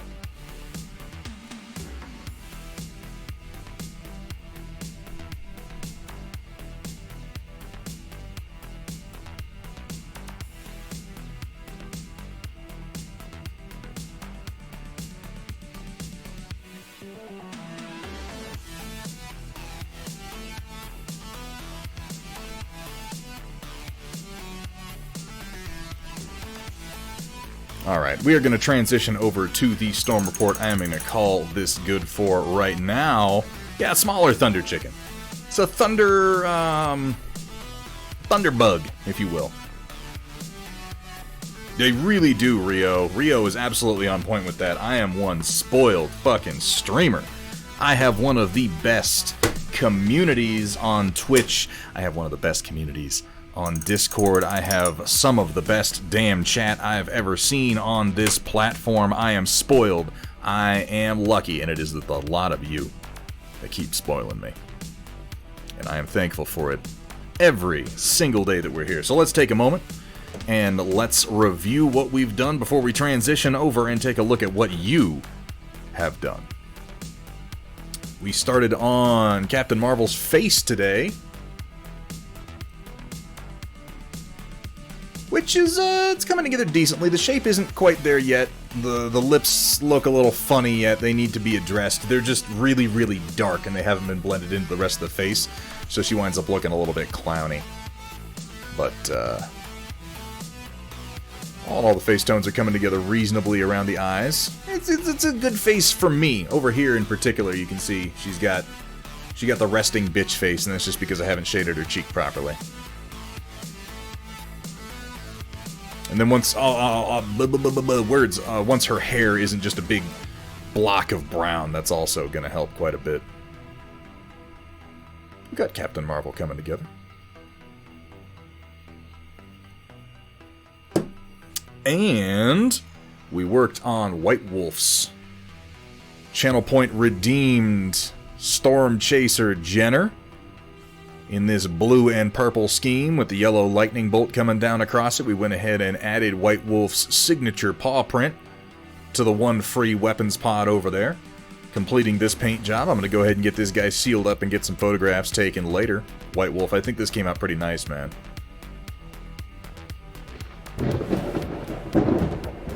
Holy moly, Metalcore Collectibles. 10 months, thank you so much for that sub. Metalcore, for those of you who don't know, Metalcore Collectibles is the proprietor of... Oh wait, he changed his name, so he's the proprietor of Metalcore Collectibles, a company that you should really check out if you're into Battletech or 6mm sci-fi, basically at all. They call that practice data, nerd. I feel a little bit like I put... The amount of effort that I put into these, whether I'm doing the lightning bolts on and stuff, I have moments when I go back and look at the first ones that I did for like Roland and Vergaderung, and I'm like, oh, I feel like I should have spent more time on the highlights. But you know what? They're both getting more Storm Chasers anyway, and probably some Thunder Skunks, so I'm not too worried about it. I just, you know, I don't... I'm not good, you guys. I'm not good at doing tabletop quality paint jobs when I'm painting individuals like this. I like to paint to a relatively high standard. I enjoy it. And I like to keep pushing myself, and one of my complaints this year has been that I haven't really grown enough, so I'm trying to do more freehand and expand my painting vocabulary more and more. So, you know, maybe save your redemptions for a time when I'm painting really good mechs. And then we went ahead and we finished up doing some hand lettering and numbering on these Soltic Roundfacer mechs, these unseen Battletech Griffins. The numbers on their chest, and then the numbers on their shoulders there. So we got 15, 16...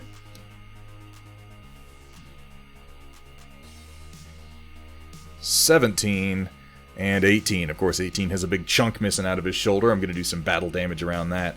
8 was also the number that I wanted to paint the least. Ooh, I just realized I missed a red stripe that I'm supposed to put on these guys. That's okay, I'll come back to it a little bit later. But I think a little bit of battle damage, a little bit of dust on these guys, and then basing, and they should be ready for photography.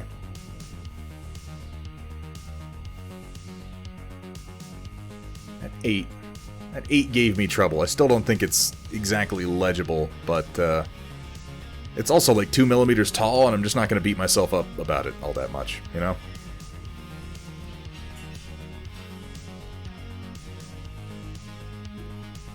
Alright, get those guys set aside and find out just what time it is. Alright, locusts and gentle mechs, get ready to feast your eyes on glowed paint and wet palettes with the occasional culinary atrocity thrown in on tonight's Storm Report, brought to you by viewers like you. Just as soon as I make the window the right size.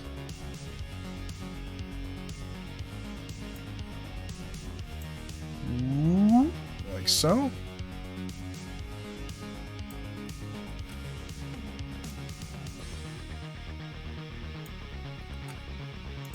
There, that should be just about right. Thunderbug is a cicada with twin AC-20s. I was not aware that there was a variant that was quite that insane.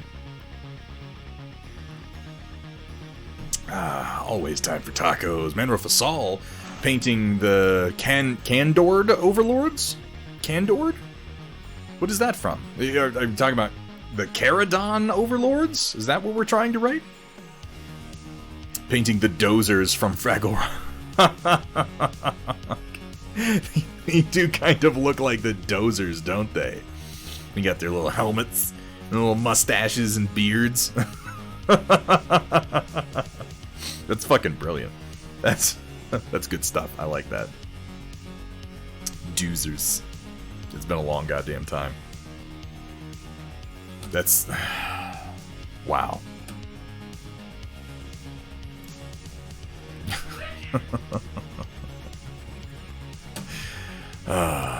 All right. Let's get to the Storm Report. Let's see what people have been posting. Here we have up first from Chaotic Harmony. So I got to look at this a little bit earlier, Chaotic, when I opened the Storm Report just to have it in the background. This looks really fucking good. This looks really fucking good. Was this just a prime and contrast job? Because I believe that it could just be that, maybe prime, contrast, quick dry brush. But this looks really fucking good. This is, if I'm correct, a testament to just how effective contrast can be when applied well, when applied sparingly. Because it's definitely something, like if you had done this too heavily, it would have pooled, it would have left coffee stains, and it wouldn't have looked this good. But Chaotic Harmony has been using contrast enough. I think he knows how to apply it in just the right amount. This looks fantastic. Like, it easily could have pooled in any of these spots on top of the steps. Could have pooled, like, right here or down in these crevices. Got just the right amount. This looks amazing. This is the very definition of just pulling the detail out of the model. See, I'm completely fucking wrong, man. That's awesome. I'm excited to be wrong. I just assumed that it was contrast Chaotic Harmony because it looks so good. The fact that, I mean, that's even better. Even better. Rakarth Flesh, Wash of Agrax Earthshade, one of those Skill in a Bottle pots, and a Dry Brush of Bone White. That's even more exciting to find out, man. This looks fucking great. Hell yeah. I'm excited to... I'd see, like I said, I just sort of assumed contrast because you do a lot of contrast, but this represents, to me, you even moving a little bit past that, Chaotic. Really nice instincts with the colors, man. I like the gold, too. What are you planning on doing with the... See, now, you might consider doing, instead of gold, doing silver, just because it'll pop against the warm tones here, but I don't think that you're doing anything wrong by doing the gold. I think this is going to look really nice once you get to it. Liquid cheating. Dude, Agrax Earthshade is a great product. I also wasn't sure how much dry brushing you've been doing, but from the look of it, you've definitely got a handle on it, because this is nice, smooth work. Thought I had a bug crawling on me. It looks like real stone. This is fantastically done, Chaotic Harmony. Really looking forward to seeing the rest of this come together. If you're looking for any validation at all that you should continue doing exactly what you're doing here for the rest of the stone, you got it. Keep going, man. This looks great. Really, really nice. Yeah, fucking fantastic. I'm not gonna click on that. Like, I see it. I acknowledge that you posted it. I've seen enough of it to know generally what it is, and now I'm going to scroll past it. We're just gonna move right on down. We're not gonna take a moment. We're not gonna look closely at it because I've been feeling just like a little bit queasy today, and I don't need that. I don't need that at all. I have nothing but like beer and a little bit of rice in my stomach, and that's not gonna end well. So yeah, moving on. Chaotic Harmony is 1 for 1, we're gonna say.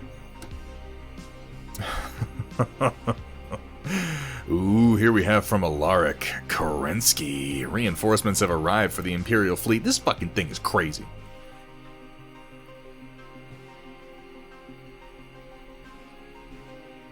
The Executor's Super Star Destroyer. Now, it's something that you should know when looking at this model. First of all, I mean, it is huge. How long is this thing? This has to be... Let me see, if a Raider's about that big. This is a 1.5 to 2 feet long? Alaric? I don't know if you'd be able to confirm that quickly. Would you say it's about 1.5 to 2 feet long? Overall? Hey, what's up, Amateur Paint Hour? Good to see you, man. How are things? It should be noted that as large as this ship is, Armada utilizes what they call a sliding scale for building these ships. So it's not technically in scale with the rest of the ships. Yeah, Roland is absolutely correct. For this Super Star Destroyer to actually be in scale, and I mean, you can tell because the Arcaten's light cruisers are almost the same size as the Raider Corvettes. And yeah, that's not right either. It uses a sliding scale. The smaller something gets in scale, it winds up getting blown up a bit, and then the larger it gets, they shrink it down. It keeps everything functional for the purposes of the game. But that Super Star Destroyer, if it were in scale with the rest of the ships in the line, would be like 4 or 5 feet long. The Super Star Destroyers are nonsense, and I'd like to note that one of my favorite scenes in the entire Star Wars saga is in Empire Strikes Back when we see the Executor for the first time. Because it's such a beautiful shot when it presents the Imperial-class Star Destroyers all gathered together in one place, and you're like, whoa, those are big ships. We know how big those ships are because we've seen pretty big ships getting pulled into their cargo bays. We've seen those ships just completely dominating over and over. We've seen how many weapons they have. We know they have huge crew complements, and then a shadow falls over them. It falls over first one, and then another. These massive Star Destroyers just being eclipsed by something that we don't see. And then the camera pulls back, and you see it. The superclass Star Destroyer, the Executor, and it's just unfucking reasonable. And this is honestly one of the reasons that I don't like that they've just continued trying to do this scene over and over for like the sequels when they're like, oh, it's like the old one, but it's even bigger this time. Like, guys, we did that gag. We did that gag in Empire Strikes Back, and it was fan-fucking-tastic. and we established that there was a ship that was just so unreasonably large. You never needed to do it again. The Executor is enough. I can't picture needing a bigger ship like they did in the expanded universe when they were like, well, the Eclipse-class Star Destroyer. But as far as I can remember, even the Eclipse was only the size of the Executor with the extra prow added on. Like, it wasn't that much bigger. It wasn't bigger like the Supremacy or whatever the hell it was called. Yeah, ESB. It's one of my favorite shots in all of Star Wars. It would be a game board by itself. Yeah, like a superclass Star Destroyer. You could legitimately make like just a rollout neoprene mat of the superclass Star Destroyer and play Armada over top of it with smaller ships, and you would not be out of scale. It was shorter than the Executor, but more massive. Yeah, so the Executor was mostly flat, and then the Eclipse would have had this big long prow coming off like this, and then sweeping up into the main hull. That makes sense. They didn't actually make it larger than the Executor. Really, really cool. Alaric, are you actually going to play with this fucking thing? Spaceball 1. Yeah, we break for no one. Oh, the Executor. She's gone from suck to blow. Oh, jeez. Those jokes are so fucking immature. I feel bad even making them. Will at some point. That's going to be exciting to see, man.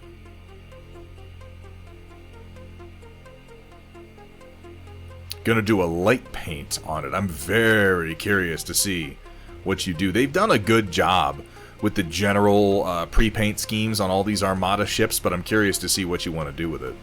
Very curious indeed. Really, really cool, Alaric. I got out of the game before the SSD released. When I got out of Armada, we were joking that one day they might release the SSD. We were kidding, we were memeing, and then they went and did it. So, you know, here we are. Make a Mega Maid. I would...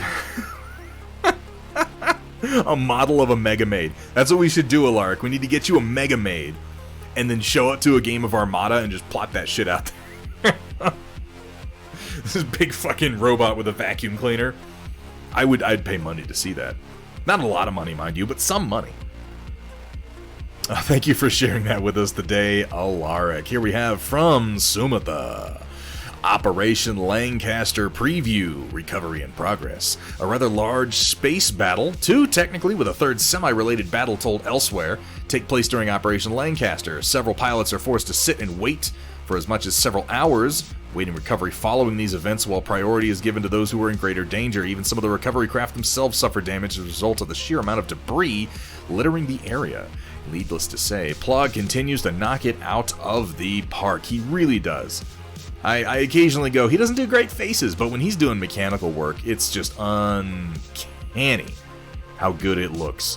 I like how he's established a sense of depth in this image, if you'll notice, by slightly blurring this end of the shot. I don't know if this is the front or the back. Is this like the pilot's blister right here? I think quite possibly. And then this is the rear. It looks like cargo and recovery. We've got these big recovery arms that move on these sorts of rail systems on the belly of the ship. I think this is probably the pilot's blister here. But it's slightly out of focus. So to sort of sell the distance that's going back until we get over to here, where we're focused in on the actual recovery taking place on this fighter. Nom nom nom nom nom nom ships. Nom nom nom nom nom nom nom nom nom nom nom. That's not what it's doing, cat. Jeez, what do I look at what I put up with. It's out of control. The two craft in the above picture, Steel Cobra heavy aerospace fighter and the Skua recovery craft. Yeah, this is the guy that's being recovered, and look at this big beast. Yeah, there's the pilot's blister. And you can see how long it is. You can see what a lengthy body it has on it, and that is really sort of sold by taking this front part and putting it out of focus, like I noted. I think that's very clever. Very well done. Matt Plog is a fucking great artist. I really love the stuff that he does. Cat, both things can be true simultaneously. And this is, yeah, a very, very cool design. I love the sheer... No, are these all hard points? Are these all weapon systems, or are these intakes? Because holy shit. That thing's loaded for fucking bear. Yeah, isn't it amazing, Walter? And I need to... I'm looking forward to sharing it some more, but Sumatha also had Matt Plog do a rendition of the Borealis dropship. designed and rendered by Project Dark Fox and then myself. It's an amazing piece of artwork if you haven't seen it, Walter. Let me know on the Discord, I'll share it with you. Thank you for sharing those with us. As always, Sumatha, it is a pleasure to see what's coming out of Operation Lancaster. Here we have up next from Larabik, Next Lance Done. Glad these paint up fast. Hope you all like their good sculpts. You are a brave man going for that much yellow, but I really like how you've broken it up with these darker, cool colors. That's nice. Actually works pretty well as a camo scheme. I have not done that yet, Data Nerd. That is definitely something that is on the list, though. A nice, real high-res print of it. Reminds me of the old 80s, 90s manga like Dominion Tank Police and Ghost in the Shell, but upgraded. Yeah, he has that kind of chunky mechanical aesthetic that, you're right, Walter, those are good notes for sort of aesthetic inspiration. It has a very Ghost in the Shell sort of rounded mechanical shapes and like big blocky gripping mechanisms. Yeah. Is that fabric there on Cat Eye on? That would be, I believe, one of the neoprene mats that are going out with the new Clan Invasion Kickstarter. They're very nicely made, and as far as I know, with 33mm hexes, completely compatible with Hextech products. Wink, wink, wink, wink, wink. Was I subtle enough? Was that... I don't know. I don't want my suggestion to just sail over everybody's heads, you know? That is a garish, gaudy, and ultimately delightful scheme you've got here, Larabik. I love how you've balanced the yellow and the red with the dark blues and the cool gray there. Nicely done, and thank you very much for sharing. Here we have from Shock. My delivery of paint supplies to finish the first batch didn't happen, so I started another Lance. Advice on how to make the black look less flat appreciated, or other tips in general. So, black is tricky. You don't really actually want to use the color black when you're painting black, for the most part, because black doesn't exist so much as shades of gray do. Now, given the amount of black you have on here as compared to red, what I would do is I'd dry brush it. I would absolutely dry brush this black. Paint down your base coat of black. Take a good dark gray on your dry brush. Dry brush the whole thing dark gray. The whole thing, everything. Dry brush it all dark gray. Leave black really only in a couple of spots on the plates and then in the deep crevices. Once you've got that done, you can do 1 to 2 more layers of dry brushing if you want to build up on that with decreasing severity, covering decreasing amounts of space, if that makes sense. So do a heavy dry brush of your dark gray, do kind of a medium dry brush of a medium gray, and then do just a little dry brush in a few spots, high spots like the shoulders, the tops of the pectoral plates, the tops of the knees, the tops of the feet, the hips, the antenna, the weapons, stuff like that. Hit that real lightly with a dry brush of like a cold, light gray. Something, not white, but a high, sort of a blue gray. And then come in and do your red. I think you'll like how that looks. Now, if the dry brushing comes out a little bit chalky, or you get a little bit heavy in some places, which is very likely to happen, come back in with a black wash over the whole thing. Once you've done your dry brushing to get your black color up, give it a black wash.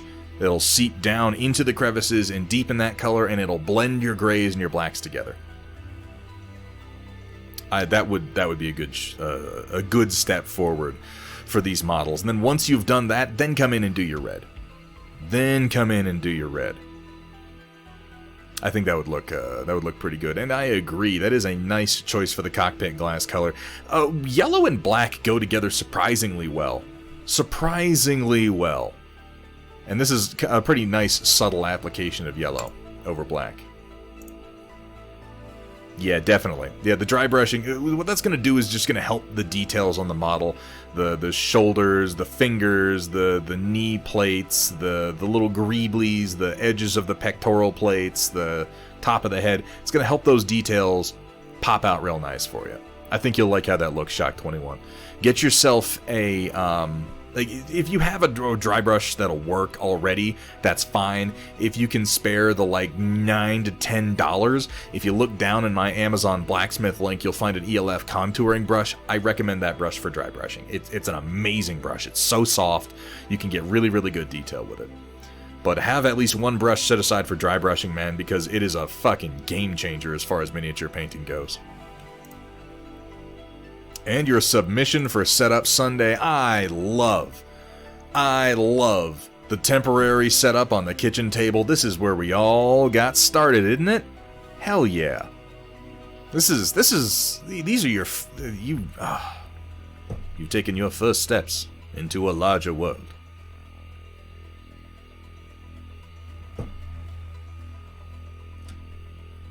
Nice use of the magnifying lamp, by the way. I assume it is a lamp. Does it have lights on the inside of it? Because that's actually a pretty good get. I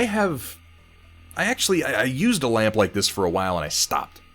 And I stopped because it takes away your binocular vision and it reduces your depth perception significantly. And I personally found that made it really, really hard to do fine work because you've got your model and you got your brush and you're looking through it, but you can't really tell how far away from it you are. If I can recommend something, particularly if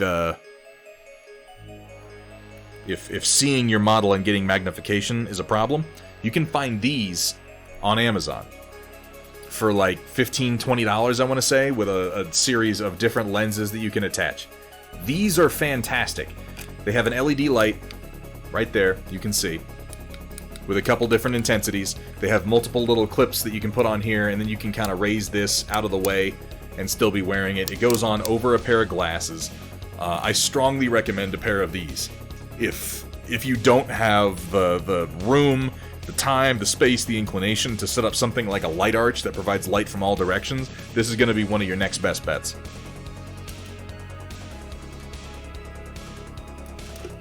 Absolutely Shock 21. Oh, I dropped the model. Oh well, doesn't matter. I hope that has been helpful. And thank you so much for sharing that with us, Shock. Yeah, or just nearsighted. Yeah, if you have a problem with sight in general, that'll pretty much fix it. Ooh, here we got from Kursala. Got tired of trying to find a solution to keep my printer hot and realized I have a halogen lamp. Oh, hey. So I went and built a frame. Not from scrap this time. It was from my lumber stocks. Oh, not from scrap, just from the good lumber that you also have lying around. Okay, yeah, no big deal then.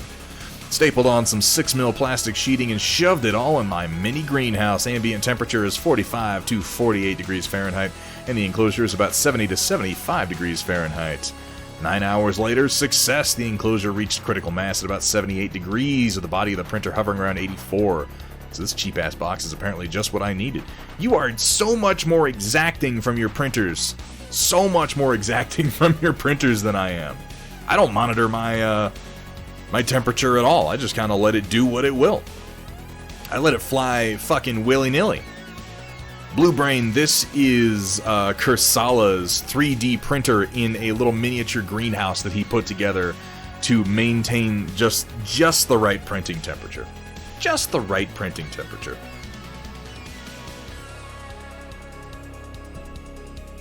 And sound nerdy, this sounds smart. Best lights and magnification because old ladies and stuff. Hey man, they know what's up. Work smarter, not harder. The Photon is so finicky about what temperature it prints out. I haven't had any issues with my Mars, but at the same time, the room that I print in is fairly temperature stable most of the time, and I keep it in the low 70s. Just wanted to make sure it wasn't going to reach critical mass and burn down the garage. Yeah, that's probably a good idea. Walter's Workshop, you asking me or Kursala? I personally have 3 3D printers going at any given time. Oh my gosh. The Toe Bean Lord coming in with a raiding party of 7. Welcome, Raiders. Welcome, Toe Bean Lord. How you doing? You caught us right at the end of the stream. We are knee deep in the Storm Report, taking a look at what the viewers, have decided to share with us today. Phone Guy 12213, thank you so much for that follow. Also helped me realize that my I apologize. Yeah, the elements of my overlay are stacked funny right now because I redid it right before this and I didn't consider my order. I'll have to fix that a little bit later. Dylan doing things. Thank you so much for that follow. Welcome to the stream and welcome to the Storm Report, my friend. Wait, that's not what I say. I say welcome to the stream, welcome to the Stormchasers. But also welcome to the Storm Report, because that is technically what we're doing. So it was accurate, it just wasn't my usual spiel. Welcome, everyone, to Thunderhead Studios, where the only rule is... Please don't show me your genitals. Have fun, be safe, and above all... Don't show them to me, for the love of God. Don't do it. I don't want to see your junk. I know. You're thinking, but Thunderhead. My dick has won prizes. My Do you like cash sexy and prize. battle mix, sexy streamers, and sexy Solaris cheerleaders? Well, Thunderhead Stream has some of those things, and more. And more. let's just move on. I'm not gonna carry on that line of discussion any further. It's not going anywhere good. Okay, what do we got here? We have from Roland. Yeah. We got that parm sandwich on garlic bread. Man, that looks good in all the worst ways. Like, I can feel my heartbeat slowing down as I look at it. Just sort of, my blood is thickening. And it's just thud, thud, thud, thud. And that doesn't make me want it any less, if I'm being honest. I just want to chow right the fuck down. Ooh, here we have from Bridget Wolf. Why don't you help me out with this one, Dark Fox? What am I looking at? Do we have a caption? Yeah, we do. No Peak Chicken Casserole, one of hubby's favorites, called No Peak, because you have to leave it covered in foil for 2 hours in the oven and not peek at it. I think it would probably, if I peeked at it, I think it would probably still wind up being delicious. I'll tell you that much. Corn and chicken just excites me, though. Ooh, that does look good. My blood is syrup. Oh, that's, I mean, I don't have the best diet myself, if I'm being honest. I just kind of chat down on whatever there is. Canadian? I don't know, Dark Fox, are you Canadian? Have I asked that before? I'm not sure if I have. It does look good. See, this is what's funny, is every time we get to this part of the Storm Report, people are posting food, and I'm just hungry. I'm just hungry at this part of the stream. I ate right before the stream. I had a bunch of food. It doesn't fucking matter, because by the time I get to the end of it, I'm just ravenous. And the fact that everybody's posting food doesn't help that, like, at all. Delicious looking Bridget Wolf, and thank you so much for sharing.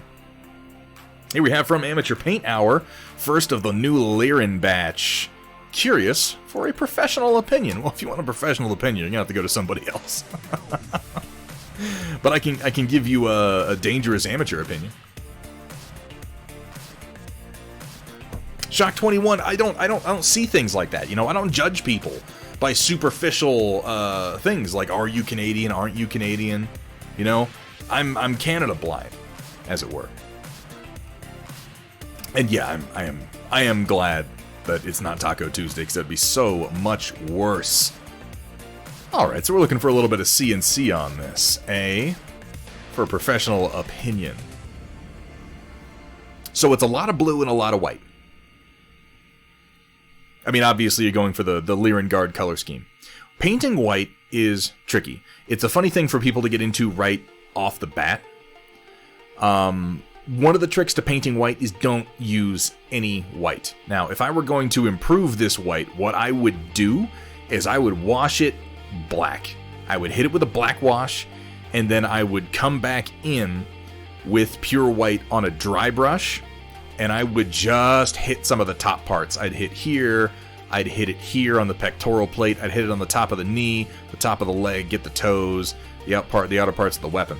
I would also, before I did that black wash, I would paint gunmetal along the entire length of the barrel rather than just the end. And you might even come in with, it looks like you got some silver here and here. You might do some gunmetal here on the insides of the shoulder, maybe a little bit here on the joint of the knee, maybe a little bit here where the torso meets the pelvis, and then wash all of that black. Wash all of that with black wash. If I were just looking for a simple step to improve this, that's what I would do. I would add the gunmetal coloration to a lot of these underparts and the gun barrels themselves. I would wash the whole thing black, and then I would dry brush the white parts with just a little bit of white. Just a little bit of white. Because the thing about painting white is you don't, like, white almost doesn't exist in nature. White almost doesn't exist anywhere. Even when you paint things, if you take white paint and you put it on an object and then you take that object and you put it in 3D space, you're not going to see white for the most part. You're going to see light reflecting off of that, generating a whole series of grays. And the closest you're going to get to white are going to be a couple of really, really high top edges where light is reflecting directly off of it. So you only want a few teeny tiny touches of white to sell the effect. Let me see.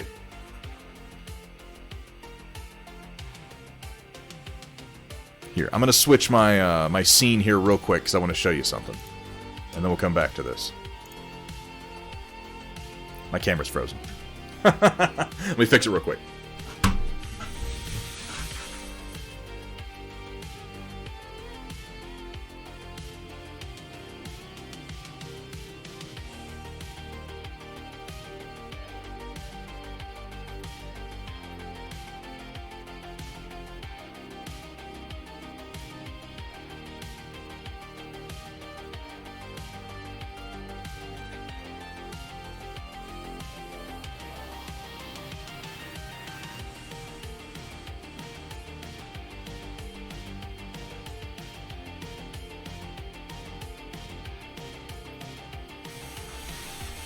No, I have not gotten a reply yet on why the cam link keeps doing that. It is definitely the cam link, though. The camera's working just fine.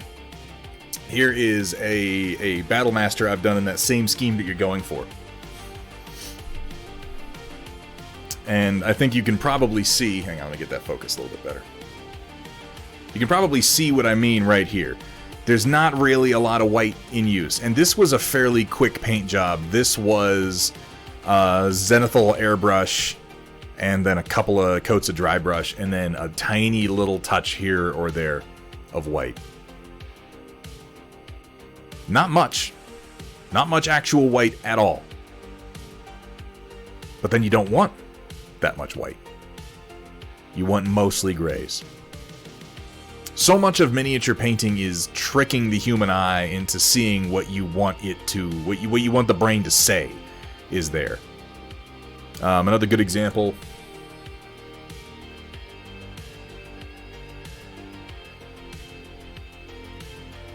Here, this is one of my favorite quick and dirty white paint jobs. This was airbrushed and then dry brushed. Really almost nothing. But you can see how, as far as real true white goes, there's not much on it. It's mostly grays, and some of the grays are surprisingly dark.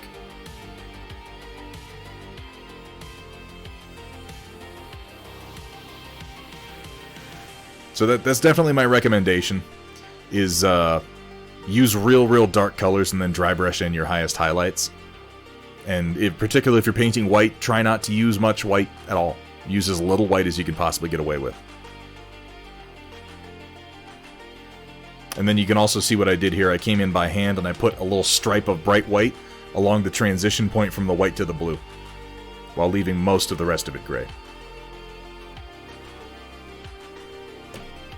I did those a while ago. And did you stream a little early because your PC was getting a tad warm and you're not taking risks? Woo! What am I doing? Storm report. Let's go back to that. I hope that has been somewhat... Yeah, no, that's also true. Crossbow roof. Gray or cream, depending on if you want warm or cool white. And that is an option that you have. If you want to go with a warm white, like a bone white, that would actually contrast really well with the blue, because blue is a cool color. White Wolf, thank you for the reminder.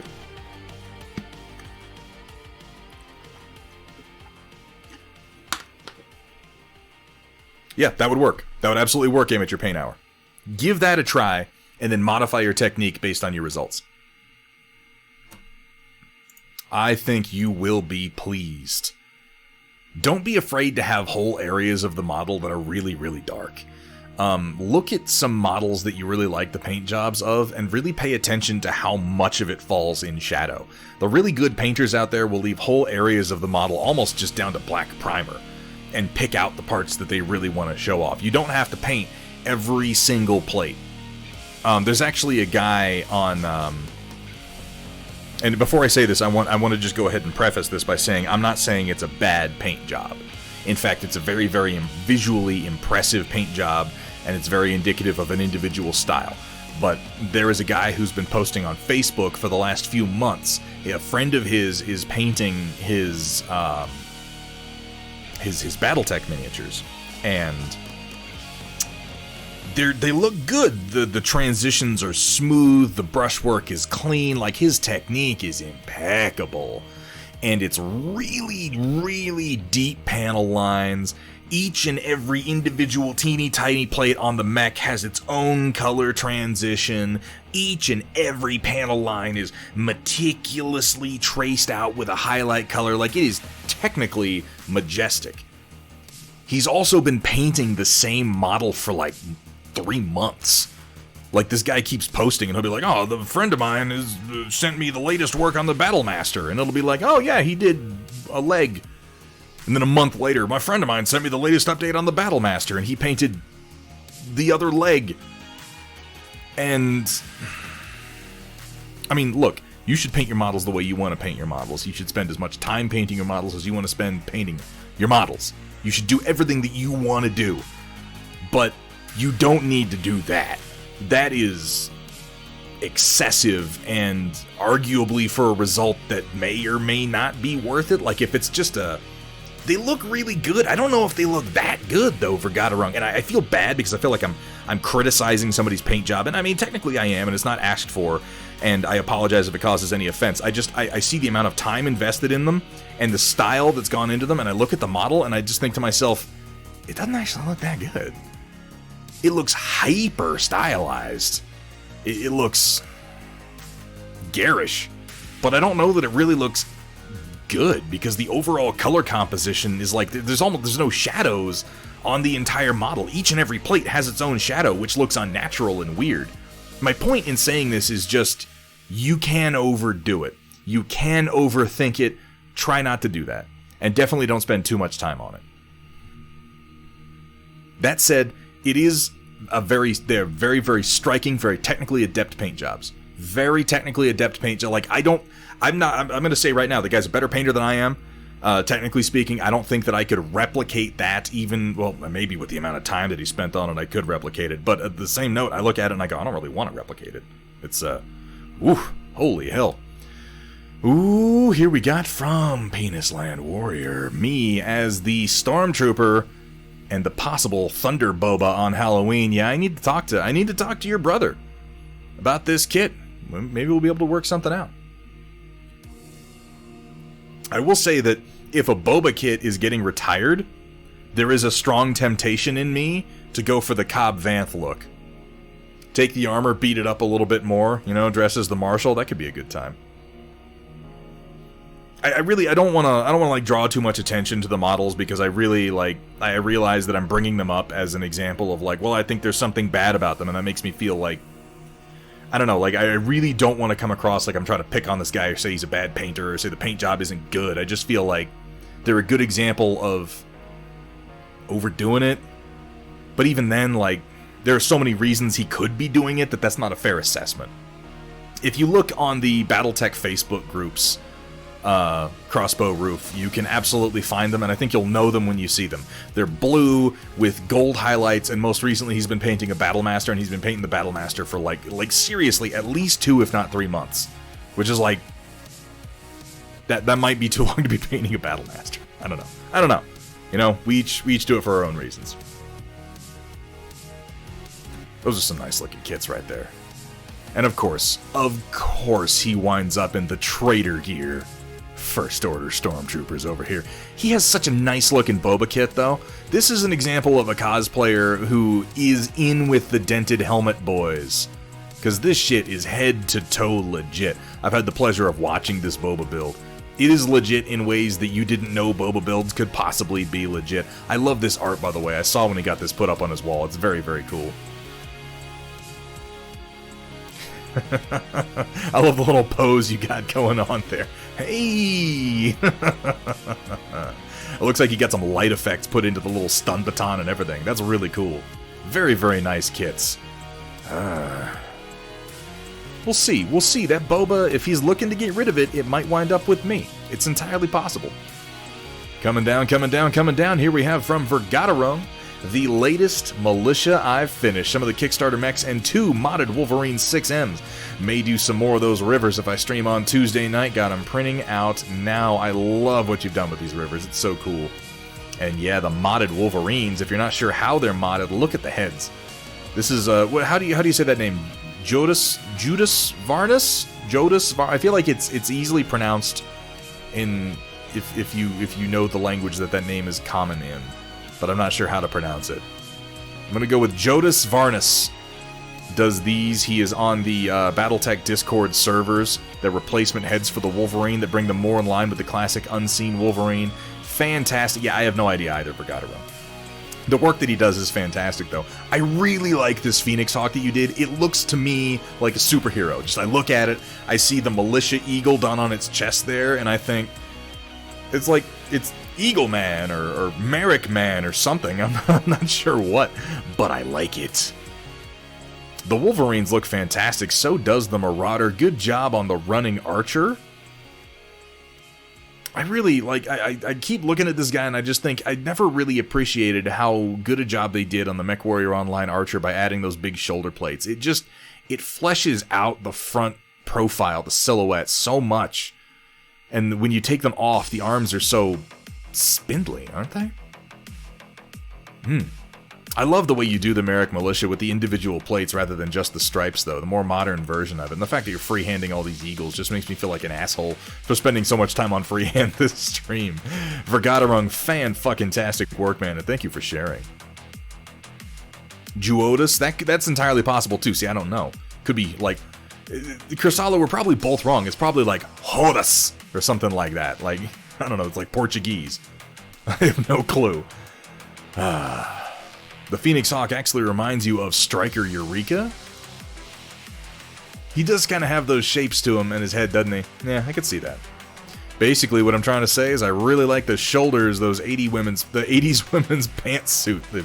Yeah, I like the shoulder pads. That gets me hot. How you doing, Thunderdome Drew? It's good to see you. It's pronounced Dave. You know what, Kursala? Please find out for all of us, because I have no idea. And it doesn't matter until I try to talk about him on stream, and I'm like, it's from Jumanji. That's the guy. Yeah, you know the one I'm talking about. I'm glad to hear it, Thunderdome Drew. And thank you so much for dropping that shout out, Cat. I really appreciate it. Thank you for doing that, Vergaderung. And bear in mind, like, it is a fantastic paint job. I look at it and I think to myself, you know what I mean? A little bit of, Okay, I'm sure you get it. Anyway, from White Wolf, set up Sunday. Figured I might as well take a pic of the main comfy sitting area now that it's mostly together again. Airbrushing area that's still tidy for some suspicious reason. Got my Monster Tech mounts installed, although off to the side so I don't wonk legs onto them if they aren't in use. VKB Gladiator NXT Premium, and the not really visible slider mod for the Thrustmaster. Excuse me. Throttle's no longer sticky thanks to that slider mod. There's also a soft magnetic detent for 50% too. I have a rubber one. Oh yeah, and the new keyboard and mouse. Razer Huntsman Elite will take a bit to get used to, but no more triple tapping keys, and the Razer Naga Trinity tracks accurately as well. Ignore what's behind the spoiler for stream. It's for those who are curious about specs. Oh, okay, fair enough. Suspiciously clean. Suspiciously clean, White Wolf. You fire up that compressor. You put some primer in it. You put it on a Mini. You do it. Do it. Just have that fancy compressor sitting there doing nothing. You're out of your mind. That's a nicer compressor than I have. Actually, I've been meaning to get this one. White Wolf, I'd be curious to see how you like that compressor, because that is the exact model I'm probably going to upgrade to. You really, really like these slide mounts.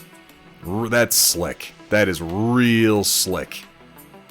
The only reason that I would claim my old slide mounts were better than that were because I made them myself, and they allowed me to swing the HOTAS underneath the desk when they weren't in use. It's the only superiority I would claim. I think yours are probably much more stable than mine, looking at how they're constructed. Very, very nice work. You got that third monitor kicking, too. Oof, that is a hell of a setup, White Wolf. Very, very nice, and thank you for sharing. Hey, it's like I haven't even fired it up yet. Yeah, how about that? Here we have from Roland. What? I'm ashamed to admit I don't recognize this mech. I do love that. Every time I see this color, I think it looks like a Japanese World War II uniform, though. Oh, it's a Hercules. Okay, I gotcha. Going for some of them classics, big ol' stompy boy. That is a nice, smooth application of color you got there, though, Roland. Jesus Christ, Cat. What? Thunderhead Studio would just like to officially state that the opinions of our mods do not necessarily reflect the opinions, thoughts, feelings, or approved, really anything, of the streamer himself. Moving on. And then a shot of the apartment. I kind of miss apartment living. It forced me to actually be more compact and clean about everything. It turns out you give me space, and I just spread out to fill every stupid little nook and cranny with random bullshit. I'm not proud of it, like at all. Chateau du Rôle. Very nice.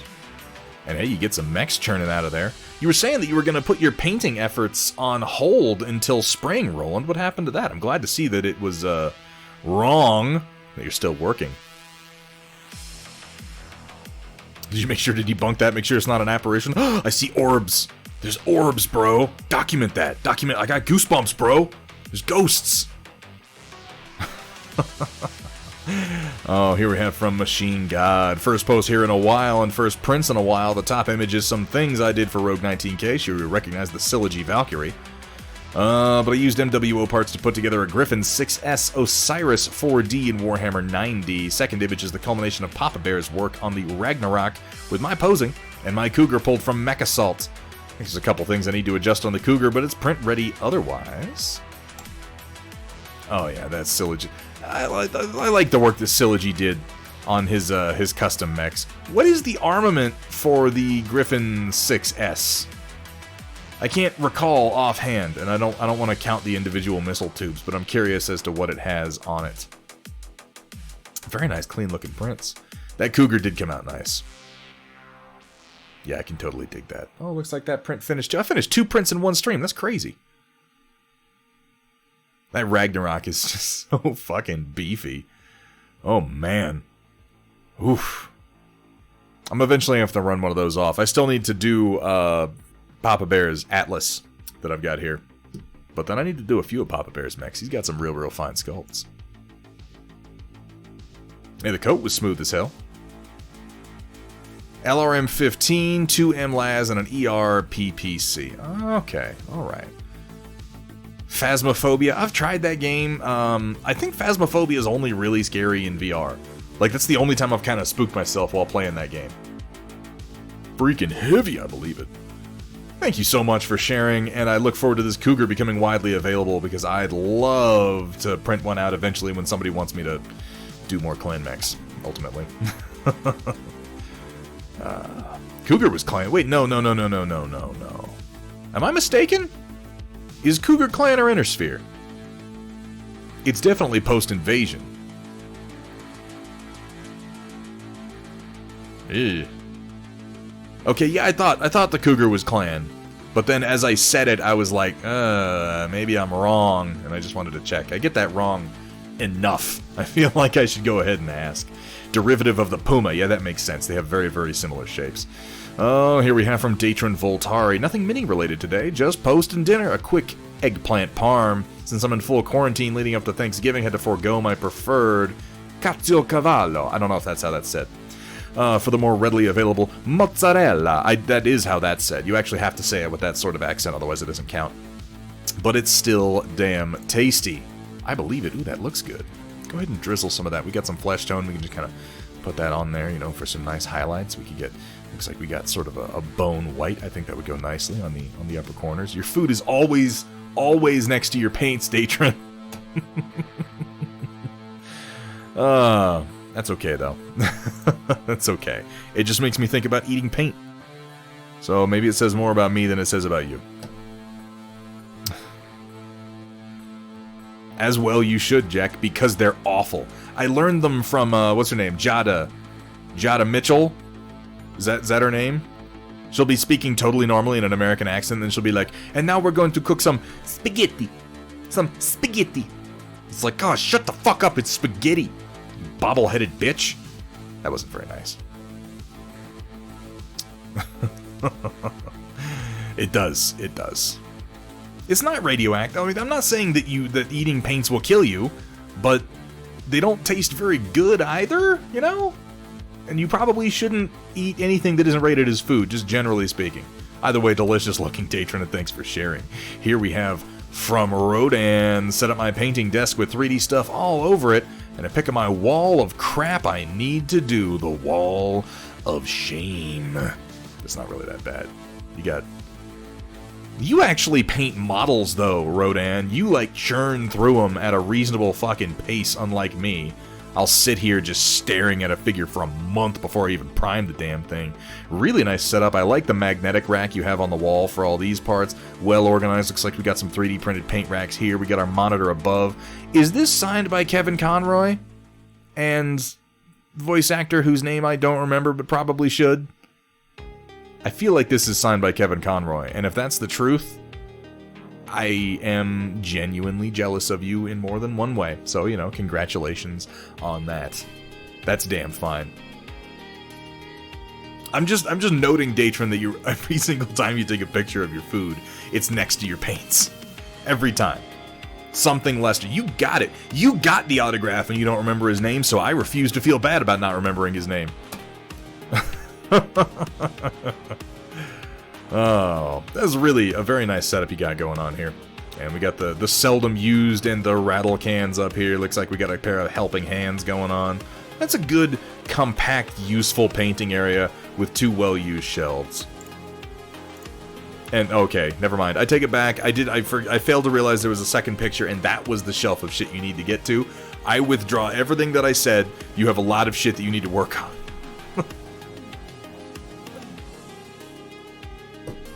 Damn.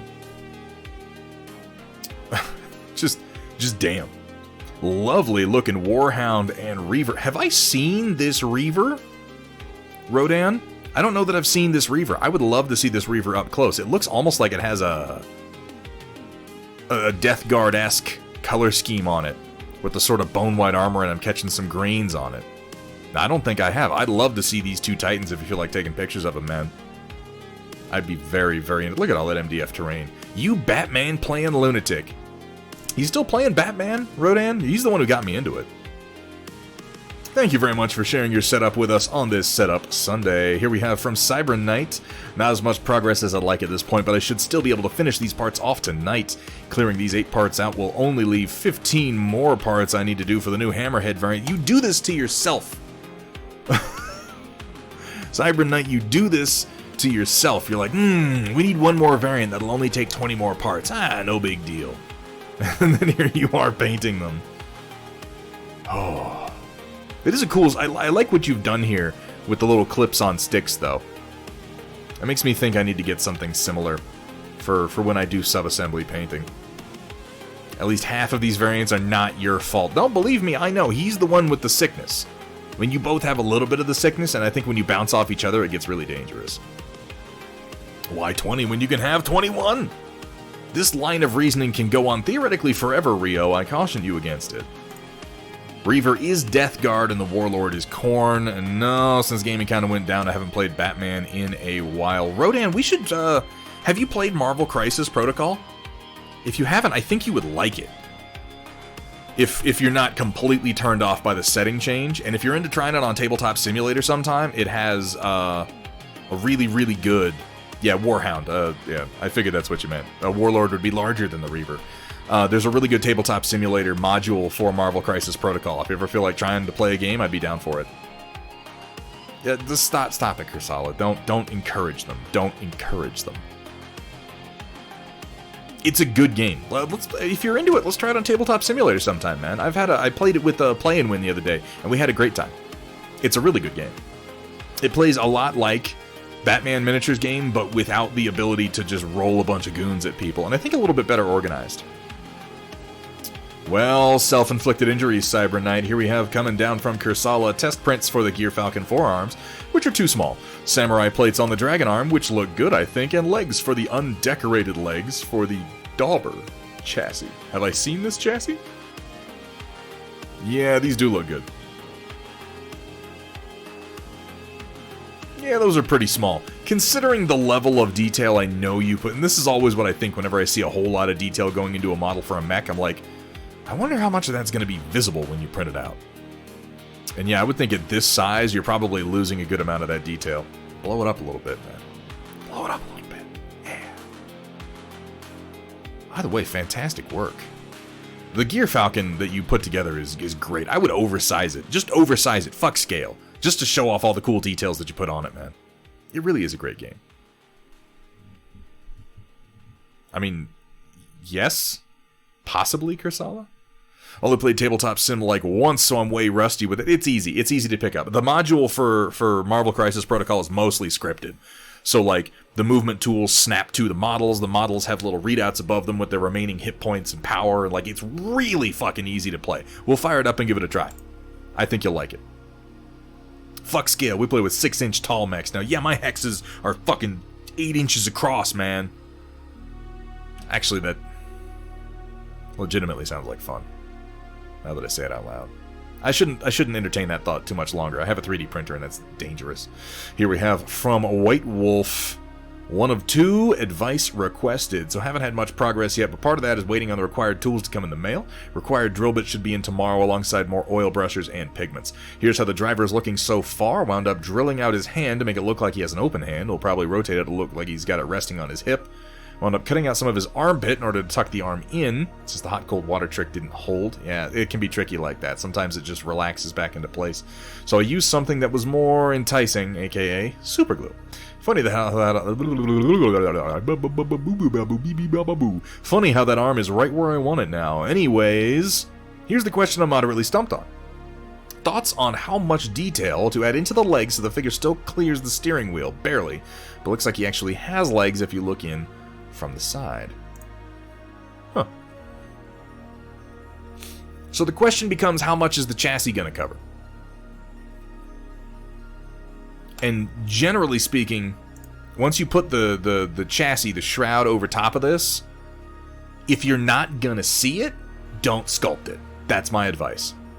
Sculpt as much as you're going to see, which means for the interior leg, probably just the top surface of the leg is all you're going to need. And then for this leg, the top surface, and then mostly you're going to be sculpting the outer surface. But I would imagine the chassis is going to cut it off, like right about here, so you probably don't need to go down as far as the foot. You might end up doing a little bit of the calf. But that should be it. Obviously, if you're not going to see it, don't sculpt it. But yeah, you definitely need to see it with the chassis on to know exactly how much you want to do. Sounds cheaper to play than Titanicus. For Norska, what isn't, man? What isn't cheaper to play than Titanicus? I've looked at that game so many times because it rings all my bells. It hits all my notes. It bangs all my drums. And, it also wants me to spend all my money. So, maybe not. Full-size lawn chest. Yeah, we're going to play lawn Battletech from now on. That sounds like a good idea. Just play with 32mm scale cav models. Will be cheaper than Titanicus. Shit, you're not wrong, man. Ugh. Considering, too, like, all the Titanicus models, and I've considered doing this a few times, just printing them all out. There's files for all of them. Like, I could just steal the game. But at that point, I'm like, why don't I just play Battletech or Cav or something that I don't mind giving money to the creators for? More talking about the Titan Owners Club that plays with the full-scale Titans instead of the shrunk-down game. Oh, that's actually pretty cool. If you already own the Titans, fucking go for it. And that is something that is pretty cool about if you are just saying, you know, fuck it to the starter set and printing your own, just make them bigger. Why the hell not? You're not limited by scale anymore. In fact, if you're doing FDM, it's going to look better the larger scale you go with because the print lines aren't going to be as much of a problem. For Norska, do you have any pictures of that happening? Because if you do, if you could go over into the Discord and post them, I'd love to see that. I haven't actually seen that happening, but as soon as you say it, I'm like, of course somebody thought of that.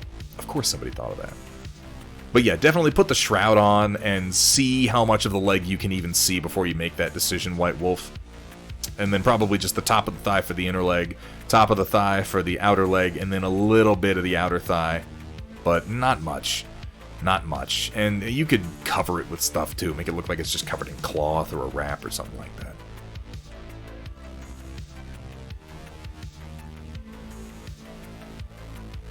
That moment when someone shows up cosplaying as a Titan. I got you! No, you didn't! Dekka, dekka, dekka, dekka, dekka! The louder you yell Dakka, the more effective it is, right? I'm pretty sure that's how it works. Gonna have to print a bunch of Titanicus stuff since a bunch of the new stuff they're putting out are Forge World exclusives. Yeah, fuck that nonsense.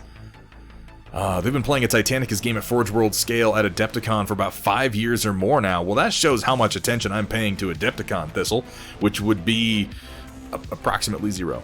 Approximately 0 attention units. I'd love to see some pictures of it, though. You're gonna make me go look them up. I'm into that. They do have the Batman miniature game on Tabletop Simulator. I wonder how scripted it is. Either way, we should play some games, Rodan. I'm totally into that. Ooh, here we have from Zara, She Who Paints. Very nice. I love the sort of feathered colors that we have going on here. Woof. I'm gonna have to stop into her stream to see her actually working on this one. There's like a crazy water fairy going on here. Like the sort of soft lavender these wingtips are coming out to. Ooh-wee. I'm very much looking forward to seeing this one come together, Zara. Oh, yeah. I like this real soft fade you have here from the kind of creamy white into this sort of lavender purple. It goes into a true purple and then out into this sort of blue lavender purple on the very edges. It goes into this color and then out into the blue. That is lovely, Zara. And thank you so much for sharing that with us. Colors! Everybody loves colors. Really nice. Very nice blending jobs, though. That takes practice and work. I hope you're going to be painting that on stream. I would love to stop in and get a look at it. Oh, this is part 2 of 2. Okay, I see. Here's what it looks like from the side without the extra armor and the windows being there. Sorry for the terrible angle. It's hard to photograph. Had to pull out my 25mm macro extension tube. Yeah, I feel your pain on that one, man. Been contemplating just trying to extend the skirt or whatever it's called that gnolls typically have. But the big question is, how on earth would I support such? Furthest I've gotten with the ideas is brass rod where the legs will be, but any tips for the rest? Doubly so how to keep it supported while it cures. Edited to add in, oh yeah, first and foremost, Upper Knoll's definitely going to get the tongue hanging out idea adapted. Just seems mandatory, especially for showcasing the Midnight Raid. Yeah, I think that should happen. Also thinking of going with that sun-faded flat black a lot of police forces have for their armored vehicles. It really fit a number of different themes. Perfect canvas for rust, weathering, as well as graffiti. You're not wrong. Man, I would barely do anything with his legs. I'd barely do anything with his legs. I'd make a couple of sausages coming out of his waist just to sort of indicate that he has legs. I would paint them mostly black.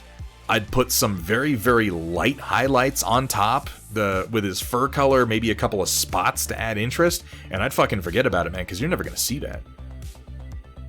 I think that you are perhaps overthinking this particular issue based on how much is going to be visible. Simple. Simple. Keep it simple. Just a couple of round chunks coming out of his pelvis, and then vaguely colored like the rest of his fur because it's going to be in shadow the vast majority of the time unless you light it from the inside. Yeah. I don't think you need to put that much thought into it, my friend. Oh, here we have from Vergatarong about half of my printed roads. Going to try to get started on them tonight.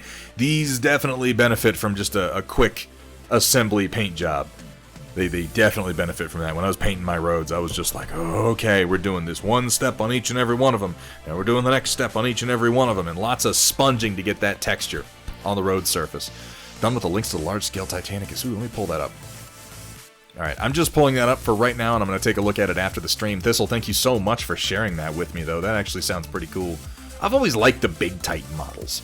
I keep meaning to getting around to printing one of my own, like, big Warlord Titans, but ever since I started 3D printing, I said I was going to print all these things. I was like, I got one printer, I'm going to make a bunch of props and helmets and armor, and I'm going to make a big full-scale Titan, and I just print terrain and prototype pieces to sell just constantly. It's only recently I printed a single prop.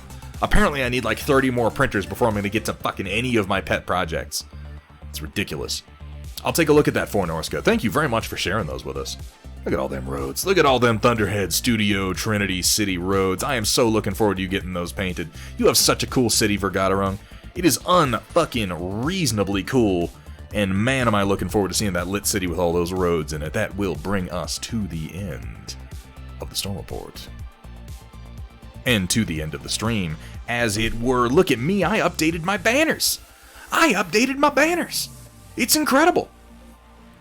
Going over the next few events, we will be back Tuesday, November the 24th for some more painting. Possibly Marvel Crisis Protocol, possibly Battletech Atlas. Have not decided yet. We'll let you know tomorrow. We will maybe be here Wednesday the 25th for some Dead Space 3 Awakening with Cat. That's why I said Wednesday. We're not doing Thursday. Thursday is Thanksgiving. I'm not going to be available on that day. A lot of people won't be available on that day. So yeah, we may do some gaming on Wednesday night. We're going to kind of wait and see on that one, depending on how things go. But then Saturday, November the 28th, we are going to be hosting the Thunderhead Studio Movie Watch Party. I need to announce what platform we're going to do it on. I don't know if we're going to do Discord again. I've had some issues with that. We might do something like Cast. I'm going to ask around a little bit. We are going to be watching both Alien Director's Cut and Aliens Extended Edition. That is going to be a good time.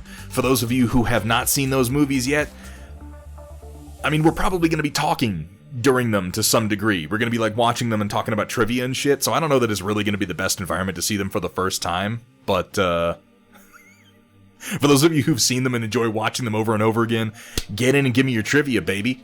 Let's talk about all the funny things that happened. Let's talk about that one scene where they didn't tell the actress that the dude was going to have blood explode out of his chest, and so her scream was totally real. Those are the best parts. The best parts.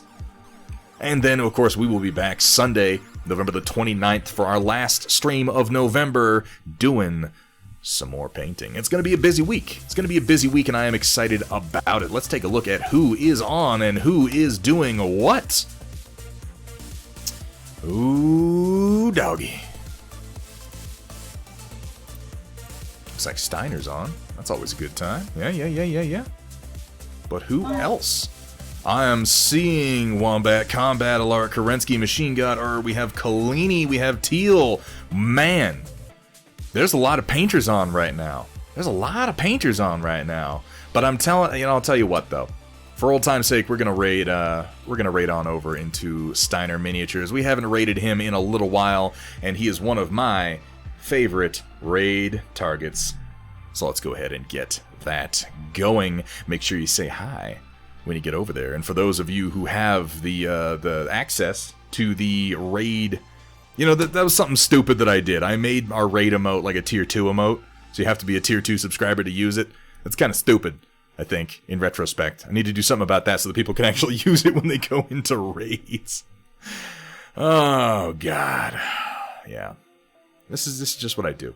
I paint minis, and I make bad decisions. This sort of defines me as a person. I want to give my thanks to everybody who came out today. This has been a fantastic stream. We had a lot of raids. Today. A whole lot. Just one after another. And thank each and every one of you for those raids. Thank you for the follows. Thank you for the subs. It has been a very active night and has been an absolute pleasure to stream tonight. A big thank you to my mods, Project Dark Fox and Cat Ion, for being here and for putting up with me a lot of the time. Like, really. Thank you to everybody who contributed to the Storm Report tonight. I think it was a fantastic one. I am looking forward to what we can get going on Tuesday. And, we'll see. We'll probably do Dead Space 3 on Wednesday. I think we'll be able to do that. That shouldn't be a problem.